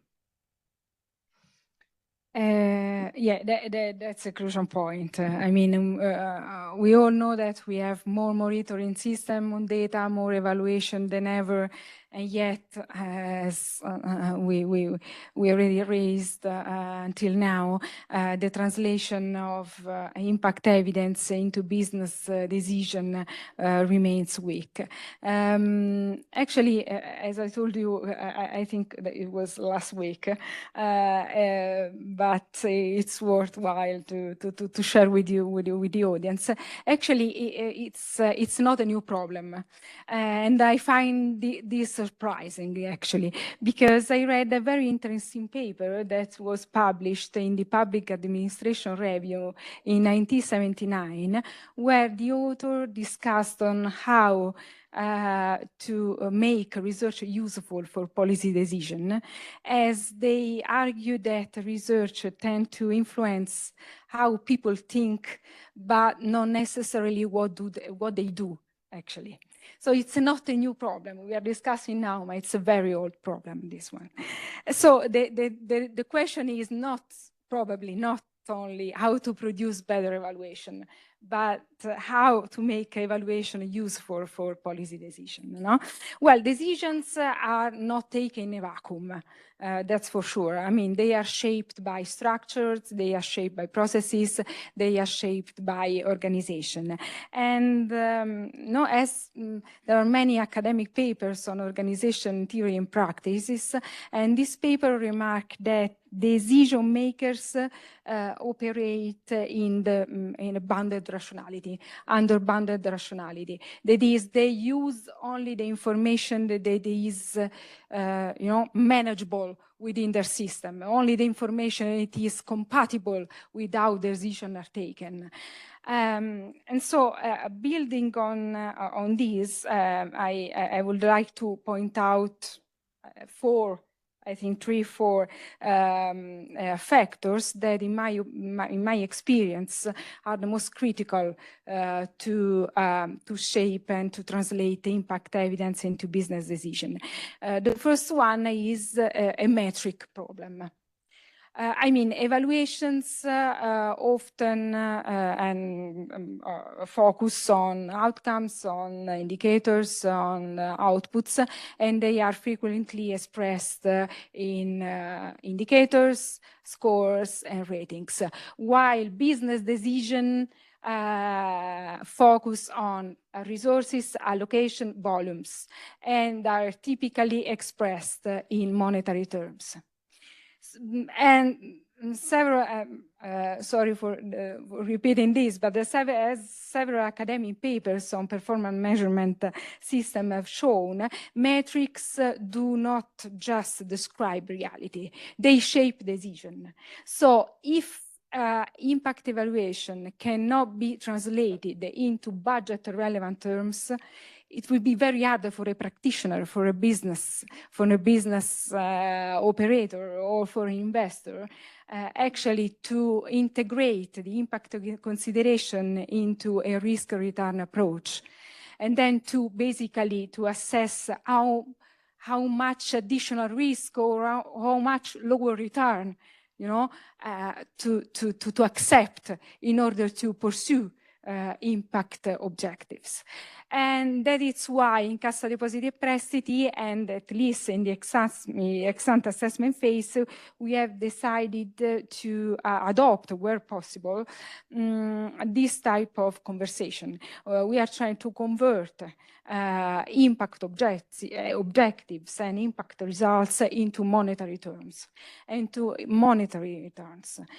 So to, let me say, speak a language that is very close to the language that people in the business department speak. That's one point. The other is that, as many of us already said until now, actually there is a coherence theme, a coherence issue. Evaluation system often lack suffer from a lack of coherence along the measurement chain.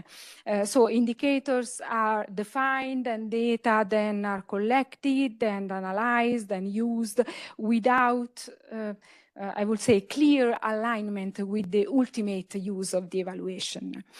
But no, evaluation must be designed with the ultimate use in mind, with use in mind. So if the goal of the evaluation process is to inform the decision, then the entire measurement chain should be designed with this scope in mind. And this is why in Cassa Depositi e Prestiti, how we try to address this issue. Actually, strategy, ex-ante impact assessment, monitoring, and ex-post impact assessment are continuously connected with the strategy department, so we are all anchored to the same objectives, to the same goals, and we try to use the same set of indicators. And this continuous connection actually help feedback loops and learning in a continuous loop. And then there is a comparability problem that is very close to what actually I mentioned before. I mean, financial accounting is based on shared standard, common metrics, and there is no equivalent of financial accounting for impact. Evaluation, as all we know, operate actually in a context of conceptual pluralism. They use different indicators, heterogeneous framework, and so on. And this make it difficult to compare actually results across portfolio, across projects, to make aggregation, and so to reach a synthetic communication, communication result to the business unit, and there is where monetization and returns and the translation of impact objectives into social returns can help. And the last one is a timeliness issue that has been already mentioned. Even strong evidence often fails for this simple reason: it arrives too late. So evaluation results are often disconnected from the business cycle, from the budgetary cycle. But if impact evidence is not available when those cycles are open, it won't simply be used. So that's why in Cassa Depositi e Prestiti we are trying to build up what we call the impact data lake. That is actually an operational a data set, a platform which links operational data and impact data from the ex ante to the monitoring phase and to the ex post assessment phase, in order to provide rapid and ready evidence when planning and budgetary decisions are taken. Very interesting. Thank you very much. I think I personally learned a lot here. And there are really extremely interesting ways of how to actually look at this linkage between evaluation and business decision. Before we turn to the audience, I just would like to say that also, again, being a recipient and a client of evaluation, we also have to keep in mind that all of this consumes a lot of time. And I think it's an investment of an organization in good evaluation. This investment, in my personal view, is very much worth it. And because it's worth it, we need to make sure that what Angela just said, these feedback loops, this ability to, rapidly learn, fail again, potentially learn again, that an organization also embraces this. And is really about an organization also embracing failure so that evaluation can have an impact also in the long run. So with this drop of wisdom at the end, I don't even know how much time we have. I lost a bit the sense of time. 15 minutes. So there's already one hand. We will now two hands. So please, this gentleman in the back, if you... Yes, hello, thanks a lot. I'm Tino from Partizip, consultancy firm based in Germany. We worked with the EIB and many different organizations on evaluation. It was interesting to hear the panelists commenting on the diversity of users of evaluation. And I think it's something very important to keep in mind. It's not one evaluation for one organization. Often it's one evaluation for different actors in this organization and even for other actors outside the organization. So especially the case of AFD, Jean-Claude mentioning the board commissioning, asking for an evaluation that was ultimately triggering interest at the level of the operations. It's very interesting. But my main question to the panelists was related to knowledge management more broadly, and to what extent we should show a bit of humility as evaluators. I'm talking about us as evaluation practitioners, but all the ones involved in evaluation, acknowledging that we are just a small piece of a broader system. And so I wanted to ask you, in your organization, where do you see the room to better integrate the evaluation function in the broader knowledge management system?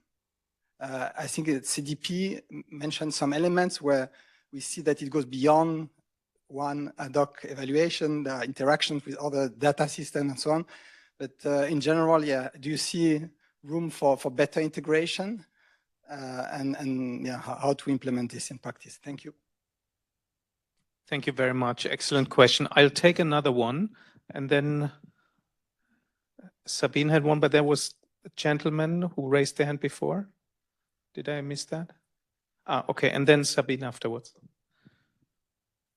Thank you, Aaron Garban, EIB Evaluation.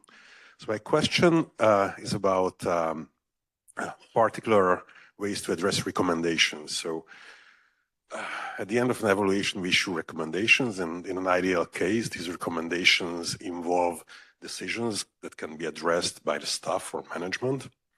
And we have relatively good procedures to follow up on that. But in practice, we sometimes find that the issues are stemming from a level above, from strategic guidance, or even more often the lack of strategic guidance. And some of that cannot be addressed by staff or management. They go above to the level of governing boards, to the MC in the case of the EIB, or even to the board. And these are, of course, delicate situations. And I was wondering if you have any recipes to share, like how to nudge governing bodies to address these kind of situations, to fill out the gaps in strategic guidance when we see that in evaluations. Thank you. Thank you very much. Shall we have, I think, Sabine, here was another one, and then we respond. Thank you. Thank you very much for an extremely important and interesting discussion. I'm Sabine Burnaby. I'm head of independent evaluation at the World Bank. I think we spend a lot of time thinking about this in IEG, at the World Bank, and we allocate staff time to learning engagements after evaluation, to work with operational staff to make sure we learn. We tailor our messages to the board in a certain way, so to make maximum opportunity for absorption. We use AI to synthesize lessons and feed them into board decisions, et cetera, et cetera. But one thing we are struggling with is, after also 50 years of evaluation, and we're sitting on 50 years of evaluative evidence, what I've been really struck by is we keep making the same recommendations over and over again. And we keep finding the same things over and over again. And this has to do usually with institutional incentives that are difficult to change. And let me just name a couple. First of all, we find repeatedly that there's a lot of focus on the design stage, but not enough focus on implementation. So not enough monitoring and evaluation. And in fact, when projects fail, when programs fail, it's because there wasn't sufficient focus on implementation. It was rarely because of a poor design. Similarly, with the knowledge, we focus a lot on technical knowledge at the expense of country and political economy knowledge. But often when projects fail, it's because of political economy, it's because of country conditions and so on, which could have been anticipated because we know them tacitly, but we can't harness that knowledge formally. And third, we've been discussing this over the last couple of days, is this project we repeatedly find that this is throughout our evaluations, gender, blue economy, education, you name it, that the project by project approach, the failure to achieve outcomes is because we have this project by project approach and we're not looking at the system as a whole. And so we build schools, but we don't have teachers. Or we build schools, we have teachers, but the kids have nothing to eat, so they don't go to school, et cetera, et cetera, et cetera. Or there's, no curriculum, or there's a lack of legal framework, et cetera. So, but these, I was really surprised because we just did an evaluation on the learning crisis, and we issued the same recommendations that IEG had issued 20 years ago. So how come we didn't manage to change the institution? And usually it has to do with sticky institutional incentives. So I wonder if you're facing similar situations, and also if you have any thoughts on how we can really address these sticky issues? Thanks. So I first, maybe Monique wants to come in for that one. I'm also happy to. Maybe I would like to, I don't know, I just make a proposal, but then colleagues, we're free to give multiple answers. The knowledge management one, I was quite impressed, Angela, what you said in your second intervention. So maybe I pass you the floor first on the knowledge management question, and maybe Jean-Claude, Emmanuel, you want to come in as well? And then on the governance, I suppose, because you know the EIB governance, maybe we hear a bit from AfD and GDP if they have similar experience. And then indeed, Sabine, I take it almost as a inspiration for thinking, because there's no easy answer to your question, I suppose, but I let Monique come in as well. But let's maybe start, Angela, with you. It's a very great issue. I mean, in Cassa Depositi e Prestiti, evaluation actually are not realized in a silo. Impact evaluation functions, ex-ante evaluation function and ex-post evaluation function. Here in the audience, there is also Guido, who is a colleague of mine, who is in charge of the ex-post evaluation. Actually, we sit in the same directorate, and business units are continuously involved along the entire measurement chain. And this type of organization, so ex ante and ex post, are independent functions but sit in the same directorate. And the fact that business units are continuously involved, providing document both in the ex ante and during the monitoring and ex post assessment phase, are involved in providing documentation and involved also in contributing to ex post impact recommendations, actually help learning, help connections. Another example is that ex post impact assessment actually are then used by ex ante impact assessment in order to recalibrate models. We all anchored to the same strategic objectives that are those defined clearly in the strategic plans, and also defined more specifically into specific guidelines, which are published, which are periodically published and updated according to context and according to the news of the strategy plans. So these help improvement, these help learning, and these help closing the loops. Thank you. You want to comment on governance as well? Or? I have a quick actually respond to for the incentives, because I perfectly agree. And I think it's a matter of how incentives, individual incentives and organizational incentives are actually embedded into performance, into managerial, how people and staff and managers are rewarded, and how also clients are rewarded. Two basic examples. Counterparties and our clients need incentives to reach impact targets. So that's why impact-linked, financial conditions actually can help clients to reach institutional impact target, as well as the institution to reach volume target. At the same time, incentives must operate for those who produce and use actually evidence, that is institutions and their people.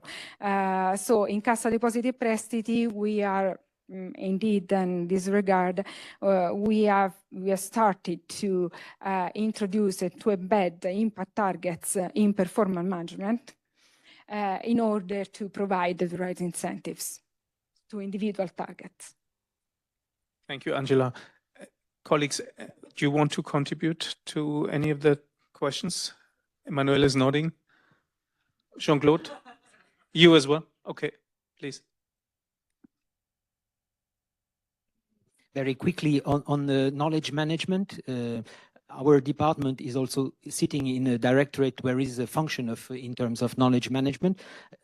I'm not sure that we are very exemplary in that regard, but two comments. First of all, evaluation is not the only provider of knowledge. As I was saying, this is why the reason why part of our staff is also dedicating time outside of evaluation to help colleagues learn from their own experience, even without any evaluation available.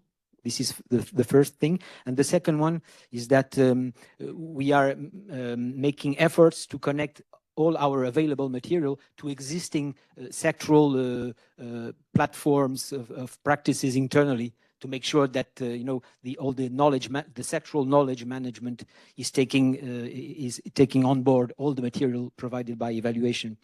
On the issue of evaluations that basically coming up with conclusions, identifying gaps coming from the governing bodies, etc. Yes, indeed, we have a couple of them.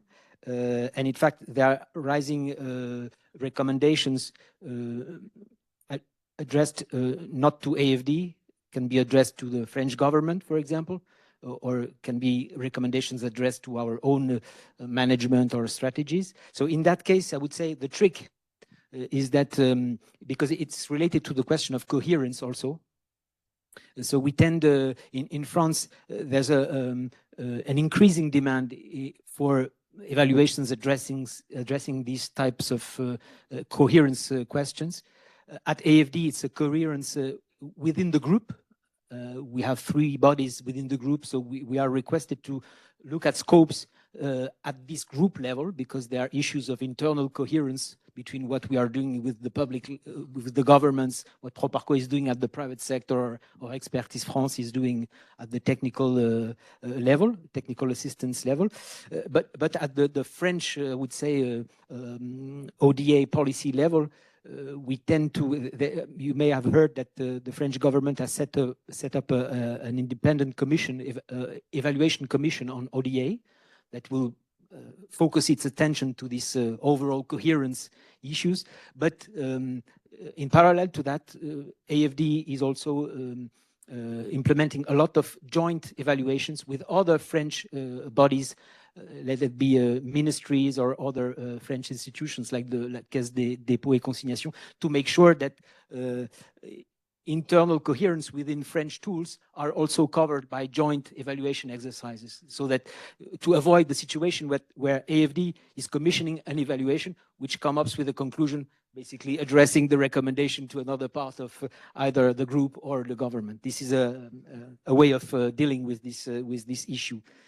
And on the point of Sabine, I think we face the same conclusion, because after almost 50 years of having an evaluation function, a lot of these repeated recommendations are coming, and some of those that you mentioned, we have also them in-house.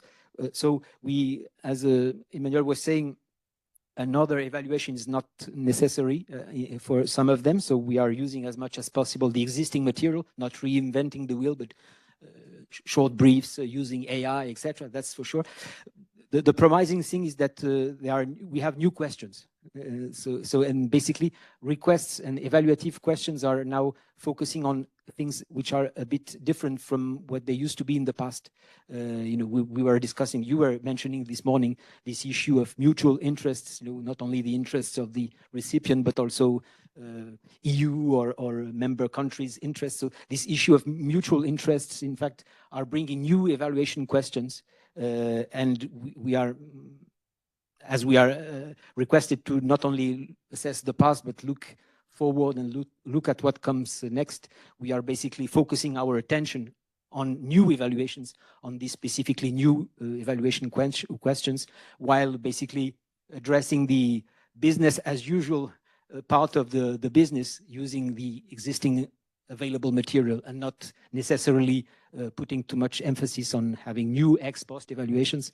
And this is why we were also we are putting such an emphasis on early stage, what I was calling early stage evaluation, so midterm evaluation or just final before a new phase is approved or appraised. This seems to be timings where it's maybe more appropriate to put our effort in our current times. We have reached the time. So Emmanuel, please come in. I just wanted to remind ourselves that we need to be brief because we've used up the time.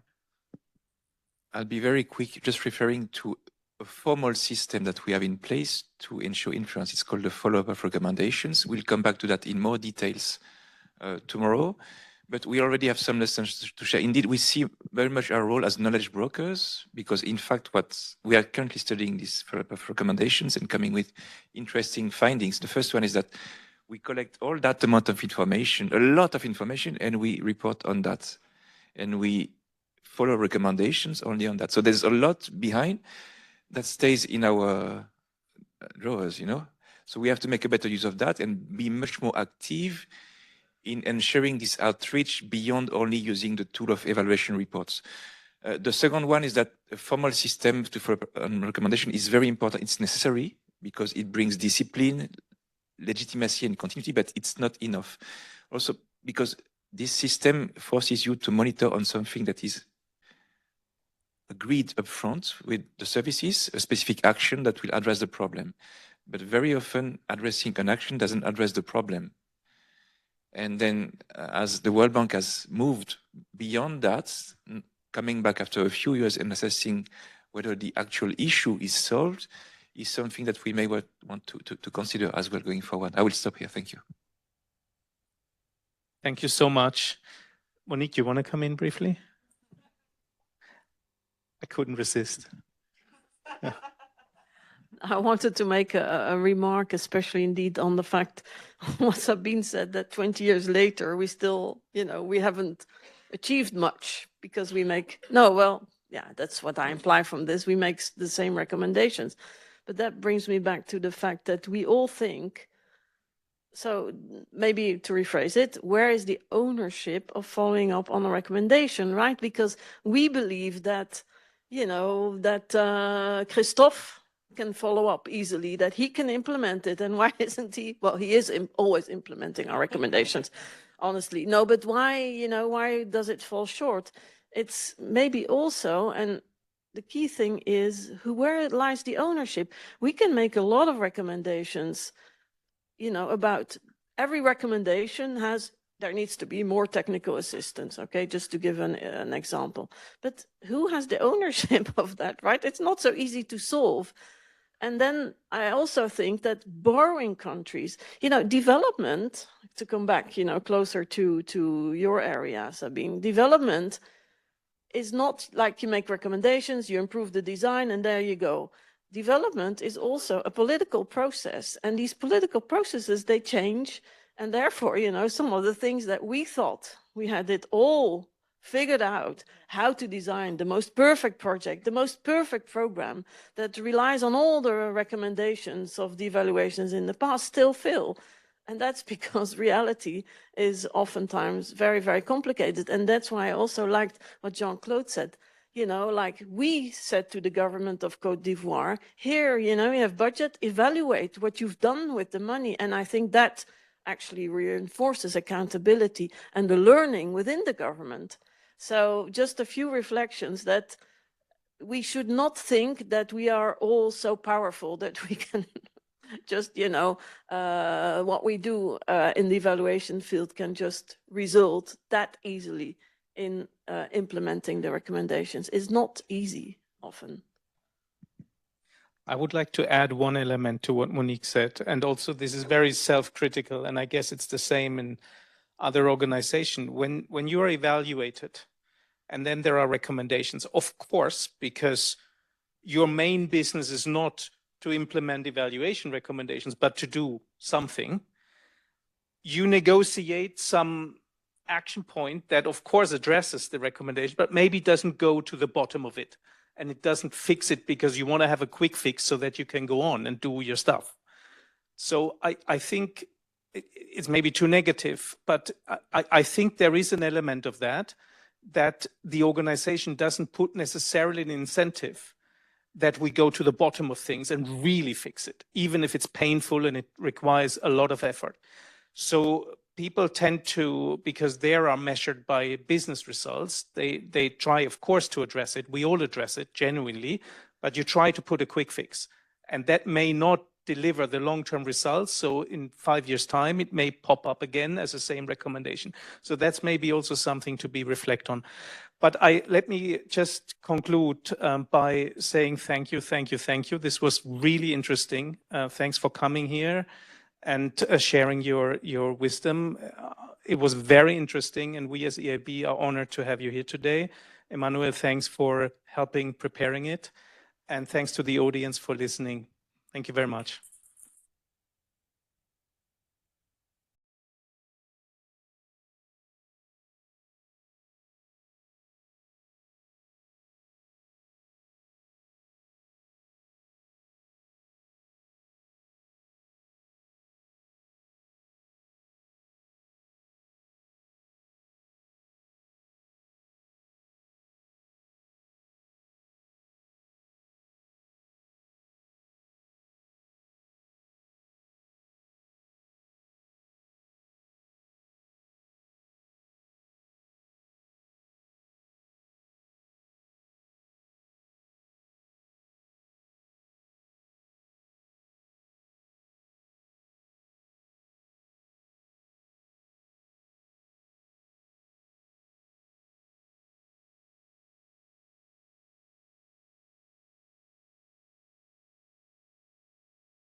Okay, so we'll start with our fourth panel of the day.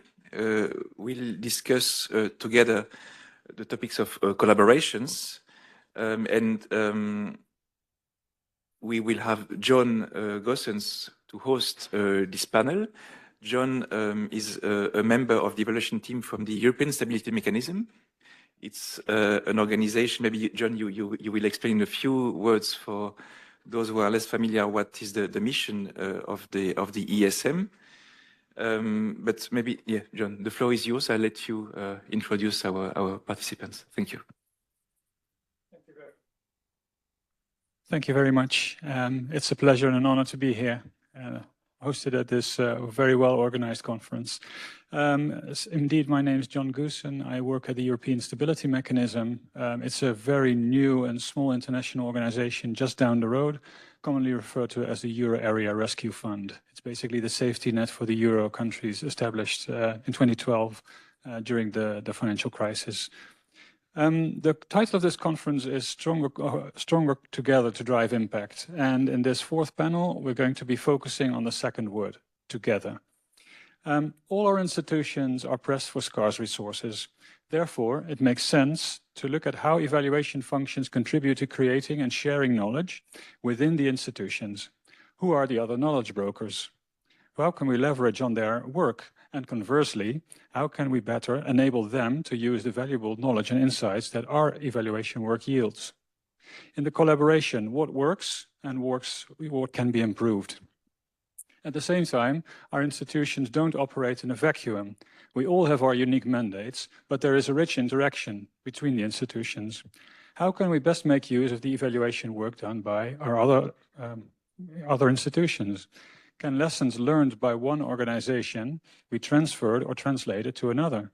Is there any scope for improvement in the existing collaboration?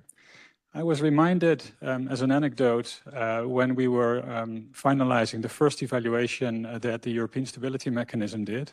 We were finalizing the first report, and someone shared a few evaluation reports from the IEO, from the International Monetary Fund.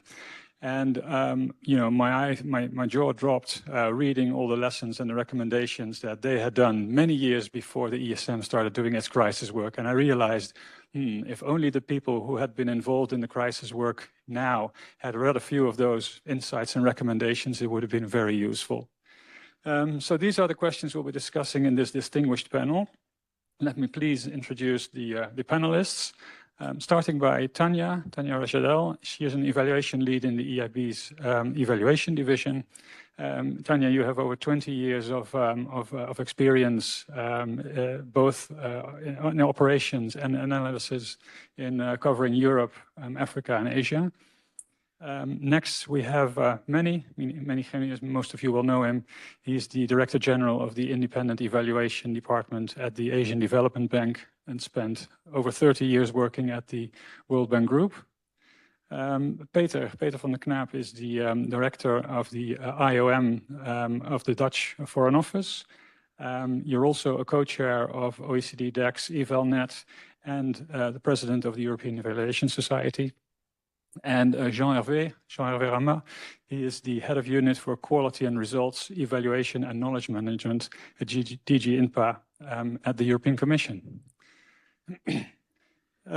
So for this first round, our organizations generate large amount of knowledge through operations, research, strategy, and other functions.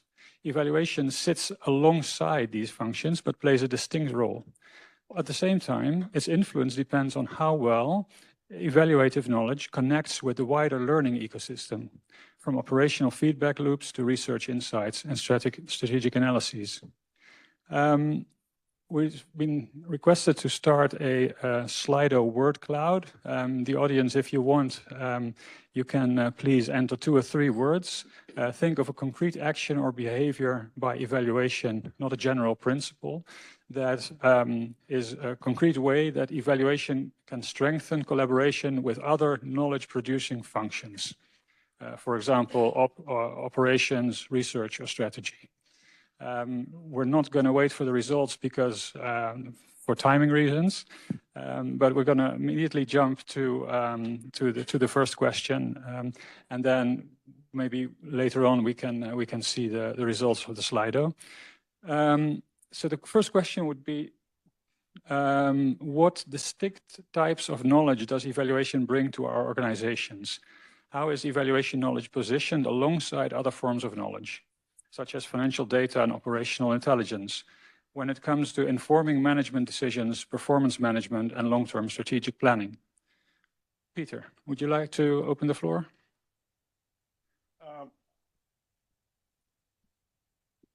Yes, thank you. I think evaluation can provide specific learning functions that perhaps other organizational aspects cannot do. If you look at it from a systematic perspective, it's providing feedback, of course. Suppose the objective is to reduce poverty or road crashes, then you can, of course, feedback. And then you can determine also success by comparing what is happening against certain criteria. For instance, effectiveness, or efficiency, or relevance, or additionality, as I learned today. And I think that's important. You can also provide analytic functions, so analysis. Why are we not successful in combating poverty or reducing hunger or reducing road accidents? And I think that's often a function that's overlooked in organizations. Now, that's a cognitive function, and another cognitive function is that actually by introducing those criteria, you can also influence the thinking of policymakers and politicians to a certain degree. About togetherness, I think dialogue and entering into discussion with stakeholders is an important learning function, and evaluation as a craft has a lot of methods that are specifically designed into that. I think the responsiveness turn into evaluation, which has also been going on for about 30 years now, is a particular interest if that. So we can do that. I think that beyond that, it's often forgotten that evaluation does not only look at failure or brilliant failure. By the way, I think if there's a stupid failure, if that's a word, that should be particularly deserve criticism by evaluators. So a mistake can be made, of course, but not twice. And if there's evidence that certain policy schemes or interventions work and these are being neglected, I think you should be harsh on those policymakers. I'm just thinking about the way the cycling infrastructure is now being designed in this country. it's deliberately ignoring, I think, decades of experience and also evidence of what's working and what's not. And indeed, learning and accountability are connected together. As was being said this morning, accountability for learning also depends on, are we talking about a tamed problem or a problem that is relatively easy to solve? There's a lot of evidence. People agree that it's important, what is working. Or is it something difficult? Is it a wicked problem? In wicked problem, and if you're still doing something, then as an evaluator, you have to be careful not to say, well, you should be doing this or this or this. You really have to then to evaluate the way learning, the way reflection is being organized in an organization. So these are, I think, a few of the elements that institution function of learning and evaluation can bring. I think important is to remember that people may like to learn or love to learn, but they don't necessarily love or like to be taught something. So this togetherness and learning together, making sure that there is a certain degree of ownership, by the way, ending at putting the stakeholders or the commission into charge also of the research questions. That is something I would not do. You would end up, for instance, by evaluating the degree by which people would like or like not the communication instead of actually the effectiveness of certain policies. But togetherness is important. And a final word, we were discussing this in the audience about recommendations. By the way, I know the answer to your question. There's two answers. First off, evaluators can be lazy.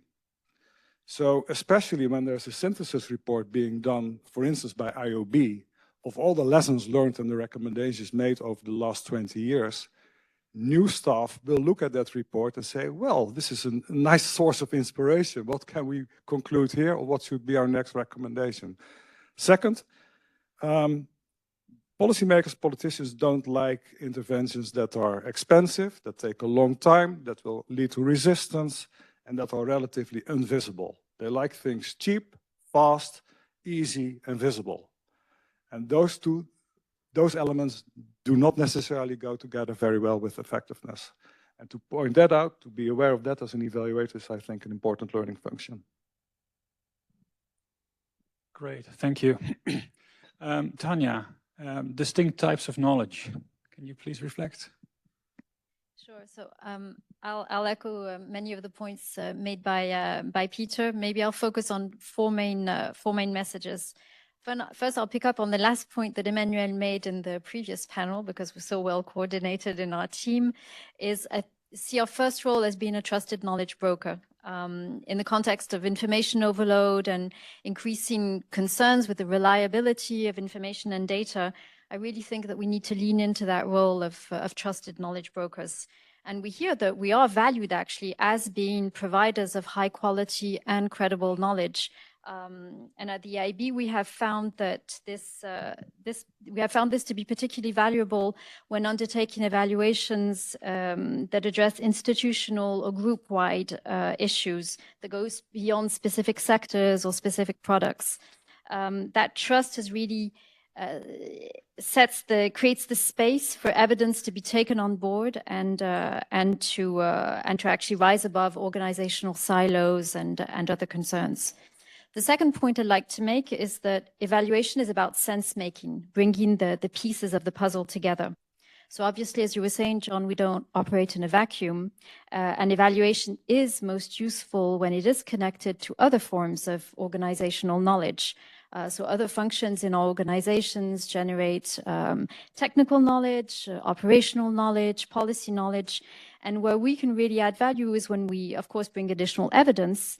But more importantly, we help by examining how these different elements fit together and to determine the why outcomes are achieved or not, for whom and under what conditions. So in short, we don't just bring evidence, we actually help make sense of it.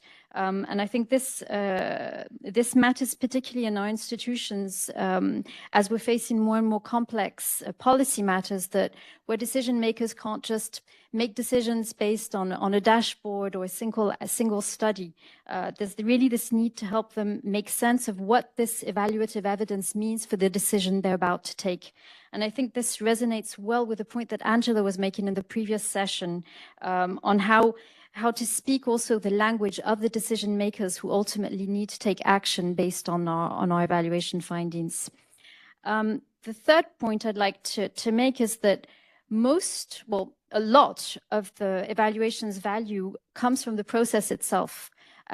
Knowledge is generated through our discussions on the theories of change, on the questions we ask during the evaluation, the exchanges we have with management, with operational staff, again, during the evaluation, really well before the reports are actually finalized. So I'm not saying that the final report isn't needed and useful, but the sustained engagement we have with management, with operations, is itself a very powerful source of knowledge that we shouldn't overlook. And finally, my last point is that evaluation brings a long-term lens to the institution. Other knowledge functions tend to be a bit more driven by short-term considerations. Whereas in theory, I know that we also are subject to these short-term pressures, but in theory, evaluation does sit outside the day-to-day pressures. And we are in a position to surface issues that are hard to see or that are hard to say, whether it's policy gaps, misaligned incentives, or cross-cutting organizational challenges. And I think some of the discussions we had also on the structural issues, also something that we have a responsibility to bring to the surface. But this requires us to make very deliberate choices when we set our work programs, to prioritize these issues when we decide what we're going to look at in the next few years. So responding to these pressing issues really makes us relevant and useful. However, sustained attention to these deeper structural issues that are sometimes long-term issues that will take time for the organizations to act on, really what will is really what makes us valuable over time to our organizations. Thank you. That's very interesting, and particularly I noted helping make sense of evidence because there's a lot of complexity, and I think it makes sense, especially for decision makers who get a lot of information, to kind of present that to them in a structured way, and also the truth telling. It may not always be welcome, but sometimes it's necessary. Moving on then to the second question. The Slido responses are gone. I just read having coffee, which I think is a great way of collaborating. But reflecting on those responses and your own experience, how does collaboration between evaluation and other knowledge-generating functions actually work in practice? And where do you see the greatest potential to strengthen and to better support organizational learning and decision-making? Manny, would you like to give that a go?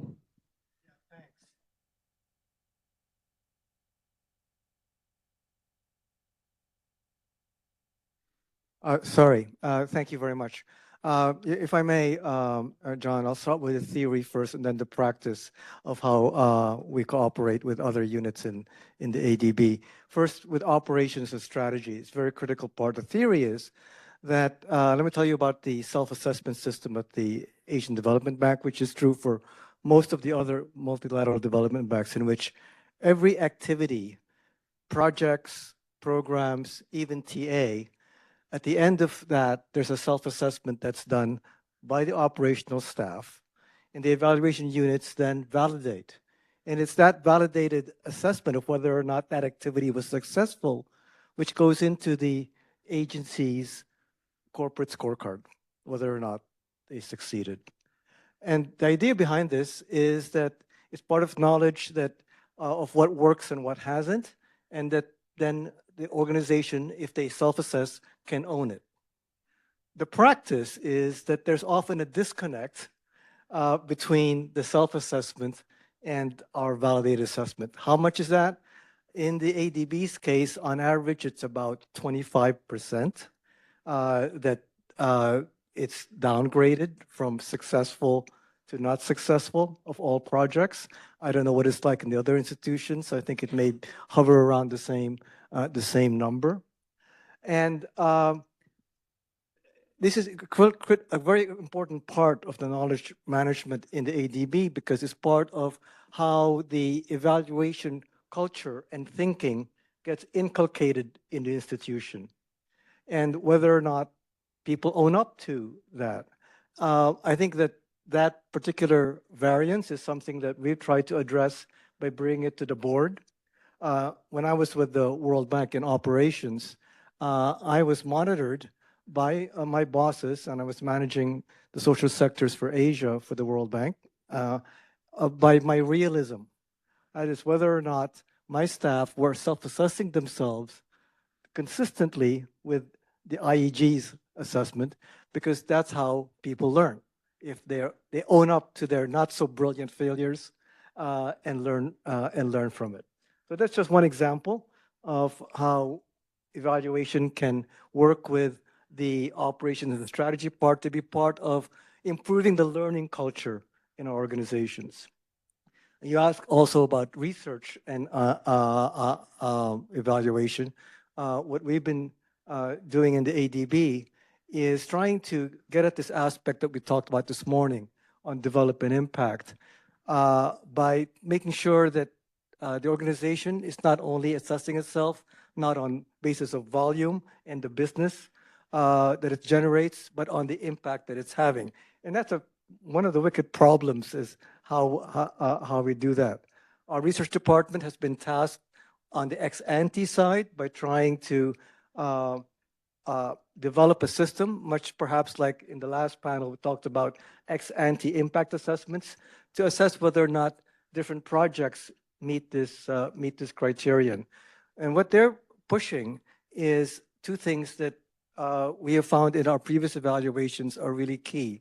One is to have the right theory of change about the intervention, that the outcomes are well measured, and there's a very direct logical link between what's being financed and how you get to those outcomes, which often is not successful. The other is that you actually have a mechanism for monitoring and collecting the data to see whether or not, at the end of the day, it was successful.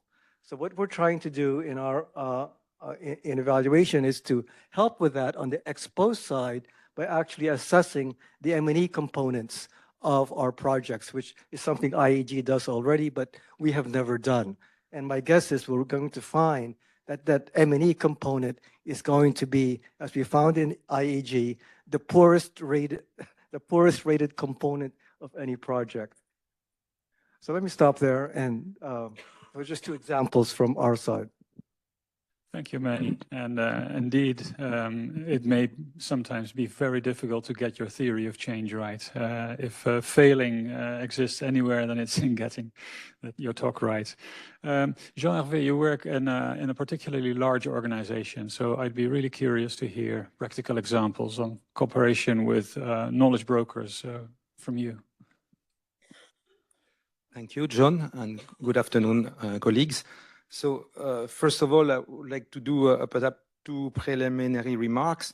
The first, and I agree with Manny's point on I would say, the usefulness of evaluation and to know for organization what has worked and what has not worked, and also to learn from their past activities. At the European Commission specifically, we have this evaluation first principle. It comes from the better regulation guidelines. And it means that, in fact, evidence from evaluation should come first when we are informing decision on future programming on funding. Alors, to come to the question directly, at DG International Partnerships, so INPA, the acronym, in fact, the collaboration between the eval function and the other knowledge function, in fact, is shaped by a very decentralized setup. And in particular, we have this network of EU delegations that are implementing projects and that are notably contracting evaluation at intervention level, so project evaluation. And with this, in fact, we have a constant interaction with the operation function, which is I would say among all these functions, the operation function is with the operational managers on the ground, but also the risk that evidence stay, I would say, locked in delegations, in the local system, and eventually is not used. So, in fact, to try to mitigate that, In fact, what we have been doing, we are, because it's a process and it's ongoing, it's to, we have tried to integrate all the evaluation findings, and not only the evaluation, but also the monitoring findings, because we have also a strong system of result-oriented monitoring, the so-called ROM, into the knowledge management system and the project management systems that we are using. And when I say we, in fact, it's common to the other external action directorate generals, DGNS, the DG MENA, and FPI. And what we are trying to do, and because it's going to be normally for the summer of this year, to do create a learning dashboard where all the knowledge from past evaluations and from all the past ROM reports would be embedded with an automatic search function. And also, it's not very original, but assisted by artificial intelligence to improve the search. And in fact, to be more precise, in fact, there is what we are doing here. There is a shift in, I would say, the sole dissemination aspects, namely publishing all the evaluation reports that we are, not only the strategic evaluation that we are doing at headquarters level, but also the project evaluation done when they are also quality approved on our website and on the EU publication office. But here we are trying to capture, I would say, qualitative evidence, all the conclusions, lesson learned, and recommendation of the reports, and to structure the knowledge, in fact, in a shared ecosystem and in a common structure and with a single dashboard. And in the end, so this is what we are trying to do. And in fact, the next step, because it would be good to have that, we don't have that yet, but it's not enough. We think that, in fact, using this shared evidence should feed directly into the operational manager programming and design processes. In fact, the relevant lesson, in fact, will surface automatically in their workflows. This is what you are doing, because we know that, okay, it's good to have but if you have to go and look for the information in different systems, some will do it, some cannot do it, some are not interested to do it, but okay, if we cannot do more, but if it, I would say, pop up automatically when they are designing an action, then I think they have, at least they will be aware of all the lessons learned that could be useful for their work. And I think this is one example, concrete example of our collaboration between the eval function, I would say, and the monitoring function to a lesser extent, and the operations can translate into better decision making and also a better or stronger organizational learning. Thank you. Thank you. That's indeed sounds fascinating. A learning dashboard that pops up the moment you're about to start your decision-making process. Of course, it's still not a guarantee that the insights and the learning will be used, but at least they won't have an excuse. Then going to round two, about the evaluation function's contribution to the international community. So let's step back from the organizational level and look outwards, beyond the individual institutions and on collaboration between them. Evaluation functions are also part of a wider international evaluation ecosystem, and through peer learning or harmonization of approaches, joint work, even joint evaluation sometimes, knowledge sharing across institutions and countries, evaluation functions contribute to collective credibility, learning, and influence, particularly in a context of growing mutual reliance among international actors. Next question for the panel. In your own experience, what are the main opportunities and the main constraints that you see today for deeper collaboration between evaluation functions internationally? For example, through joint work, peer learning, or harmonization, and which of these constraints are the most urgent to be addressed? Jean-Hervé? So obviously, this is an important issue and a challenge that we have been, I would say, pursuing or trying to pursue for many years. Notably with the EU member states and in the, I would say, in the framework of the Team Europe approach. which was, I would say, the decisive factor a few years ago. But I could try to answer this question on several levels. First, the joint work or the joint evaluations.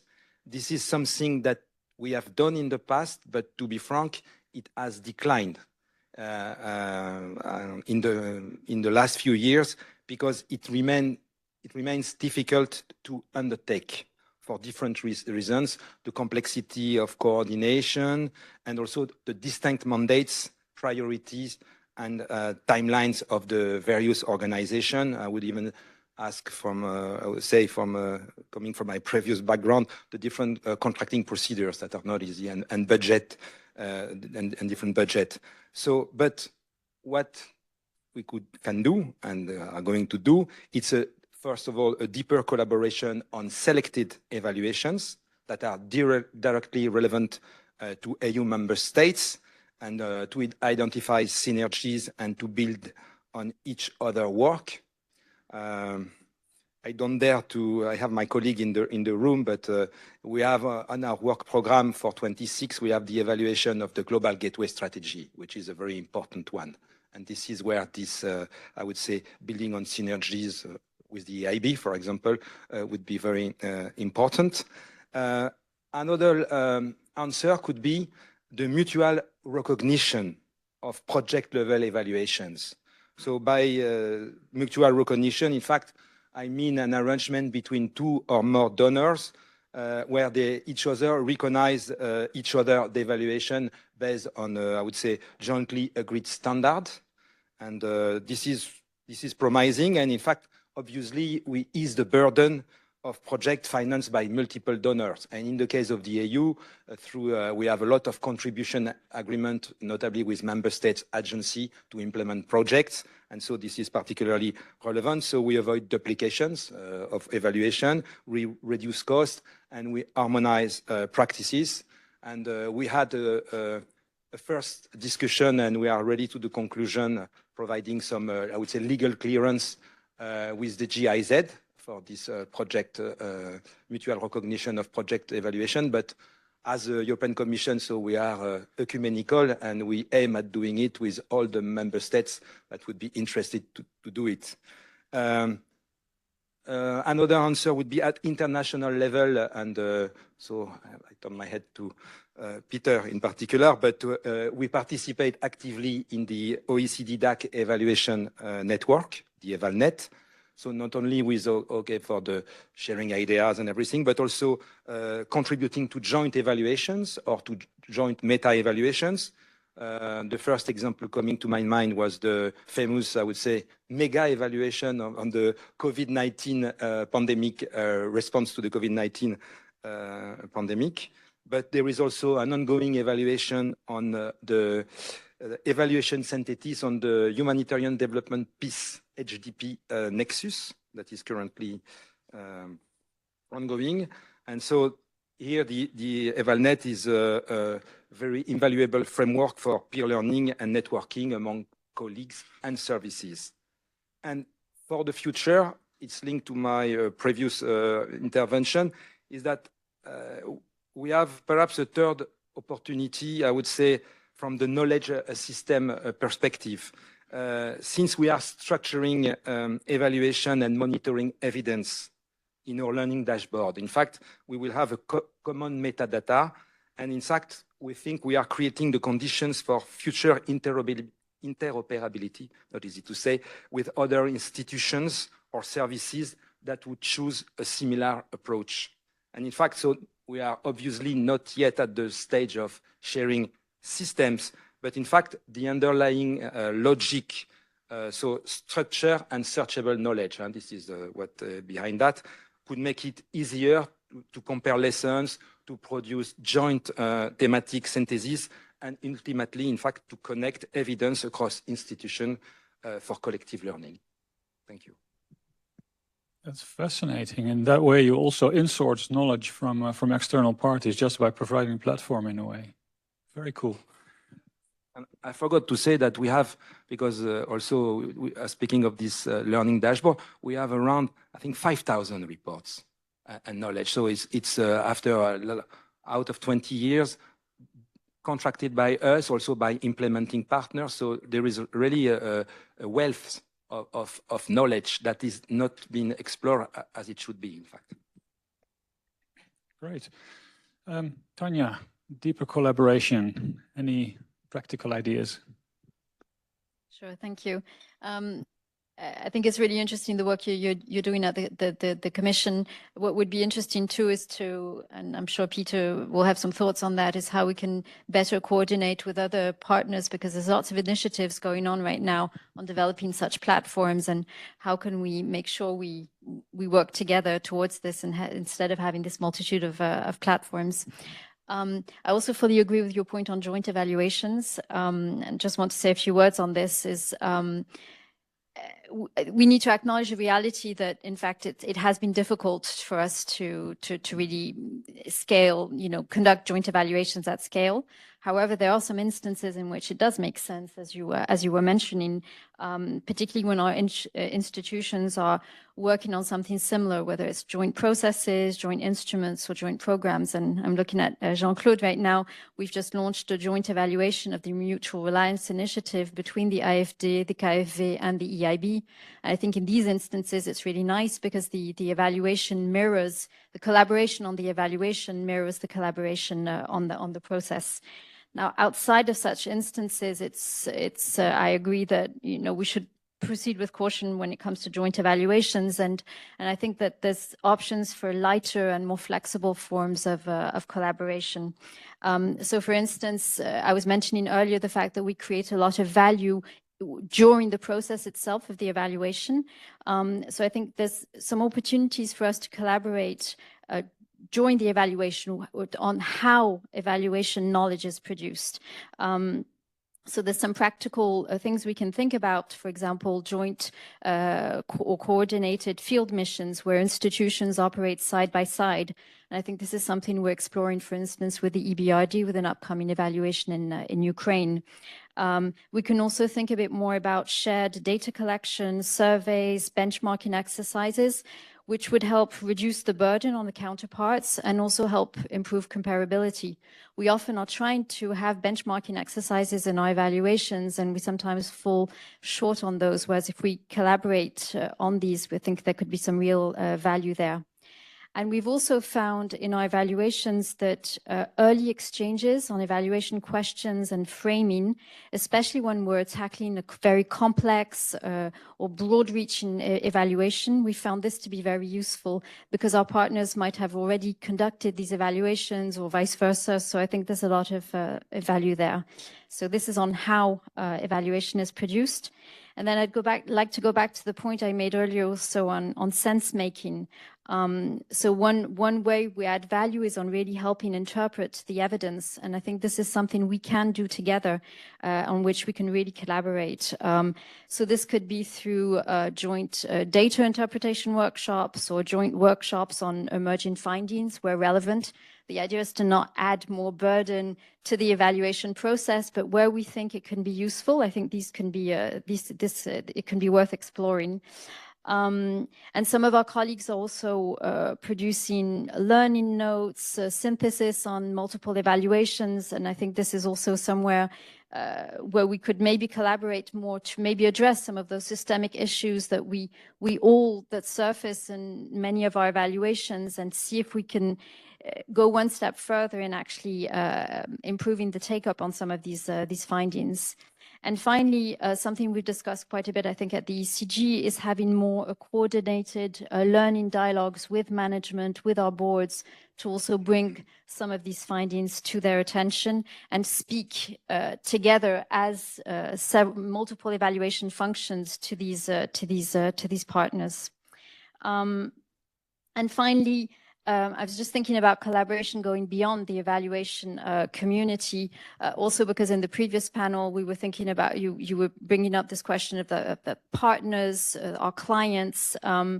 So first of all, partnerships with think tanks, with universities and research centers, of course, can help us bring in more advanced data analysis and new methods. Of course, for AI, we've had this in the past. We've worked with some of our partners in the Joint Research Center And also working with think tanks or with our partners in countries can help amplify evaluation knowledge between the institutional audiences that we tend to focus more on.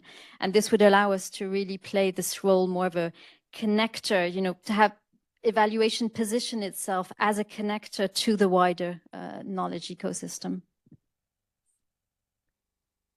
Fabulous. And then if we go on to the fourth and last questions, so where should international collaboration between evaluation functions deepen next to remain relevant and influential? For example, how can they engage beyond the evaluation community itself to better echo, reinforce, or amplify each other's findings across institutions and countries so that evaluative insights are used more broadly? Peter, any thoughts on that? A lot has been said where I relate deeply to. I think what is important in this misinformation age is not to forget that evaluation was perhaps first invented to come up with quality information on what is actually working. And I think the providing high quality information on indeed what is working and what is not working is very important. So there is collaboration on methods, criteria, quality standards, and I think that is something that we should be continue collaborating on. However, we should beware for a regression to the mean. So it's good that we have some diversity between ECG, EvalNet, what the UN is doing, but still the basics should be, and I think we are on the same platform. I'd like to end the methods war in this respect, perhaps more for the academic theoretical scholars of evaluation, but do we like quantitative? Do we like qualitative? No, we need to do top-down. No, we need bottom-up. It needs to be more responsive. It all depends on the evaluation questions, the learning purpose. There's no one best way, and I think this is also something that should stop. A second point, I think it is important to deepen our collaboration in providing our own evidence, and being clear, providing some advocacy perhaps even on evaluation's function in vibrant democratic societies, which, by the way, would be a fantastic topic for a European Evaluation Conference. And in fact, it is from 28th till the 30th of October. But creating and nurturing the demand side is important, and also showing success in terms of where did we actually contribute to better policies? Where did we contribute to better implementation? Where did we succeed in stop wasting money, in stopping policies that did not work? I think is important. By the way, I forgot to mention, it's also, I think, our task to point out that you should stop improving things that do not work in the first place. So perfecting implementation of things that have no evidence base is a complete waste of money and evaluation. I'll leave it to that. Thank you, Peter. Well noted, including the covert advertisement for the conference. Manny, echoing, reinforcing, or amplifying our findings. Yes, being the last speaker, and I agree with everything that's been said so far. So I echo, and I will just amplify on perhaps three things. One, Jean-Hervé, you mentioned, and something that Tanya mentioned too, how difficult joint evaluations are. And maybe one way out is not to do them, but to trust others to do them. And that's one thing that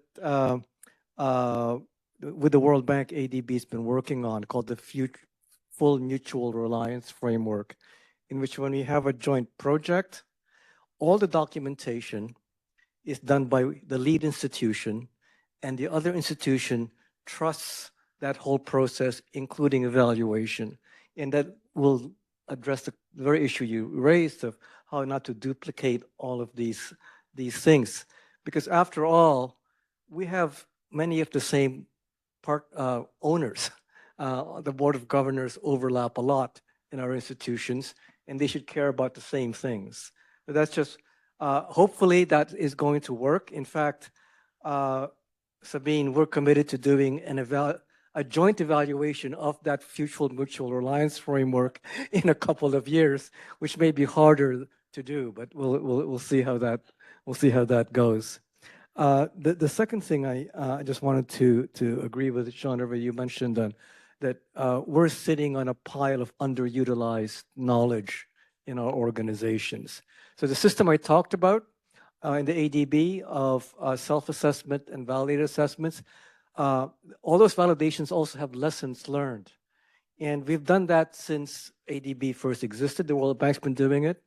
So we have 5,000 of these validated assessments of lessons.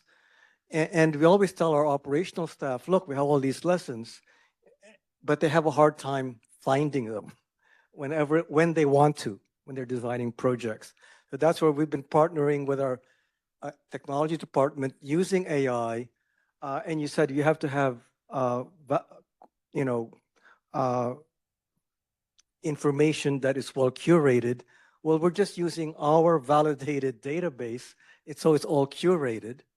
So one of the things I think that we're trying to work on in the ECG is to say, look, if we can rely not just on our own individual 5,000 projects in ADB, but the World Bank's 30,000 projects, EBRD's thousands of others, and EIB's, and do all that together, we would have 50,000 or more development projects that have validated, curated lessons, and that we should be able to give those lessons to operational staff when they need it, where they need it in real time. And I think that's certainly going to be possible to do. And we're hoping that works out. Last thing I wanted to say is one thing that people haven't talked about, I think, yet, is capacity building. And what is our role in building capacity, especially in the developing member countries that we're concerned about. I don't think we have the answer to that yet, but I think we should do it jointly. I know World Bank Group's trying to manage this through GEI. The problem, of course, we're all just a drop in the bucket in these countries, and the needs are great. And I think there's a lot more opportunities to work together on how we're working with our operational colleagues to make sure that their governance function is building capacity in those countries, not just to design and implement projects, but also to evaluate them.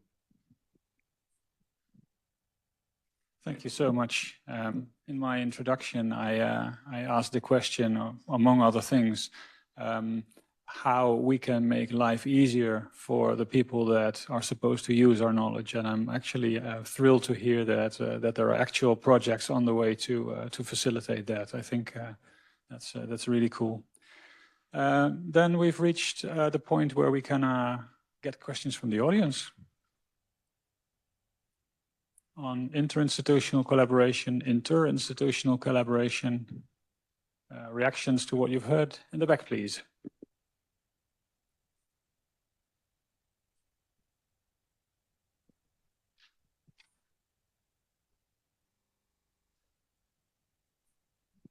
Hi, thanks.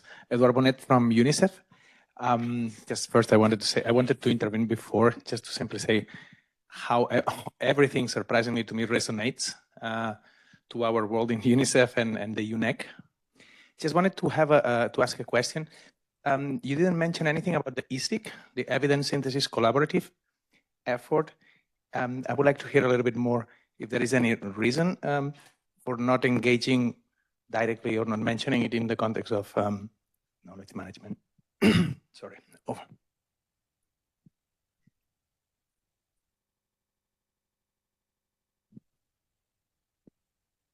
Hi, thanks everyone for the presentations and the discussions. I thought it was really interesting, and as we're talking about collaboration, it's always been an impression of mine, but it may be wrong. It's mainly for Jean-Hervé at INTPA, that the links between evaluation of international development programs of the European Commission and evaluation in the European Commission more generally aren't that strong.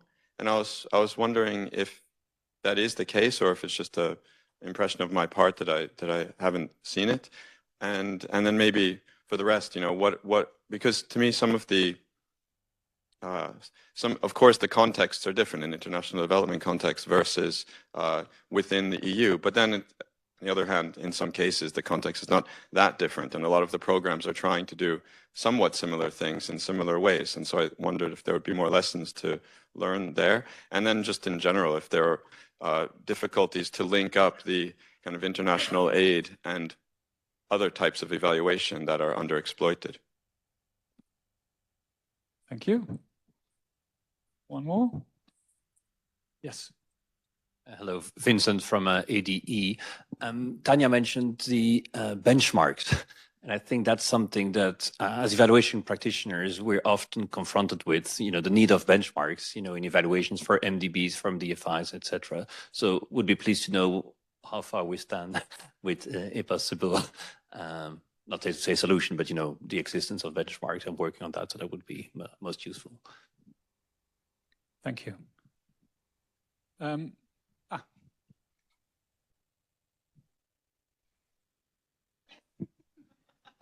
from the other side. You have to run. Well, I have a question to Mary. You were talking about mutual recognition. Huh? I think that in theory it sounds very promising, but do you have already experience with this kind of mutual recognition of evaluation functions? I can imagine that in particular for ECG members, for evaluators, it would not be that difficult to accept mutual recognition. But I can imagine that maybe for, let's say, from my own experience, that for some management, it might be very, they might fear that that sometimes they are already a bit nervous when their own evaluation comes in. And when their evaluations come in from another institution, it might have different standards or whatever, it might make it even more difficult to get it done in practice. Thank you. I think everyone got a personal question. That is, if Peter, you can say a couple of words about the ESIC effort. But if the other panelists wanted to talk about that, then obviously you're free. ESIC, I believe. The evidence network, why it wasn't mentioned.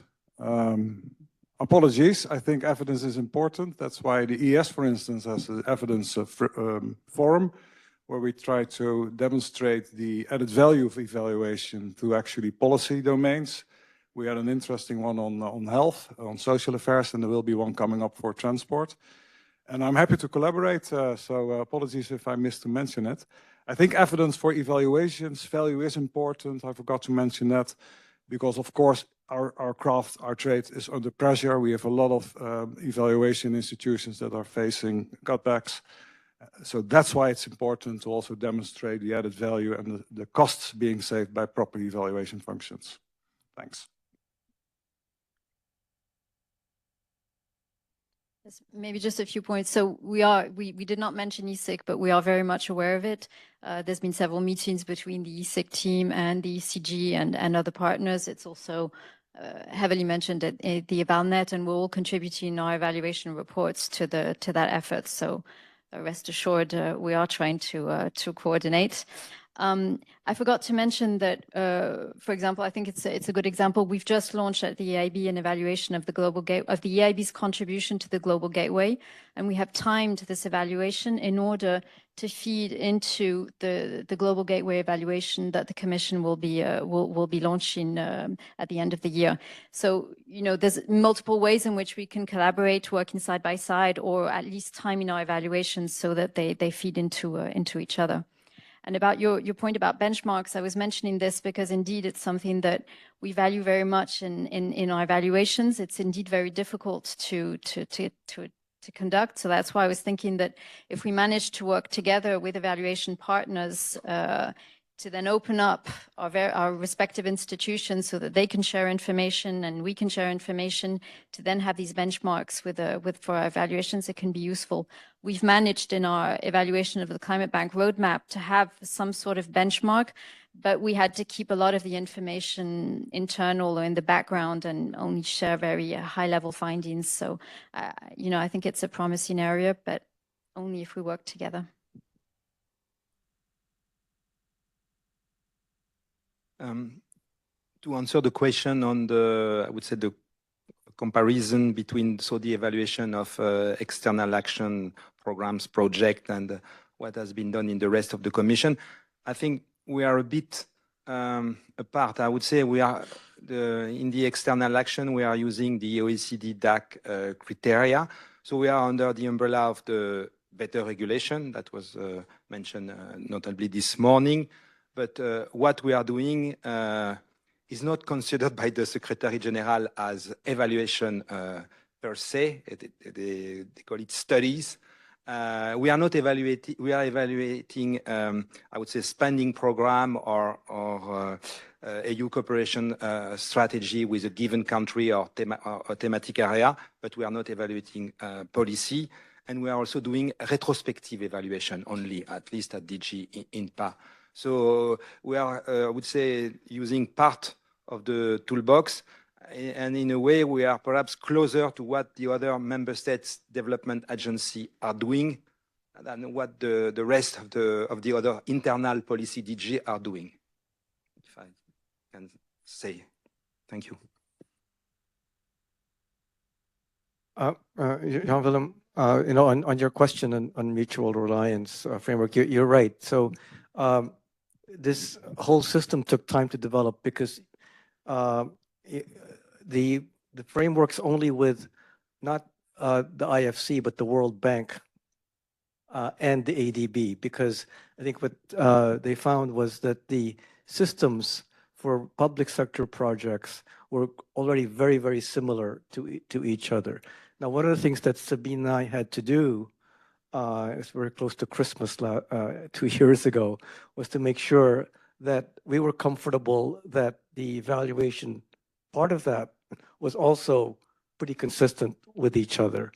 And by and large, I think that we signed off that the principles that we followed at ADB were almost exactly those that were being followed at the World Bank. There were a couple of nuances that we've been working on that we need to work on. For example, our guidelines on assessing budget support operations needed to be aligned, so we've revised ours to be more closely aligned with the World Bank's one, and we're developing guidelines for results-based lending, or what the World Bank calls P4R, which is disbursement on results. So a lot of these things are taking place, and as I said, whether or not they'll work is something that we'll do jointly in a few years' time on whether or not the whole system works.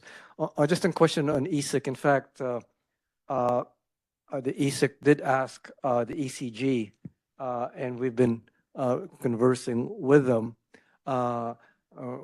Happy to report that in the ADB, I've hired Carrie Albright from UNICEF to come and help us on other things, but she's been very heavily involved in ESIC. So I hope that we can find some ways to work together. But because I do think that evidence synthesis is something that we all can do a lot more on in terms of learning about what's gone on rather than just evaluating every single project. Fantastic, thank you. Unless there are more questions from the audience, I may have a little question myself to the panelists, just in 1 or 2 minutes each. Looking to the next few years, where should the international evaluation community focus its collective effort to stay relevant and influential?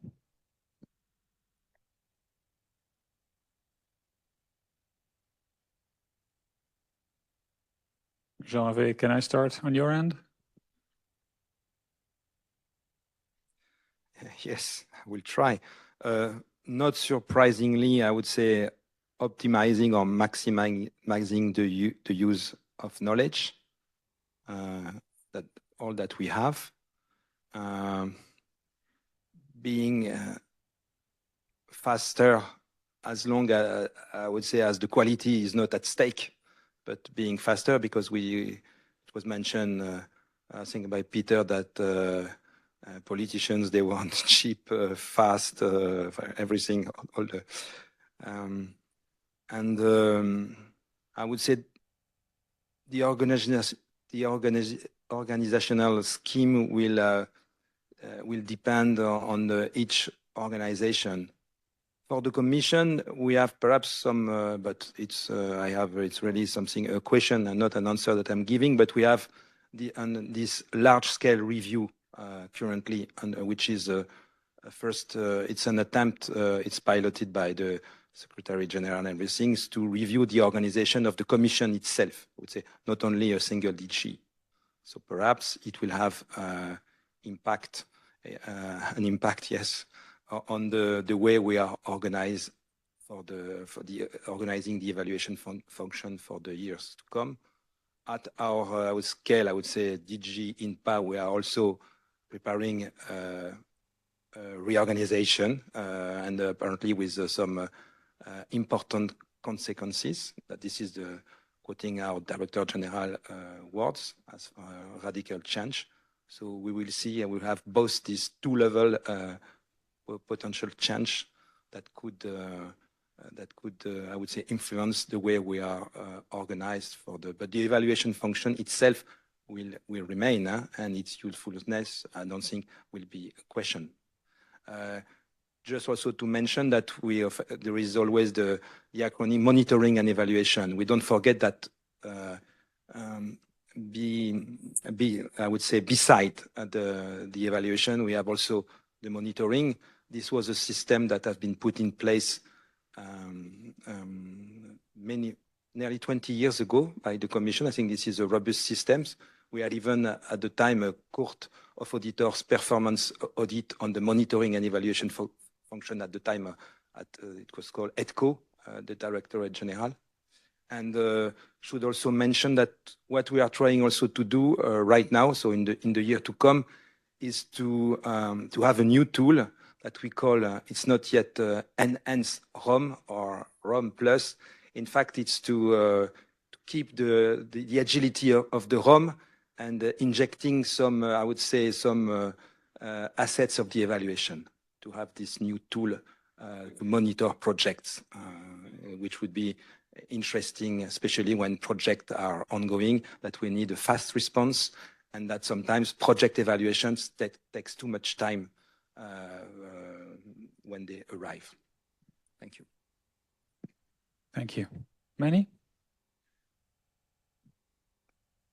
Just one thing that I thought that we could do better on. This morning we talked about how important it was for our work programs to be relevant.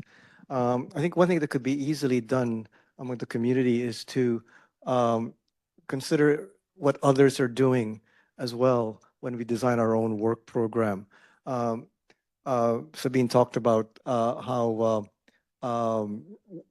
there were 4 of us in the ECG who did gender evaluations within a 3-month period of each other. And I think that our dissemination of those 4 was so much more impactful than just having one.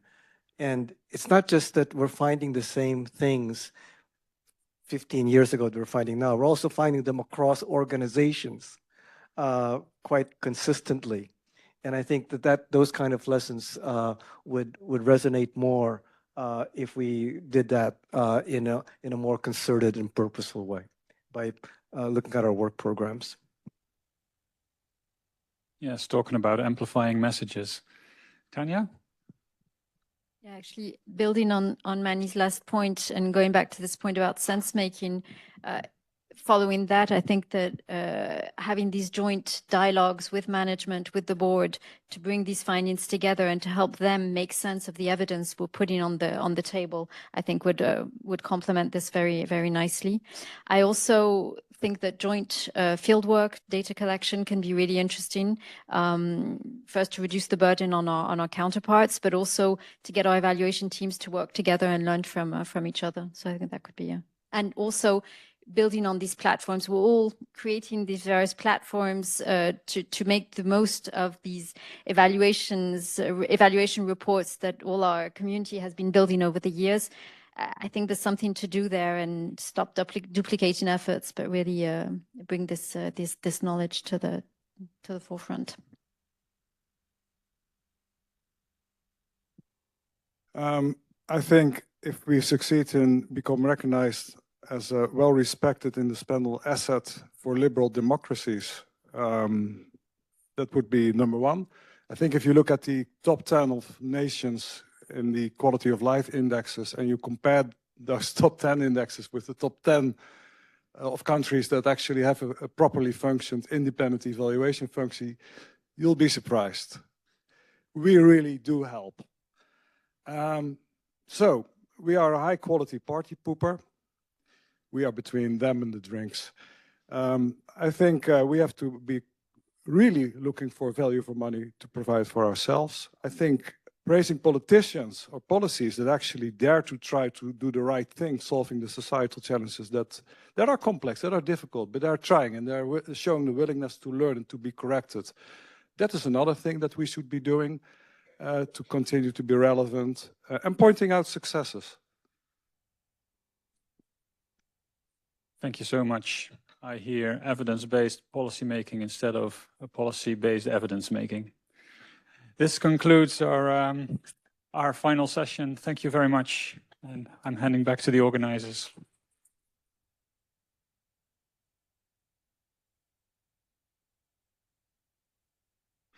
Thank you very much, John, and thank you everyone for really an excellent discussion and indeed how we can collectively achieve more. It was really fascinating, I think, to see how evaluators can really take a step back and also assess themselves and see how we're going to remain, what is needed for us to remain useful and to remain additional to AI, for example, going forward. You know, questioning the why do we exist and what do we add in terms of value that new instruments cannot necessarily provide, but for which we can really add better elements. I think it's a very sound discussion to have for us evaluators to really constantly reconsider where we can continue to add value.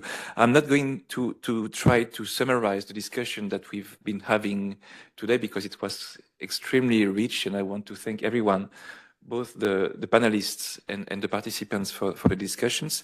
I would just like maybe to look ahead for tomorrow, because we continue this conversation tomorrow. And tomorrow we look more at, we get a closer look to practice. We will open with a session on innovation in practice, using real examples from AFD, the European Commission and EIB, to explore how innovation takes shapes in our institutions and how evaluation can also help innovation spread within our organizations. So that will be the first session for tomorrow. We'll then continue with a practical session on what it takes to move from evaluation recommendations to real change within our organizations.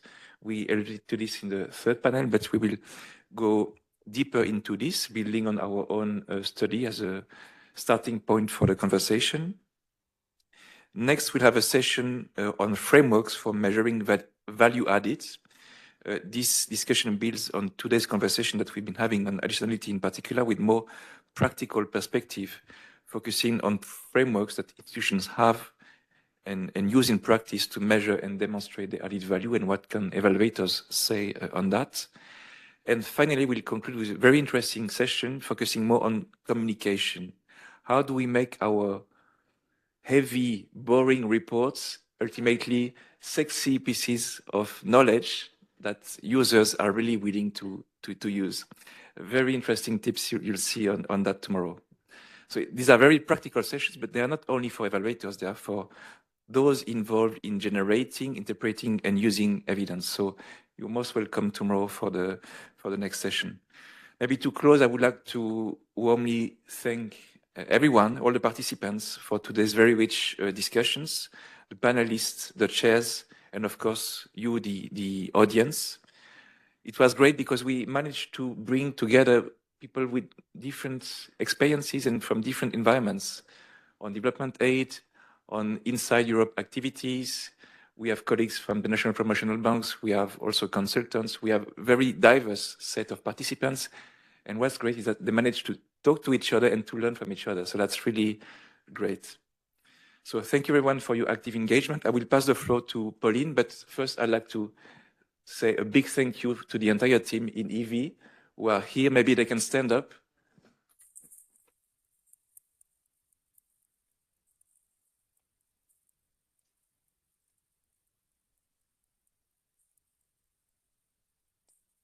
Thank you very much. Well, so we look forward to seeing many of you again here tomorrow. Just to let you know that tomorrow will take place in the same room and we'll start at the same time. So we will have registration and welcome coffee at 8:45, and then we will have the opening remarks at 9:15. And before you leave, we would just like to invite you to fill out a short survey to get your feedback on this first day of the conference. You can do it using the QR code from Slido, so using Slido. Otherwise, there are also some papers available, like paper copies available as you leave the room, and then you can do it on paper.